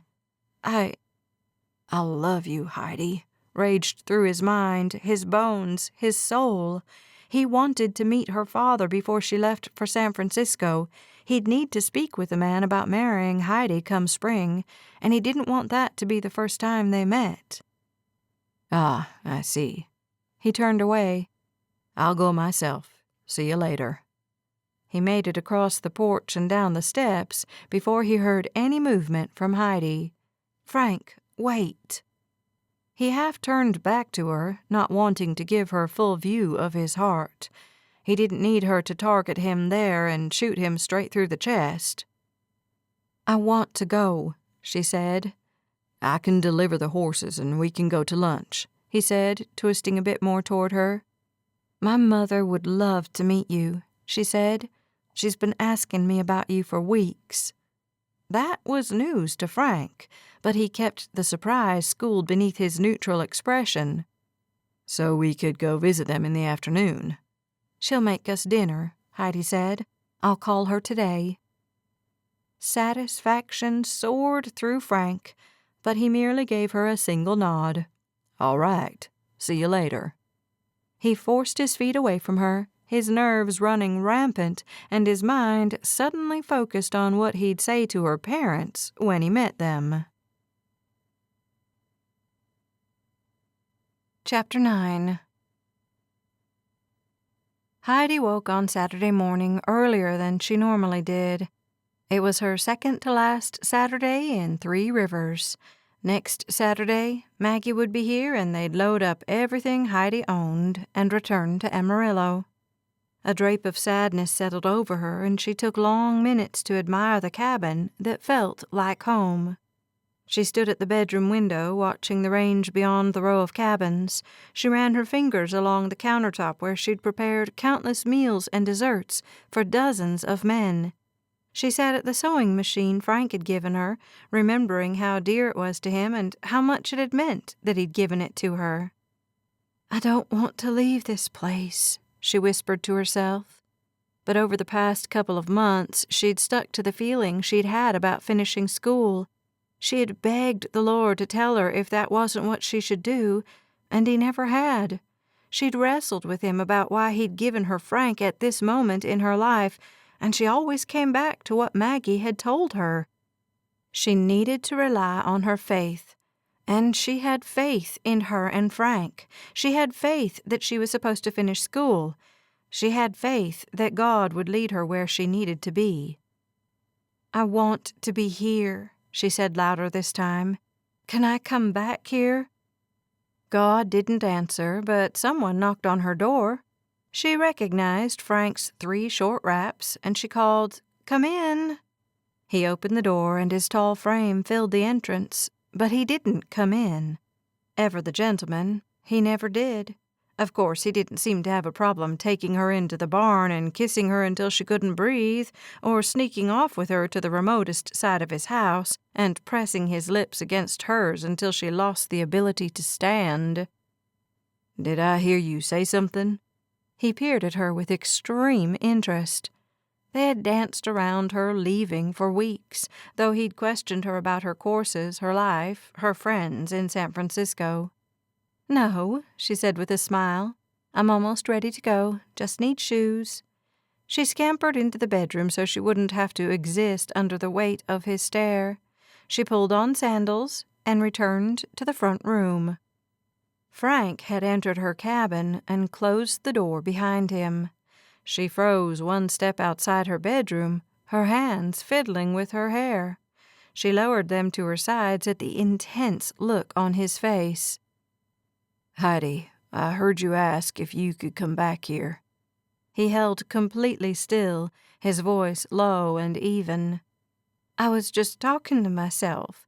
She tried for a giggle, but it came out strangled, and she cut it off immediately. I want you to come back here, he said. His seriousness endeared him more to her, and her heart warmed. Do you want to come back here? Yes, she whispered. She expected him to stride toward her, sweep her into his arms, profess his love for her. Though she'd heard him tell his brother that he loved her almost 2 months ago, He'd never said the words to her. He stayed right where he was, his blue eyes sparking from across the room. "Do you know why I want to meet your parents?" She'd been speculating to herself, even mentioned it to Maggie during their phone call the previous night. Maggie had said their mother was planning a feast, and she'd warned all the girls, and Daddy, to be on their best behavior. A tremor ran through Heidi when she said, "No." "I want to meet them now, so when I go to ask your father if I can marry you, that it won't be the first time they've seen me." The air rushed out of the cabin, and though Heidi gasped, she got no oxygen. The supreme confidence with which Frank delivered his words made Heidi admire him even more. In that moment, she knew without a shadow of a doubt that she was in love with Frank Ackerman. "Frank, what are you saying?" He moved, finally, came around the couch, his eyes never leaving hers. He took both her hands in his. "I'm saying I love you, Heidi. I want to marry you someday." Warmth filled her like a balloon, and fireworks popped in her head. "Someday?" "After you finish school." He dipped his head closer to her ear. "Do you think you might want to do that once you finish school?" He traced his lips down her earlobe and pressed them to the soft spot on her neck just below her jawbone. She shivered, and instead of telling him she loved him too, or that, yes, she'd like to marry him once she finished school, she brought her mouth to his, hoping her kiss could say everything her voice couldn't. Nerves assaulted Heidi as Frank neared her parents' home. Lunch had been romantic and perfect, the exact personification of Frank. She knew Maggie wouldn't be a problem, and she wondered if Bridget would even be home. Kayla, the youngest, probably wouldn't do much more than goggle at Frank. "Please let Daddy like him," she prayed as Frank turned right, and her house came into view. "Third one on the right," she said. He pulled alongside the curb since he had the horse trailer hooked to his truck and put the vehicle in park. "I'm so nervous," Heidi admitted. "You bring home boyfriends a lot?" he asked. She rolled her eyes at him. "You know the answer to that." "So I'm the first?" He wiped his hands on his jeans. "The very first," she confirmed, her eye on the front door. She hoped Maggie would keep everyone inside until they came to the door. She had promised she would. Heidi was grateful for a friend and sister like Maggie. "Should we go then?" "What if they don't like me?" Frank's voice ghosted through the cab, the first time Heidi had ever seen anything but pure confidence from the man. "That would be impossible," she assured him, though she wondered if Daddy would ever like any of the men she or her sisters brought home. He had never liked any of Maggie's boyfriends. She leaned over and kissed his cheek. "Come on." She nudged him toward his door. "You gotta get out, cowboy." He gazed at her with pure love in his eyes and gave her a chaste kiss on the lips. "All right, then." He slid out, and when she joined him, he took her hand in his. Her heart pounded as they mounted the steps, and she knocked twice before pushing open the door. "Hello," she called. "They're here," Maggie called, and she appeared in the doorway a moment later, a huge smile on her face. "Hey, guys." She came forward and hugged Heidi, then pulled Frank into a hug, too. Surprise etched on his face, but he went with it. When he straightened, both her parents stood in the doorway leading to the kitchen and the rest of the house. "Hey, Mama." Heidi moved forward and hugged her mom and daddy hello. She turned back to Frank, her throat so dry. But seeing him standing there in his sexy jeans and blue polo, that cowboy hat on his head, and those old boots on his feet, she grinned with happiness. "Mama and Daddy, this is my boyfriend, Frank Ackerman." He swept forward and shook her father's hand and gave her mother a peck on the cheek. His deep voice filled the house, and his infectious laughter had them all smiling within a few minutes. Heidi stood next to Maggie, who elbowed her and gave her the widest smile and 2 thumbs up. Heidi should have known Frank would charm everyone. After all, he'd captivated her within seconds. Even Daddy seemed under Frank's spell, and he asked Frank to come into the backyard and help him grill the chicken. Frank went without a backward glance, already asking her father questions about the feed store. "Holy brown cows, Heidi," Kayla said once the back door had slammed shut. "He's gorgeous." "Kayla," their mother said, but she moved to the kitchen window and peered out it to where the 2 men stood by the grill. "Did you see him, Mom?" "He's very handsome," Maggie said. "I told you he was." "He's handsome, all right," Mama said. "He's a cowboy?" She finally tore her gaze from the backyard. "He owns the ranch where I've been working," Heidi said. "He owns the ranch?" Mama pulled out an onion and began slicing it. "Set the stove, Kayla." "Yeah," Heidi said as Kayla turned on the gas and set a pan on the burner. She added a dollop of butter and went back to staring out the window. Mama dumped the onions in the pan and added salt and pepper. "Things are serious?" Mama asked, the first of her million-question strategy. Heidi exchanged a glance with Maggie and decided to go with full disclosure. "When he came to pick me up this morning, we talked about getting married." Mama's hand flinched as she stirred the onions. "When will that happen?" "I don't know, Mama. I'm gonna finish school first." Heidi's joviality faded a little, and she too moved to the kitchen window so she could see Frank. 8 months had never felt so long, so much like a life sentence. The following Saturday, Frank arrived at Heidi's by daybreak. She and Maggie would be up early to load the truck and head back to Amarillo. Heidi had a flight to San Francisco that evening. He had done everything he could over the past week to shower her with love and affection. She knew how he felt about her, but the chasm in his chest deepened with each day that he told her he loved her, and she didn't say it back. He'd enjoyed meeting her family, and they genuinely seemed to like him. Heidi had shown up at his place after church the next day, claiming that he was all her family had talked about for a solid day. If Maggie was to be believed, and though the woman had a streak for the dramatic, Frank didn't think she'd lie. He settled on Heidi's front step to wait for the first sign of movement. He didn't want either woman to carry anything heavier than their purse. If he couldn't get Heidi to stay, he was going to make leaving easy so she'd want to return. "You can't ask her to stay," he told himself, same as he had been for the past week. He'd been surprised at his own boldness last week, telling her he loved her and asking her if she'd come back to him. He had told himself for a solid month not to tell her, and yet he had. It had felt so good to say those 3 words, to see the shock and reciprocated love in her face. She didn't say it back, he reminded himself, and then he wondered why he needed her to. Her love for him was plain to see in her expression, obvious to him in her touch, clear as day in her actions.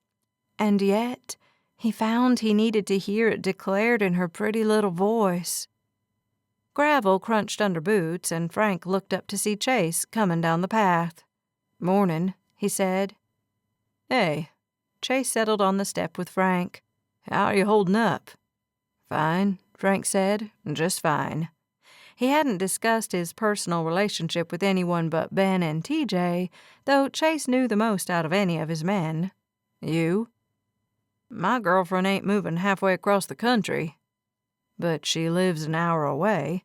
You've done the long-distance thing, at least a little." "Yeah, I guess. I just call her when I can and send her letters and ask her to come meet me in town."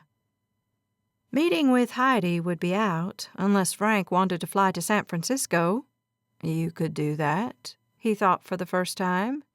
He had good men on the ranch, a capable general controller, a reliable foreman. Even with his brothers leaving next week, he could take a weekend and go see the ocean if he wanted to. "Heard a rumor going around town," Chase said. They're saying an Ackerman bought a diamond ring." "Ah, that would be Ben," Frank said with a smile. "He's going to propose to Becca before he goes back to school." Chase nodded, turning when noise came from the cabin behind them. "Sounds like they're up." "You go," Frank said, and Chase got up to knock on the door. Maggie opened it and giggled when she saw him. He leaned down and kissed her before entering the cabin. "You comin' in?" she asked Frank, but he shook his head. "Let me know when you're ready to load up," he said. "I'll send Heidi out." "You don't need—" But Maggie had already turned into the house and called for her sister. Heidi came out a few minutes later and sat next to him on the step. Everything in him wanted to reach for her hand, lace his fingers through hers, turn and press a loving kiss to her temple. But a rush of apprehension, of anger, of alarm raced through him. He couldn't touch her, couldn't speak. She snuggled into his side and laid her head against his bicep. "I'll call you tomorrow night, right?" "Right," he managed to scrape out of his throat. The country silence seemed so loud, something Frank had never experienced. The muted sounds of Chase and Maggie's voices from inside the house brought the only sound. He finally relented to his urge to hold her hand and reached for her. The tension between them evaporated like dew in the summer sun, and she leaned farther into him until he lifted his arm around her and cradled her against his chest. "I'm gonna miss you, beautiful." His voice sounded unlike him, thick with longing and love. "I know," she said. "I'll miss you too." He tilted his body toward her to kiss her, taking his time and holding on to each touch of their lips a little longer. "I love you," he whispered against her mouth, holding himself back so she could say it before he kissed her again. She didn't, and Frank felt like he was falling for a few long moments. Then he stood and cleared his throat. "So you all packed up? What do you need help with this morning?" She directed him to the pile of boxes just inside the door. The way they were taped and labeled screamed of her organizational skills, and he smiled at just how Heidi she was. The cabin sparkled as if she and Maggie had spent all night cleaning it. Chase and Maggie sat at the kitchen table, their hands intertwined on the tabletop as they spoke in low voices. Frank steeled himself and picked up the first box. Then it was just a matter of putting one foot in front of the other, enduring simple conversation, and kissing Heidi goodbye one last time. Then she climbed into the truck with her sister, waved at him, and left. He watched the truck round the bend, kicking up dust as it went. Chase clapped him on the shoulder and headed back toward the cabins, but Frank stood in the parking lot until every dust particle had settled, his heart shrinking and the well of regret deepening with every passing moment. "She's gone," he said, and the harshness in his voice startled him. But she was gone, and she hadn't told Frank she loved him, and he stomped back to the homestead, furious with himself for saying things he shouldn't have said, making promises he shouldn't have made, falling in love with a woman he'd known wouldn't stay for more than a summer. Dear Heidi. Frank stared at the piece of paper, writing never really his strong suit. He didn't know what to say. He couldn't tell her of his foul mood, wouldn't tell her that he'd finished the tile in the kitchen yesterday and the carpet had been laid in the living room and all the bedrooms. In fact, the house, without her, felt like a colossal waste of time and money. He didn't want to burden her with his darkness, didn't want her to think he spent days on end staring out the window onto the range, as if he'd see her driving back to greet him. The window faced in the opposite direction, and yet he pictured her leaning in his office doorway, that youthful sparkle in her eyes and a plate of something delicious in her hands. And he wasn't the only one with a grumpy face and a growly voice. Most of his men wore frowns and kept their heads down, getting the job done before they escaped back to the solace of their cabins. A week passed after this fashion, then two. Frank left his office one Friday afternoon, intending to put on the TCU football game and order in a pizza or two. As he passed Heidi's cabin, an idea bloomed in his mind. He wouldn't just order 1 or 2 pizzas, and he wouldn't watch the game alone. He'd invite all his men to come to the expanded homestead to eat and socialize and watch. He had thought about providing dinner a few times a week, but he'd been so focused on trying to fill the hole Heidi had left in his life that he hadn't done anything yet. Pivoting, he went back to the administration trailer, hoping Terry hadn't left yet. A quick check of his watch, and Frank thought he'd find him behind the desk. Sure enough, Terry still sat just inside the door. He glanced up when Frank entered. "Boss?" Frank ignored the surprise and interest in Terry's voice. "As the men come in, will you let them know I'll have pizza at my place tonight? TCU is playing on TV in a couple of hours, and anyone's welcome to come eat and watch." Terry blinked a couple of times as a slow smile spread across his face. "I'll let everyone know." A flash of something moved through Frank's body. It took him a few minutes to figure out what it was, as he hadn't felt anything but gloom and despair in the 2 weeks since Heidi had left. But now he felt satisfied, good almost, like he could do what she'd done. Sure, he'd be a poor substitute for Heidi, her warmth, her cooking, the way she looked at everyone like they had a mountain of potential. But he could try. "Boss?" Terry asked again. "Yeah?" Frank blinked and focused on his general controller. "I've been thinking about something." A tremor shot through Frank's body, his recent euphoria gone. "What is it?" Terry glanced toward the open area where the cowboys gathered for their morning assignments. He met Frank's eye again. "I think it's time for me to go back to Peach Valley." Frank took the news into his mind, rolled it around for a few moments. "Everything okay with your family?" "My parents are getting older," Terry admitted, "and my wife would like to be closer to her sister, too." Frank cleared his throat. "Yeah, of course." He, too, looked down the hall to the empty area. "When do you think you'll go?" "Not until the end of the year," Terry said. "That should give you time to hire a new general controller, and I can train him up right." Relief washed through Frank. He could find a good general controller in 5 months. With his brothers gone, his father had mentioned moving out sooner as well, leaving Frank to run the ranch a few months earlier than he'd anticipated. "That should work," Frank said, sounding more sure than he felt. He shook Terry's hand, ducked his head, and left the admin trailer. "You can do this," he coached himself as he passed Heidi's cabin again and crossed the lawn to the now bricked house. With Ben and TJ gone, the homestead seemed ridiculously huge, but his father could get around easier, and it was a place Frank could invite all his men and have them fit. "Dad," he called as he entered the house from the new deck. "I'm ordering pizza for the game. You want to go into town with me to pick it up?" His father's favorite chair in the now formal sitting room squeaked, and a few moments later he appeared in the kitchen. "Sure." Frank didn't know how much his dad knew about his relationship with Heidi. He'd always been open with his sons, and he had bought the engagement ring Ben had given to Becca the Sunday night Heidi had called for the first time. They had packed up the next week and gone to Dallas so he could finish dental school, and Frank had heard rumors around the ranch and town of their spring wedding. Jealousy had consumed him for a day or two, and a jolt of it hit him now as he grabbed the phone to dial into Papa Henry's, the only pizza joint in 3 Rivers.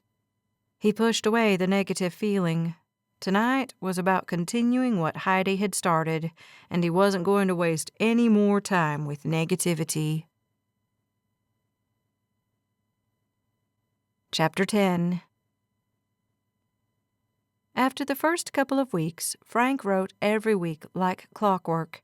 If Heidi didn't get a letter on Wednesday afternoon, she'd know something was wrong. She smiled at the slant of his print and loved feeling like she still lived on the ranch, entertaining the cowhands in the evenings and watching the sun go down with Frank's hand in hers. He told her of prepping the fields for winter and sealing the horse barn and finishing the homestead. She longed for the easier days of summer, but she focused on her baking, pushing herself to do better every day. After all, she hadn't left Frank behind in Three Rivers simply to pine over him. She baked her way through September and half of October, hanging on for Sunday evenings when he would call and she could hear the deep timbre of his voice, and Wednesdays when she could imagine that voice through his words. His birthday was coming up, and she was determined to see him on Halloween, physically be in the same space as him, kiss him, and maybe even be brave enough to tell him she loved him. If she had one regret about leaving Three Rivers Ranch, it was that she'd done it without telling him how much she cared about him.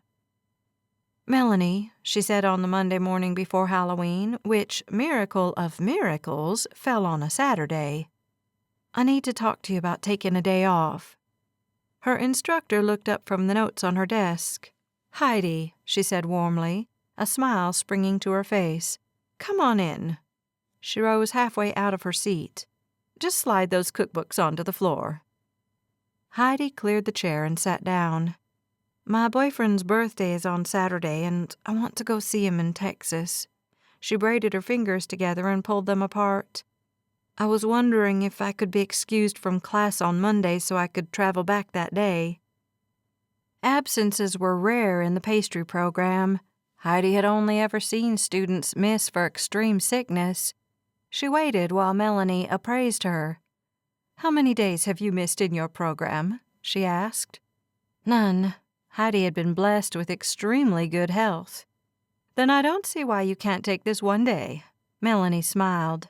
"But you'll have to make up the baking hours. You need 400 by December 15th.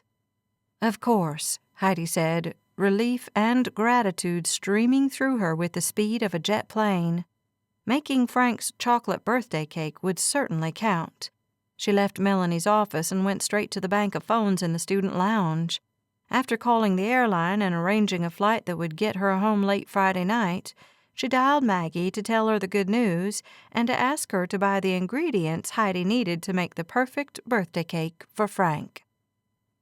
When she got to class, Melanie already stood at the front, but she hadn't started yet. Heidi barely had time to pull on her chef's coat before Melanie said, "Today we tackle one of the hardest pastries to make, a soufflé. It's not time-consuming, it's not difficult, but it is delicate and temperamental, and even the most experienced bakery chefs avoid them." She beamed at them. "And we'll be doing a chocolate soufflé today, and it will be an item on your final cooking challenge at the end of the term." Heidi pushed Frank and thoughts of her visit with him in just 5 short days to the back of her mind. She watched, took notes, read through recipes, then she tried her hand at her own soufflé. Once hers was in the oven, she cleaned up her station and sat at the counter to read through the science behind the soufflé. Someone sat next to her, and she glanced up to find Damon there. She smiled at him. "Hey, how's the soufflé going?" "In the oven." He returned her smile. "I wanted to talk to you about something." Heidi paused in her studies and focused on him. "What is it?" "I'm looking for a partner to start my bakery." He spoke slowly and clearly, one thing about Damon Heidi had always liked. He went to church with her, too, and they'd spent a lot of time together on Sunday afternoons. He had light brown hair and dark brown eyes, and as he outlined why he wanted a partner, where he thought he'd open his bakery, and how he'd come to decide to ask Heidi, his enthusiasm grew. "So I'm wondering if you want to be my partner," he finished. "I don't need an answer right away. Think about it, let me know." He started to stand, but Heidi put her hand on his arm. You said you already have funding? My father is a bank manager, he said, but I want a partner, someone to collaborate with in the recipes, someone to share the responsibility with. You're detailed and organized, and, well, Heidi, everyone knows you're the best pastry chef here. He beamed at her. Like I said, I don't need an answer right now. He walked away, leaving Heidi with more questions than answers. She had often wondered how she'd get up at 3 a.m. and run a bakery alone. She had taken classes in business management and finance, and having a partner was something that had been discussed in detail. They even had sample partnership documents. And here stood Damon, asking her to become his partner, and he already had financing. She felt numb, frozen, and her mind could only scream one thing. What about Frank? By the time Heidi arrived back in Texas, her nerves felt like she'd put them through a lawnmower. She had slept little that week as she tried to figure out what to do. Should she even go home for Frank's birthday if she wasn't planning on returning to Three Rivers next spring? Damon wanted to stay right in San Francisco and open his bakery. He'd grown up there, and his father's bank was there. She had tried to soothe herself by practicing Frank's cake in the evenings, and she'd eaten most of her experiments. And she'd spent long hours on her knees, trying to figure out what God wanted her to do. It always came back to the same question. Why was he giving her these opportunities if she wasn't supposed to take them? And if she wasn't, could he please give her the strength to know what to say, what to do? She had felt his presence near, but no definitive answers had come. So she stuck to her plan of going home and visiting Frank for his birthday. With the help of Chase, she'd managed to keep it a surprise. He'd make sure Frank was home in the morning, and though it was nearly midnight by the time Heidi arrived at her parents' house, she started the chocolate cake. It would need time to cool before she could frost it, and she didn't want to waste her limited time with Frank tomorrow by baking. Maggie kept her company in the kitchen, asking question after question about San Francisco and talking a mile a minute about Chase and everything that had happened in the past 2 months. Heidi had called her religiously, something she knew her sister needed. But there was something about being together that couldn't be achieved over a phone line.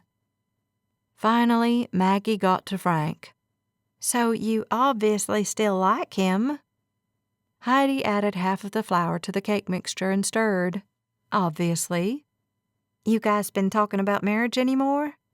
Heidi shook her head, not trusting her voice to stay even if she spoke. "Do you want to marry him?" Such easy questions, and yet so many factors complicated what she wanted. She added another egg, stirred, and then put in the rest of the flour mixture. With the batter done, she faced her sister.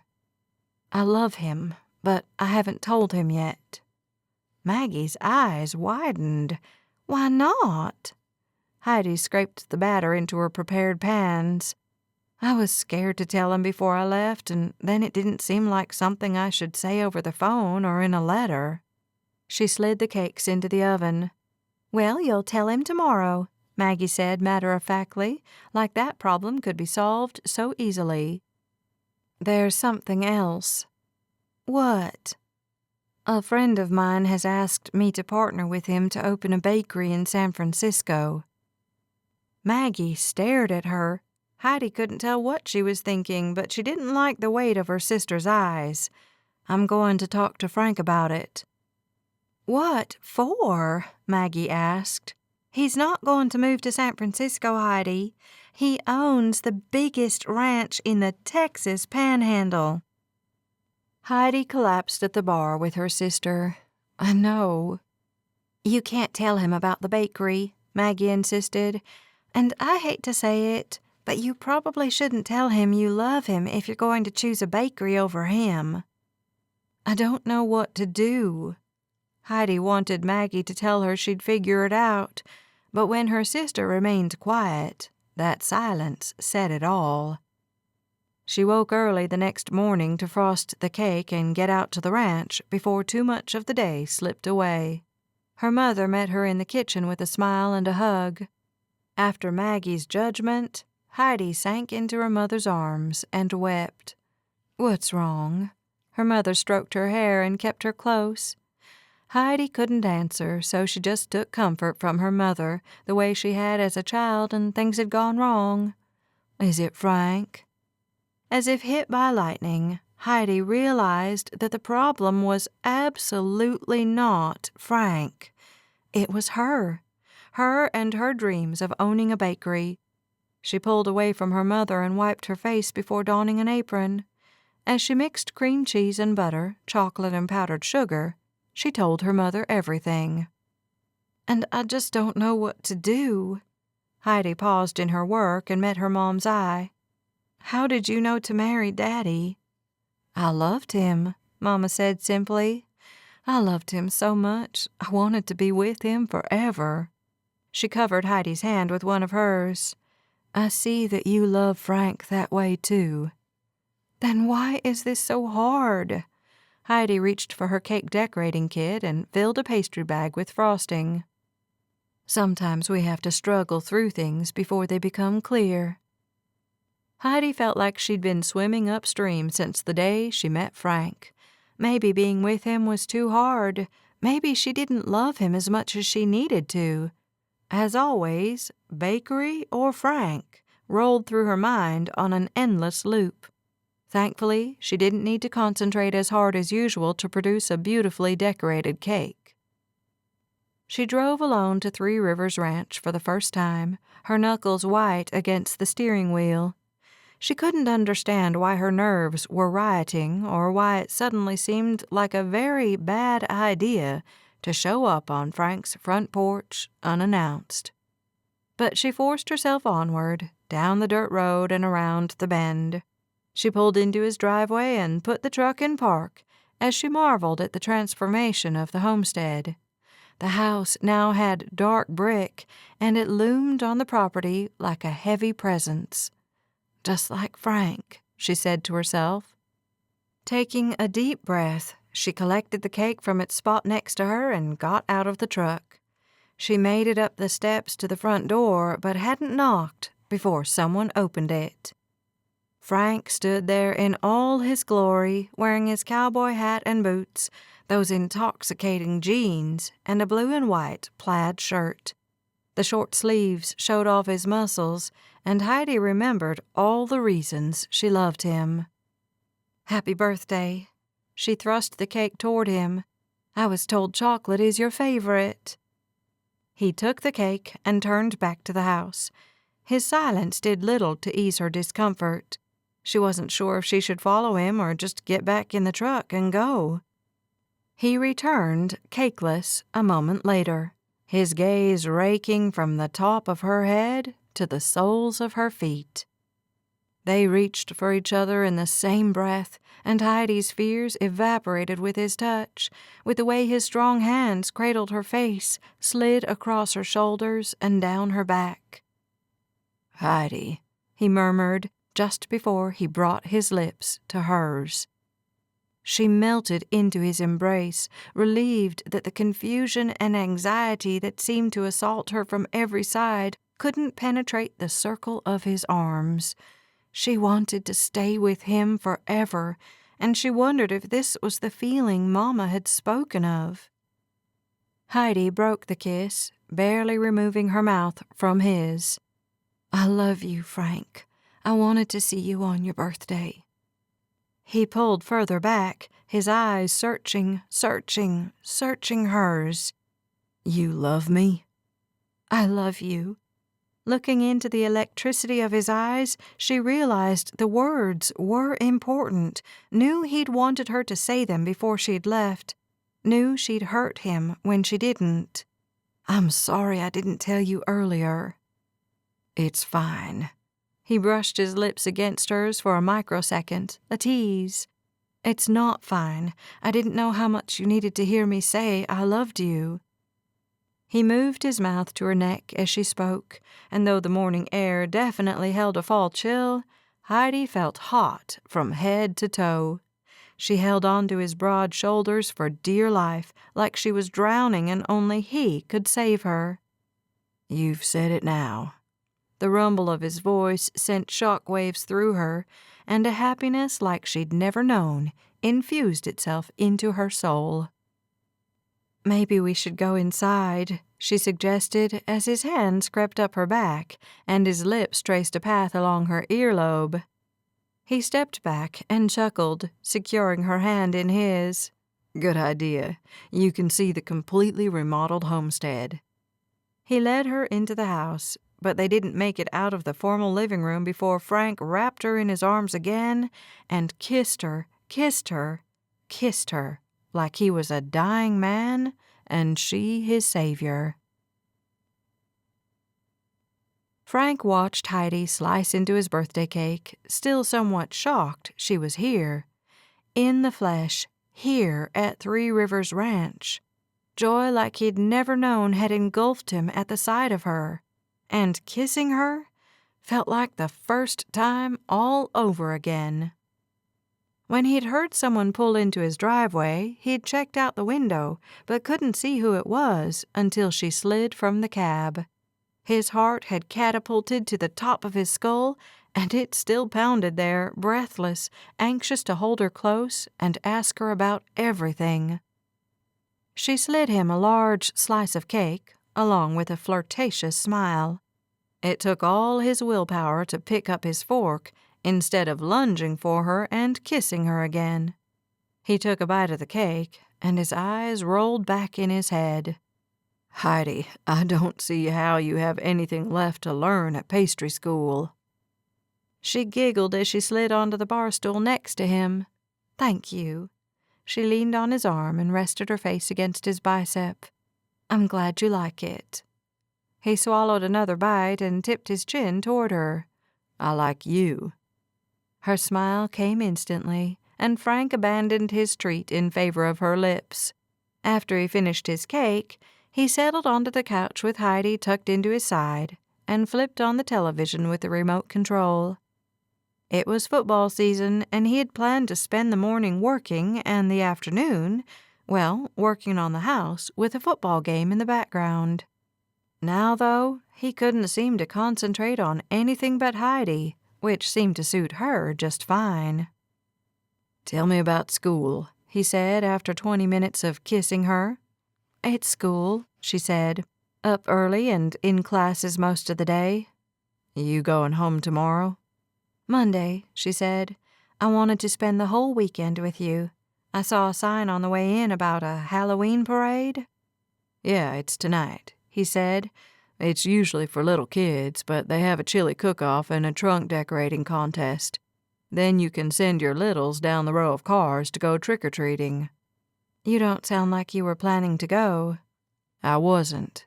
He pulled back and peered down at her. "You want to go?" "I like chili." "I can make chili," he said. "In fact, I need to get started on that. I've invited the boys over for dinner tonight." He slipped out from under her and headed into the kitchen. She knelt on the couch and put her arms on the back of it as she watched him. "You can make chili?" "Sure." He set a cast-iron skillet on the stove and turned on the flame. "I mean, it's not Heidi Duffin level, but it'll feed everyone well enough." She cocked her head to the side as he put a couple of pounds of ground chuck into the pan and pulled an onion from the bowl beside the fridge. "You been feeding everyone?" His lips quirked up at the country twang in her voice. "A couple of times a week." He shrugged. "We're getting by." His voice took on a haunted quality on the last sentence, and he swallowed to tame it back into normalcy.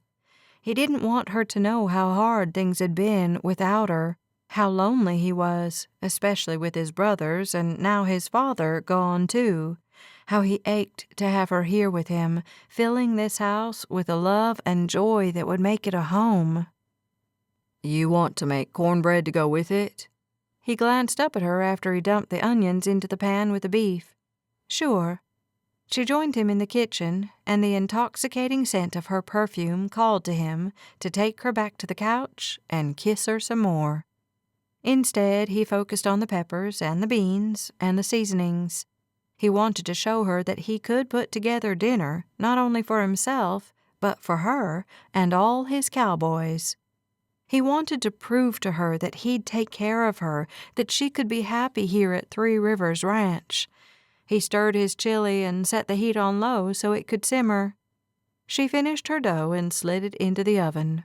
30 minutes, she said. Long enough to take a tour of the house, he said. I think you'll like it. This time he tucked her hand in his and led her down the hall where he'd put 3 bedrooms, a master bathroom, and another bathroom.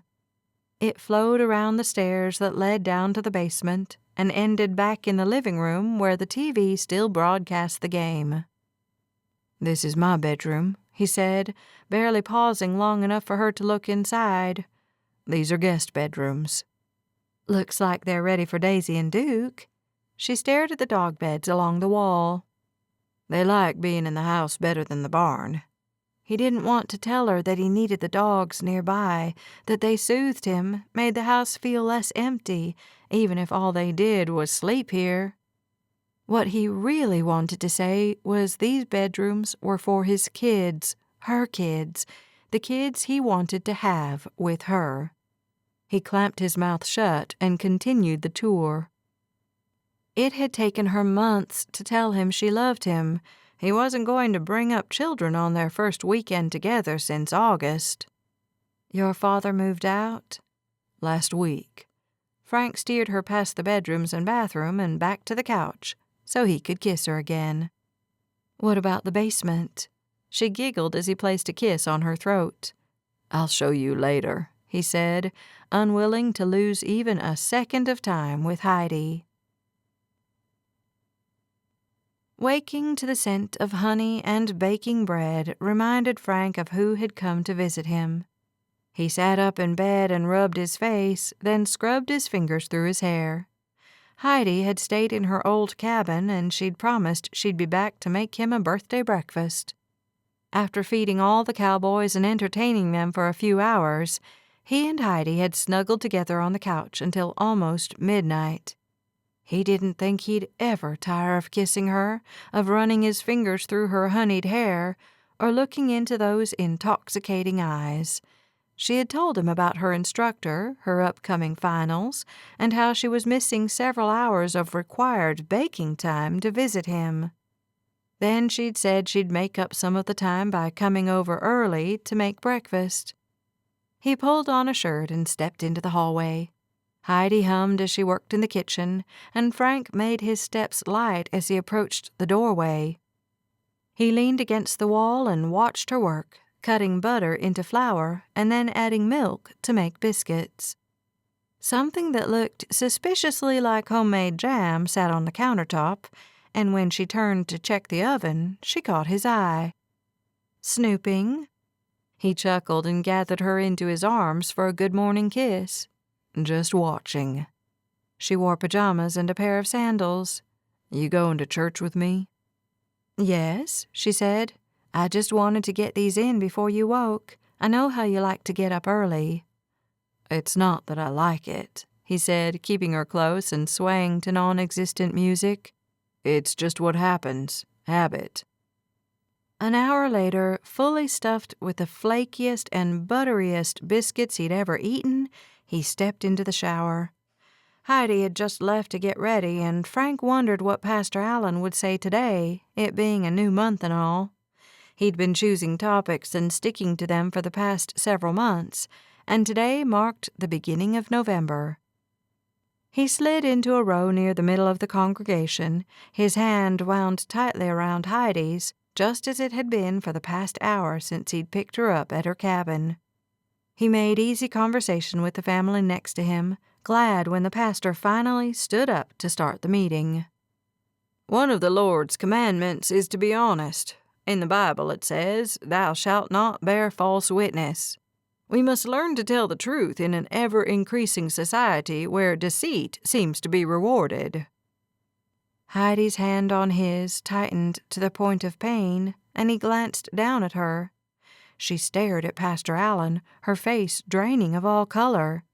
Hey, Frank leaned over and whispered to her, "You okay?" She, startled, released his hand and looked at him. "Yes, sorry." "God is truth," Pastor Allen continued. "He is honesty. We must learn to be honest with ourselves, with others, and with God." Frank enjoyed the sermon, though he kept getting distracted by the presence of Heidi next to him every time she shifted, or her scent would suddenly penetrate his senses, and he'd tune out while he argued with himself about doing more than holding her hand in church. By the end of the sermon, Frank felt stretched thin, and he hurried Heidi to his truck and back to the ranch. He had planned to feed everyone sandwiches, and she helped him set everything out before heading over to her cabin to change. She didn't come back when everyone else did, but Frank didn't worry too much about it. Maybe she needed a few minutes alone. Maybe she wanted to call her sister. She came back just as the last cowboy started putting food on his plate, and the place turned into choruses of, "Afternoon, Miss Heidi," and "So good to see you back at the ranch, Miss Heidi." And Frank cringed when he heard someone ask, "When you comin' back for good, Miss Heidi?" He heard her laughter, but not her answer, and by the time he met her eye, the conversation had moved on to something else. He loitered near the refrigerator, not eating. He wanted his men to have all they wanted, be comfortable in his home. They sat at 2 long tables he'd set up in the kitchen because of the nasty wind this afternoon. He finally went through the line and built his own sandwich, finding a spot next to Heidi at the bar. "Thanks for lunch, Frank." She grinned at him and bit into her sandwich. He wanted to point out how he'd purchased everything, no actual cooking involved, but said, "Thanks," instead. Frank wanted the cowboys there, but with Heidi in the room too, he just wanted them gone. They seemed to be able to pick up on his mood, and everyone cleared out before too long. He yawned as he started cleaning up lunch. "Wow, I'm tired." "Kept you up too late, did I?" She flashed him a flirtatious smile, but it didn't quite sit right on her face. Something was wrong, but she was working hard to cover it up. He let her, hoping she'd bring it up on her own. They cleaned up together, and Frank turned the TV on low and settled into the couch. "I might fall asleep," he warned her. "I often do on Sunday afternoons." "It is a very relaxing time," she said as she sat next to him. He handed her the remote control. "You can put it on anything you want." "This is fine." "This is the NFL." He cocked his right eyebrow at her. "I don't mind." She didn't seem to be watching the TV. She faced it, yes, but her expression suggested she was somewhere else, thinking about something else. "So, something interesting happened this week," she said. She wouldn't look at him, and her voice came out a bit high, a bit strained. "Tell me about it." He closed his eyes and tried to ignore the panic rushing into his body. Didn't work, and his heartbeat sounded as if it existed in his eardrums. "You remember me telling you about Damon, that friend of mine I go to church with?" Frank suddenly felt like the ground had turned to ice, slippery and cracked, and like it couldn't bear his weight. "Yeah?" "He asked me to be his partner," Heidi said, "for a bakery he has funding for in San Francisco." Frank's eyes snapped open at the same time his heart plummeted to the basement. He stared at Heidi, trying to figure out why she'd brought this up now. He couldn't decide if she wanted the partnership or not. Couldn't tell how she felt just by looking at her. "And?" he prompted. "And I'm thinking about it." The words broke Frank, and he pushed himself into a sitting position.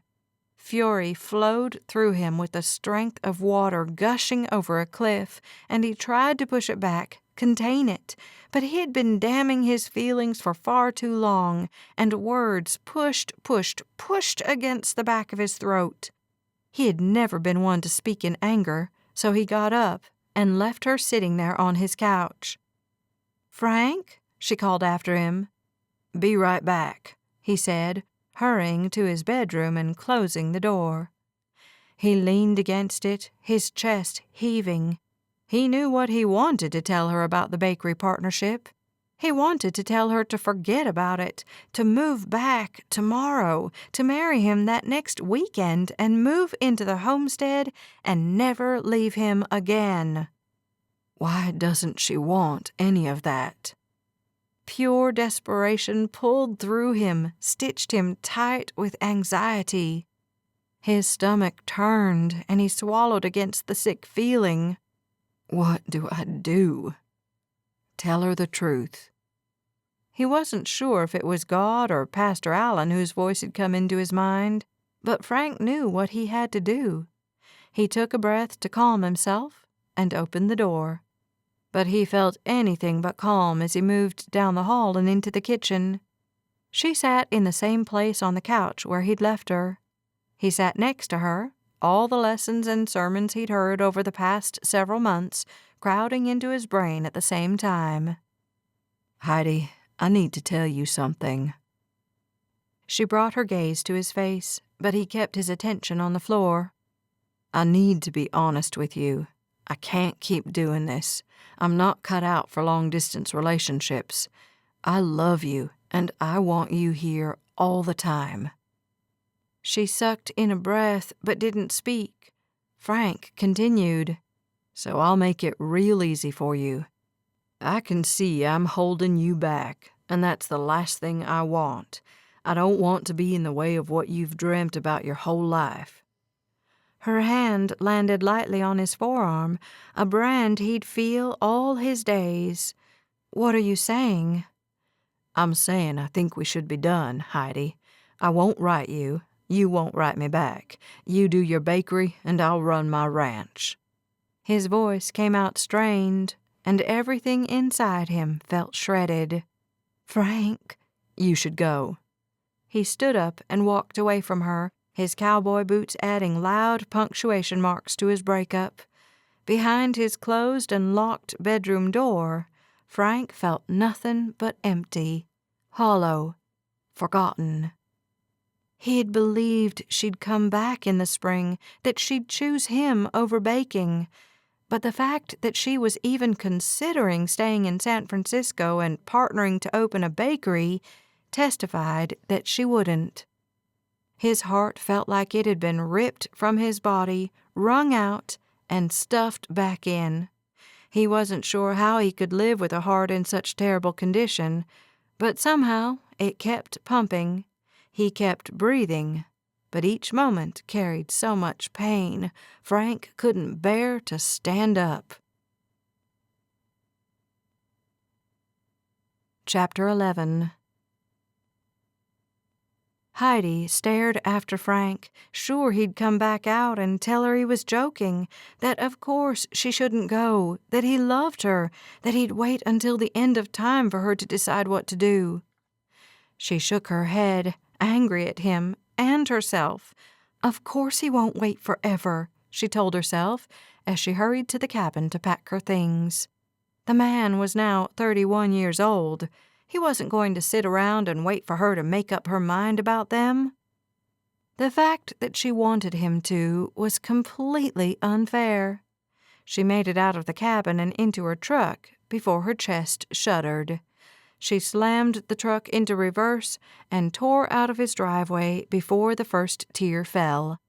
She made it back to the paved highway before she had to pull over and park because she was crying so hard. She rested her head against the steering wheel, at an utter loss as to what to do.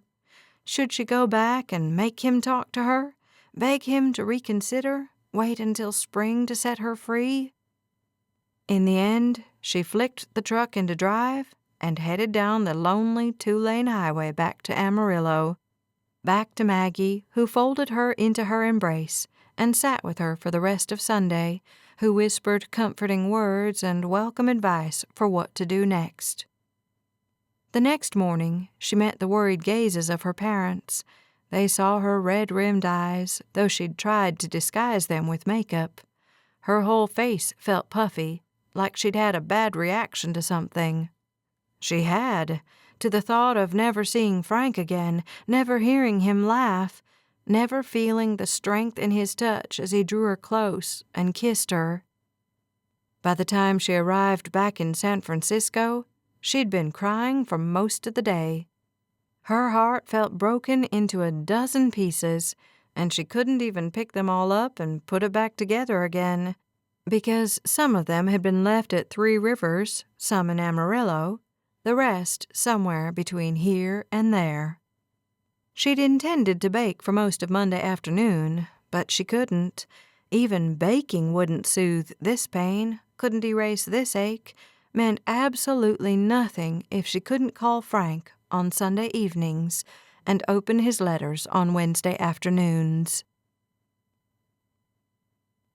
Time numbed Heidi's wounds, and her accelerated classes made her focus on something besides her own misery. She couldn't get her soufflés to rise properly, though, because they required an oven at the exact right temperature and no fiddling once they went in, and she couldn't help but check on them periodically. She wasn't sure why, but she knew her anxiety had something to do with it. Melanie pulled her aside after one class just before Thanksgiving. "Heidi, how are you feeling?" "Just fine." Heidi kept her attention on the counter, wiping in a circular motion, though it was clean enough now. "You seem distracted." "I'm not. You're the only one who hasn't been able to show me a suitable soufflé." Heidi started nodding and couldn't stop. "I'll practice tonight. I'll get it tomorrow." She wrapped up her kitchen supplies and started unbuttoning her chef's jacket. "Is that all?" "No," Melanie said gently. "I'm worried about you. You haven't been the same since you went to see your boyfriend. Is everything okay?" Tears sprang to her eyes. She shook her head and wiped her face before she cried in public. She had managed to keep her emotions in check when with others, except for when Maggie called. She'd been phoning Heidi every couple of days instead of just on Fridays. Heidi had appreciated it, but she broke down every time. But she'd kept her composure in front of others, even those at church. She hadn't been able to find her usual solace at church, but she kept attending anyway, hoping for a miracle, a message, something. "I'll be fine," Heidi said, finally lifting her eyes to Melanie's. "Thanks for asking." She escaped as fast as her feet would take her, wishing she could run away from her life completely. As she hurried home, for the first time since she'd started baking in pastry school, Heidi wanted to leave San Francisco. Then do it, she thought, as she fumbled with her keys to get into her apartment. She paused. Could she? Dared she leave San Francisco? What would happen with her classes? What if she simply got on a trolley and rode until it didn't go any farther? Who would miss her? When would they realize she was gone? Feeling small and insignificant, she ducked into her apartment and locked the door behind her. Only one thing in the world had been able to calm her when she'd felt like this previously: Frank's embrace. And prayer. She hurried into her bedroom and dropped to her knees, desperate to do something to drive away these feelings of inadequacy and despair. The following day, Heidi's soufflé turned out correctly. She proudly dusted it with powdered sugar and took it to Melanie's counter in the front. "Beautiful," Melanie said. "Your practice really paid off." Heidi smiled, though she hadn't practiced last night. She hadn't been able to do much more than stare at the television and wish for the answers she needed to materialize on the screen. They hadn't. "So, with only 3 weeks left until the Christmas break, you'll just need to finish your hours. How is that coming? And complete the checkoff list you got at the beginning of the semester." Melanie reached for a pen. "If you've got that today, I can check off the soufflé." "It's in my binder. Just a minute." Heidi returned to her station and collected her binder full of recipes, notes, lectures, and the dreaded checkoff list. Melanie signed by the soufflé and checked Heidi's hours. You're about 20 hours behind. Melanie glanced up in alarm. Were you aware of that? Panic sliced through Heidi. She knew she'd fallen a little bit off in her baking practice hours, but 20? She shook her head, determination pouring through her. I'll get them done. You have 3 weeks, Melanie reminded her, as if Heidi hadn't heard her the first time. She glanced at the paper again. But I have every confidence you'll get them done. She slid the page back to Heidi. Bring me the baklava after you perfect it. Heidi gave her the brightest smile she could muster, which meant it barely curved her lips. She cleaned up her station and headed for the market. She'd need phyllo dough and walnuts to make a decent baklava, and she might as well start there. 2 weeks later, Heidi only had 5 hours to finish her required baking hours and an entire Sunday afternoon ahead of her. December on the coast was misty and windy, and she clutched her coat closed at the throat as she leaned into the weather to get up the hill to the church. Her mind ran through the delicacies she'd baked that afternoon, and she slipped into the back of the chapel unnoticed. She hadn't been sitting by Damon for the past several weeks as she considered his offer to partner with him.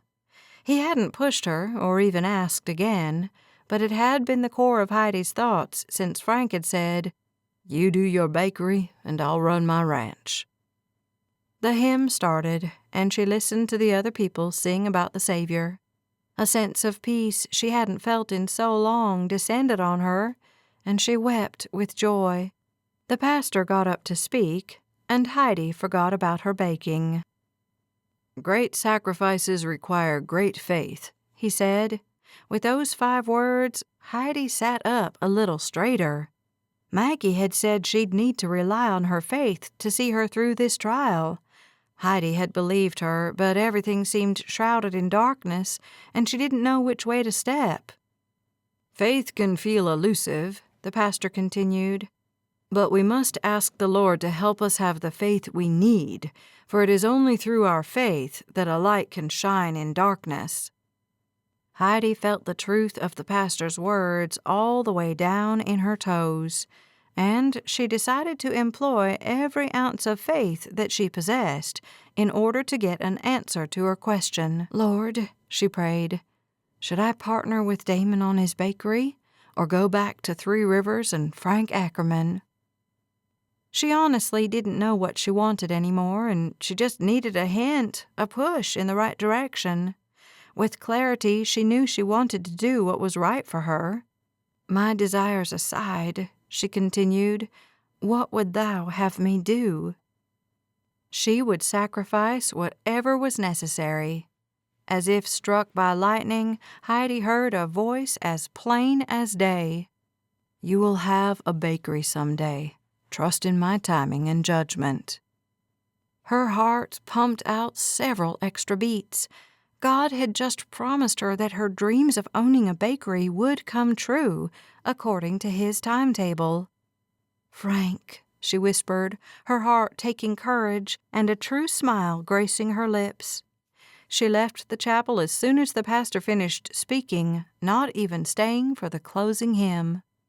Once home, she dialed Frank's number, her fingers shaking and her heart thundering like a herd of wild horses. He didn't answer, and she hung up, crestfallen. She moved into her kitchen and started preparing a chocolate mousse she'd take over to Damon that evening. She needed to tell him she wouldn't be partnering with him. Though a nervous vein squirreled through her, the weight that had been sitting on her shoulders for almost 2 months had disappeared. She hummed like she used to as she melted chocolate and whipped the egg yolks with heavy cream. Her heart felt full, like it had broken free of the constraints she'd put it in all those months ago. With a firm mousse and her courage in place, she walked the few short blocks to Damon's. He answered the door with, "Afternoon, Heidi," and a smile at her dessert. "What'd you make?" "Chocolate mousse." He stepped back to let her in. "You almost done with your hours?" "I have 4 more," she said as she went into his apartment. He collapsed on his couch. Can you believe we only have a few more months of this? He exhaled and wiped his hand through his hair. I'll be glad when it's done. I'm tired. She flashed him a tight smile. I'm not coming back in January. He turned his head toward her slowly, almost as if he couldn't get it to move through the air. What? I'm headed home at the end of the week. She needed to cancel her lease, find boxes, get everything shipped, talk to her parents. I can't partner with you on the bakery, Damon. I'm sorry. He waved his hand like that was the least of his worries. You can't quit pastry school, Heidi. Her emotions bubbled to the surface, and her exasperation nearly bled into her voice. Why not? Because you're 3 classes away from graduating. She shook her head. Doesn't matter. You're the best pastry chef I've ever met. Her chin wobbled. I'll leave this mousse in your fridge, then. She moved into his kitchen and pulled open the fridge. He had hardly anything to eat inside, leaving lots of room for the mousse. When she returned to the living room, he stood in her way. Heidi. It's the right thing to do, she told him, her voice barely loud enough to cross the distance between them. What is? I'm going back to Texas. My heart is there. Frank's there. He can wait. I got the confirmation I needed, she said. Going back is what God wants me to do. Damon pressed his lips together. I don't know how to argue with that. He looked at her with pleading in his expression. You're 4 months away, 3 classes. I know it doesn't make sense. No, it doesn't. She smiled, her anxiety and doubt gone. But I also know it's the right thing to do. I have faith that it is.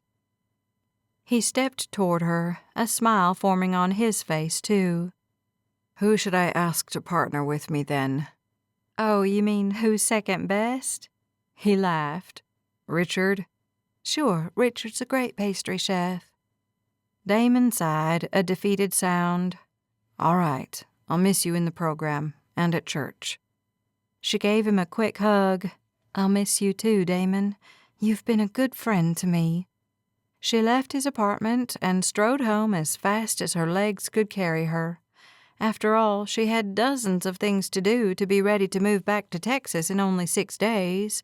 And at the top of her list, call Frank until he answered.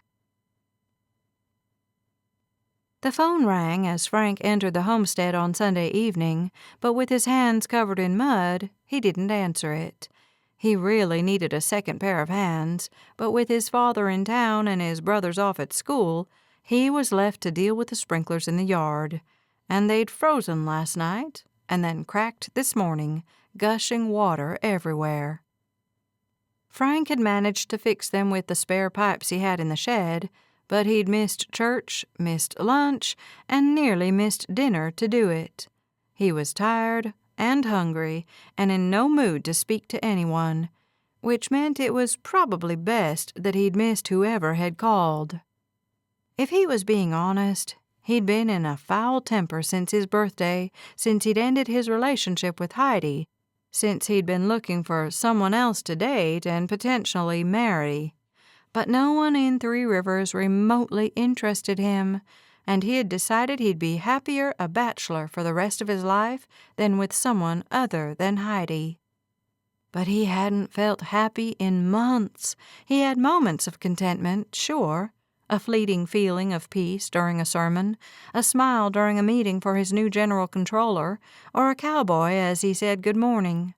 But never true happiness like he'd known when he held Heidi's hand, or kissed her under the stars, or pictured her baking in the kitchen she'd practically designed for his homestead. Without her here, the ranch felt emptier than it had previously.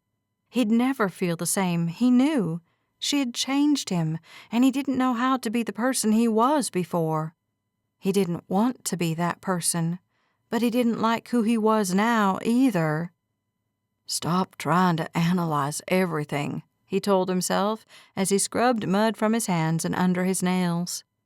He'd thought he'd start to feel better with time, But after 2 months and the pain still as fresh, the wounds still raw, he suspected it would take years for him to get over Heidi. But that was more analyzing, and Frank didn't have time for that. Though it was Sunday, with the sprinkler set back, he hadn't made it out to the horse barn yet. With darkness fast approaching, he dried his hands and hurried back out the door. He had gotten a new horse over the Thanksgiving weekend, and he had to be trained every day. Frank found comfort in the familiar motions, in the steadiness of the animal. "Hey there, Squirt." The horse, a gray-spotted Arabian, snorted and tossed his head. Frank led him to the fenced circle where a pole with a plastic bag lay in the dirt. The horse trotted away from Frank and kept his back to him, like he'd been doing for the past couple of weeks since coming to the ranch. Frank just needed Squirt to trust him, to want to be in the center of the circle with him instead of on the fence line. He picked up the pole and shook the bag, alarming the horse into a trot around the circumference of the pen. He clicked his tongue and kept his face toward the horse at all times, moving with him in the circle. Eventually, Squirt would tire and come into the center. He'd been doing it more and more quickly each day, and Frank hoped that this week he'd be able to take Squirt to the circle and have him stay in the center. Only 2 times around, and Squirt slowed to a walk. After a few strides, he came in close to Frank, his head bowed and his trust complete. Frank dropped the pole, and Squirt stepped right over the plastic bag that usually antagonized him. "There you go." Frank ran his hand up the horse's nose to his ears. "Right here."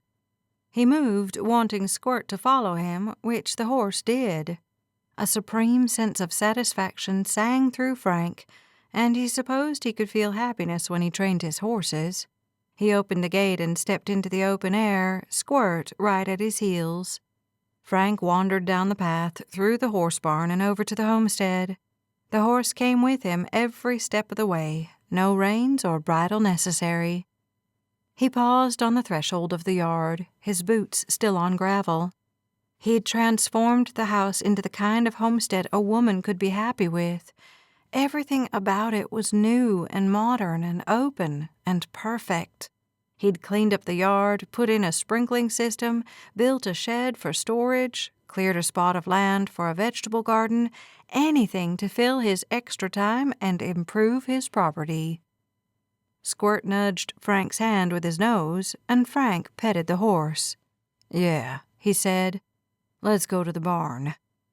He turned his back on the homestead he'd spent the better part of 6 months building, wishing he could leave it all behind. The weeks passed as weeks did, and Frank didn't spend more than 5 or 6 hours in the house. He couldn't stand to be there alone, surrounded by so much space. At least outside he could breathe fresh air and feel a sense of freedom. The walls he'd built, though improved and providing a better space, made him feel trapped. Early Sunday morning, just as the sun started to rise, he took Squirt to the pen, but he didn't immediately trot to the opposite fence, his back to Frank. Instead, the horse stayed right by Frank's side, his soft snuffle the indication that he was ready for the next part of his training.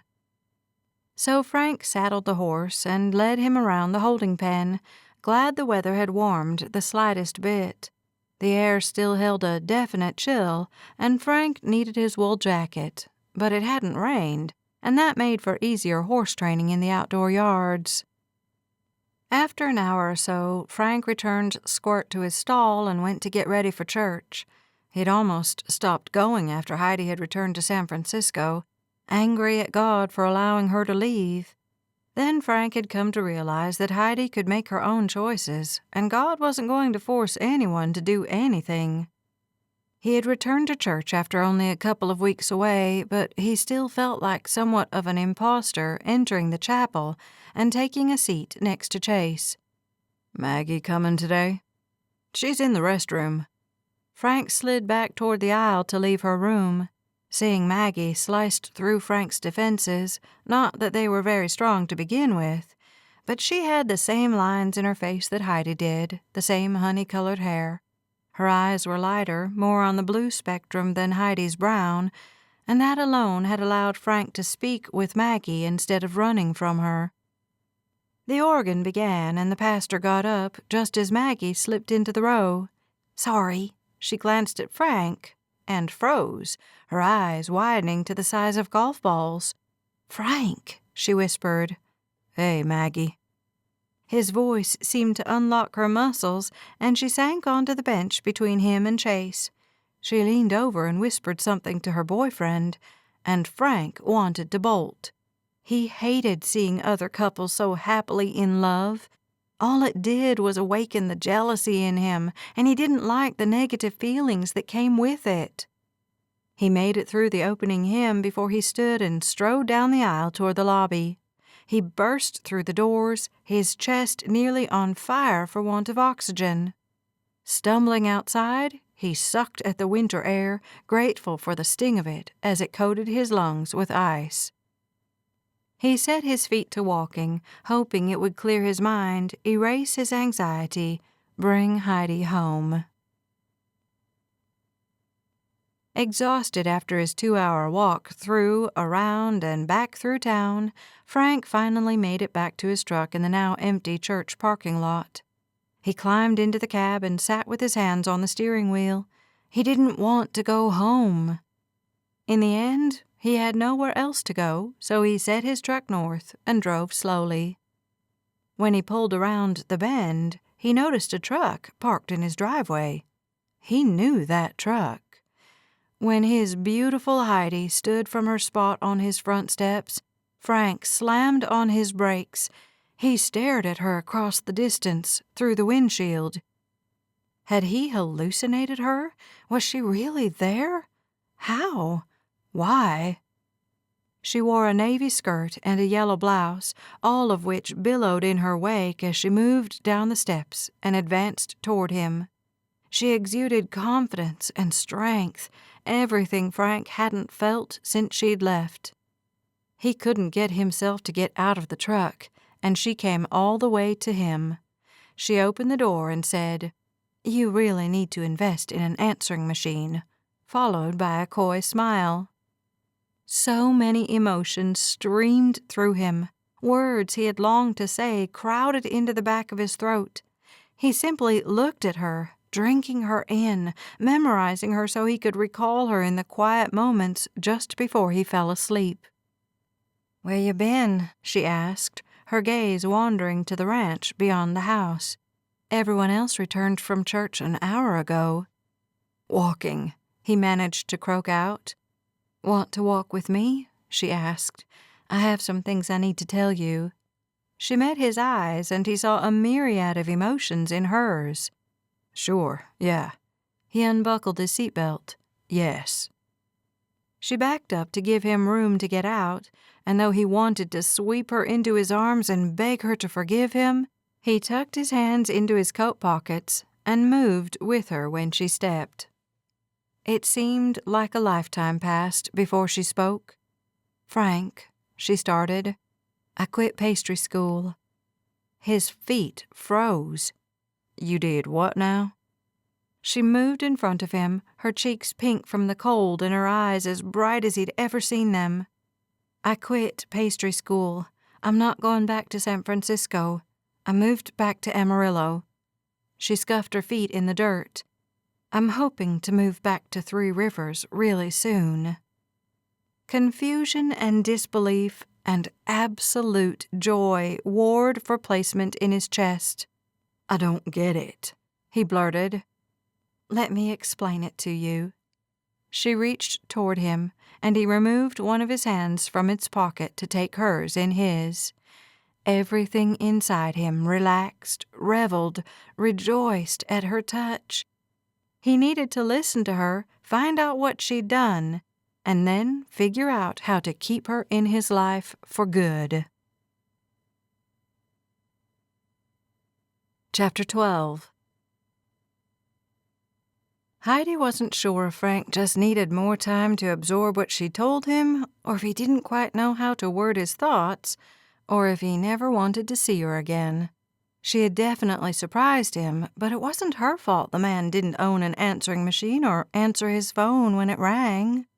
He had said he'd spent little time in the house this week, and with his sincere apology, she'd believed him. He had let her hold his hand, but he had pulled it back the longer they walked, the longer she'd talked. But she wanted him to know everything that she'd felt when he broke up with her, everything she'd thought about, prayed about, worried about, everything she'd been through as she struggled to make her decision.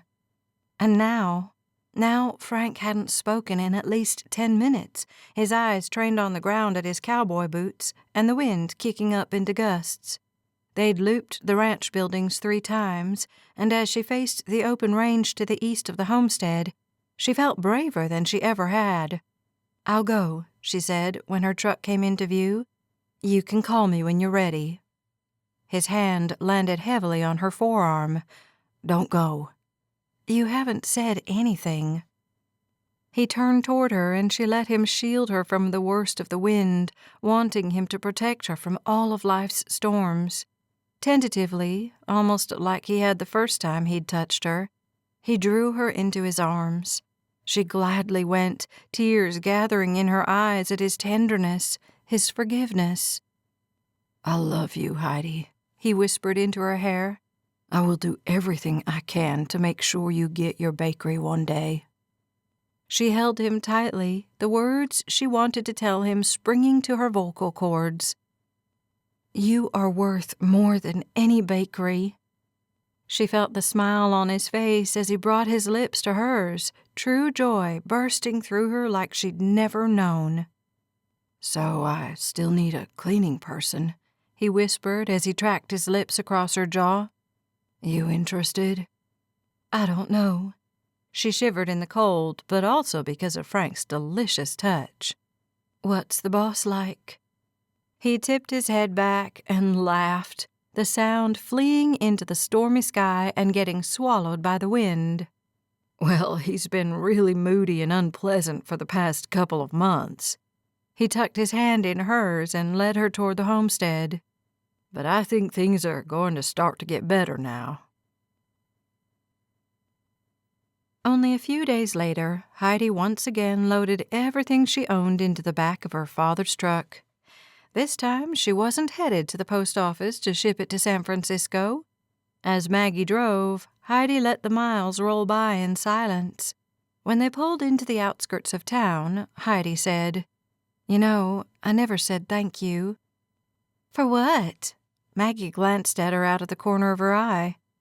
"For telling me I had great faith." Heidi took a deep breath, feeling stronger than she ever had. "I'd never really felt that way about myself, but when I needed it, my faith was there." She threw a smile in her sister's direction. "And that's because of you." "Well, I don't know how much I did." "You've always been right about Frank," Heidi said. "I shouldn't have told him about the bakery, and I should have had more faith to do what God wanted me to." She looked out the window as Main Street went by. "I got there, but it was a harder path." "As long as you got there." Frank met them in the parking lot at the ranch, and he had his wranglers carry Heidi's things back to her cabin.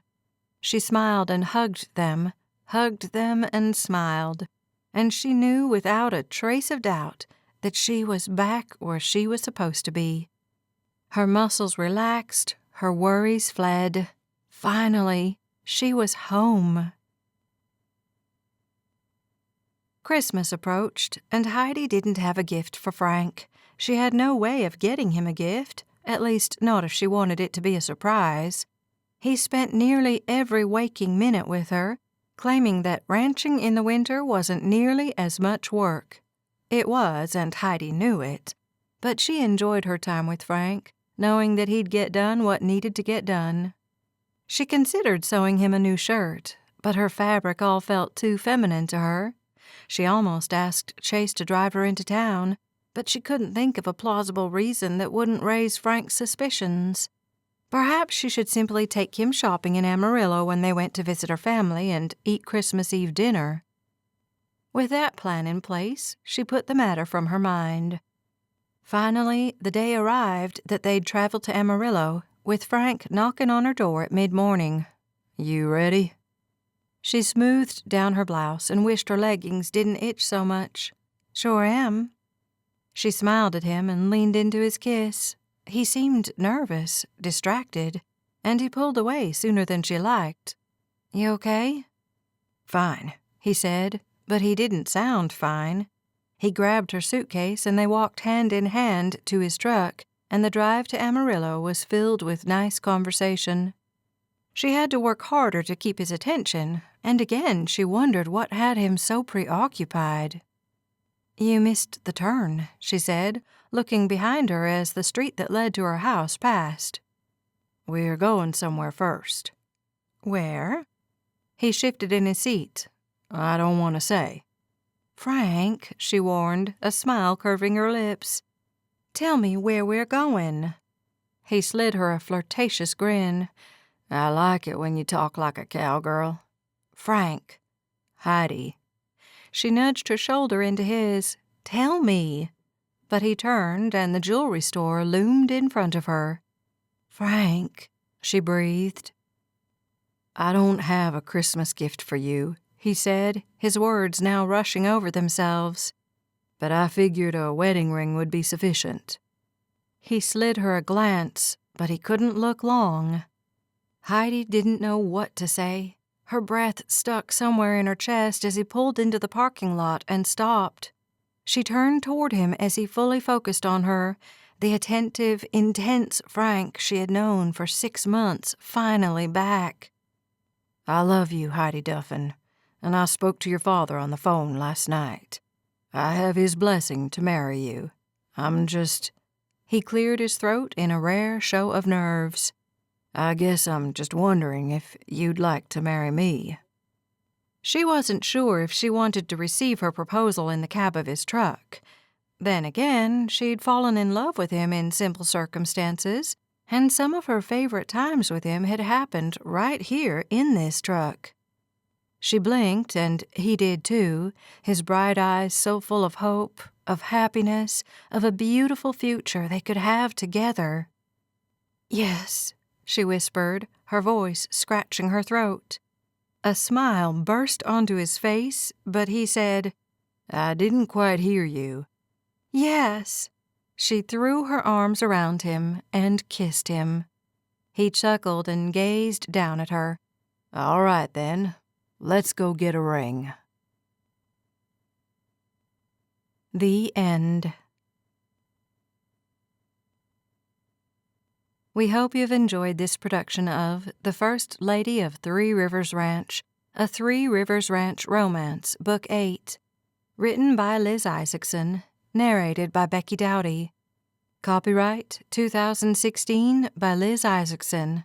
Production copyright 2017 by Liz Isaacson. Please visit lizisaacson.com/books to learn more about her growing library of unabridged audiobooks. This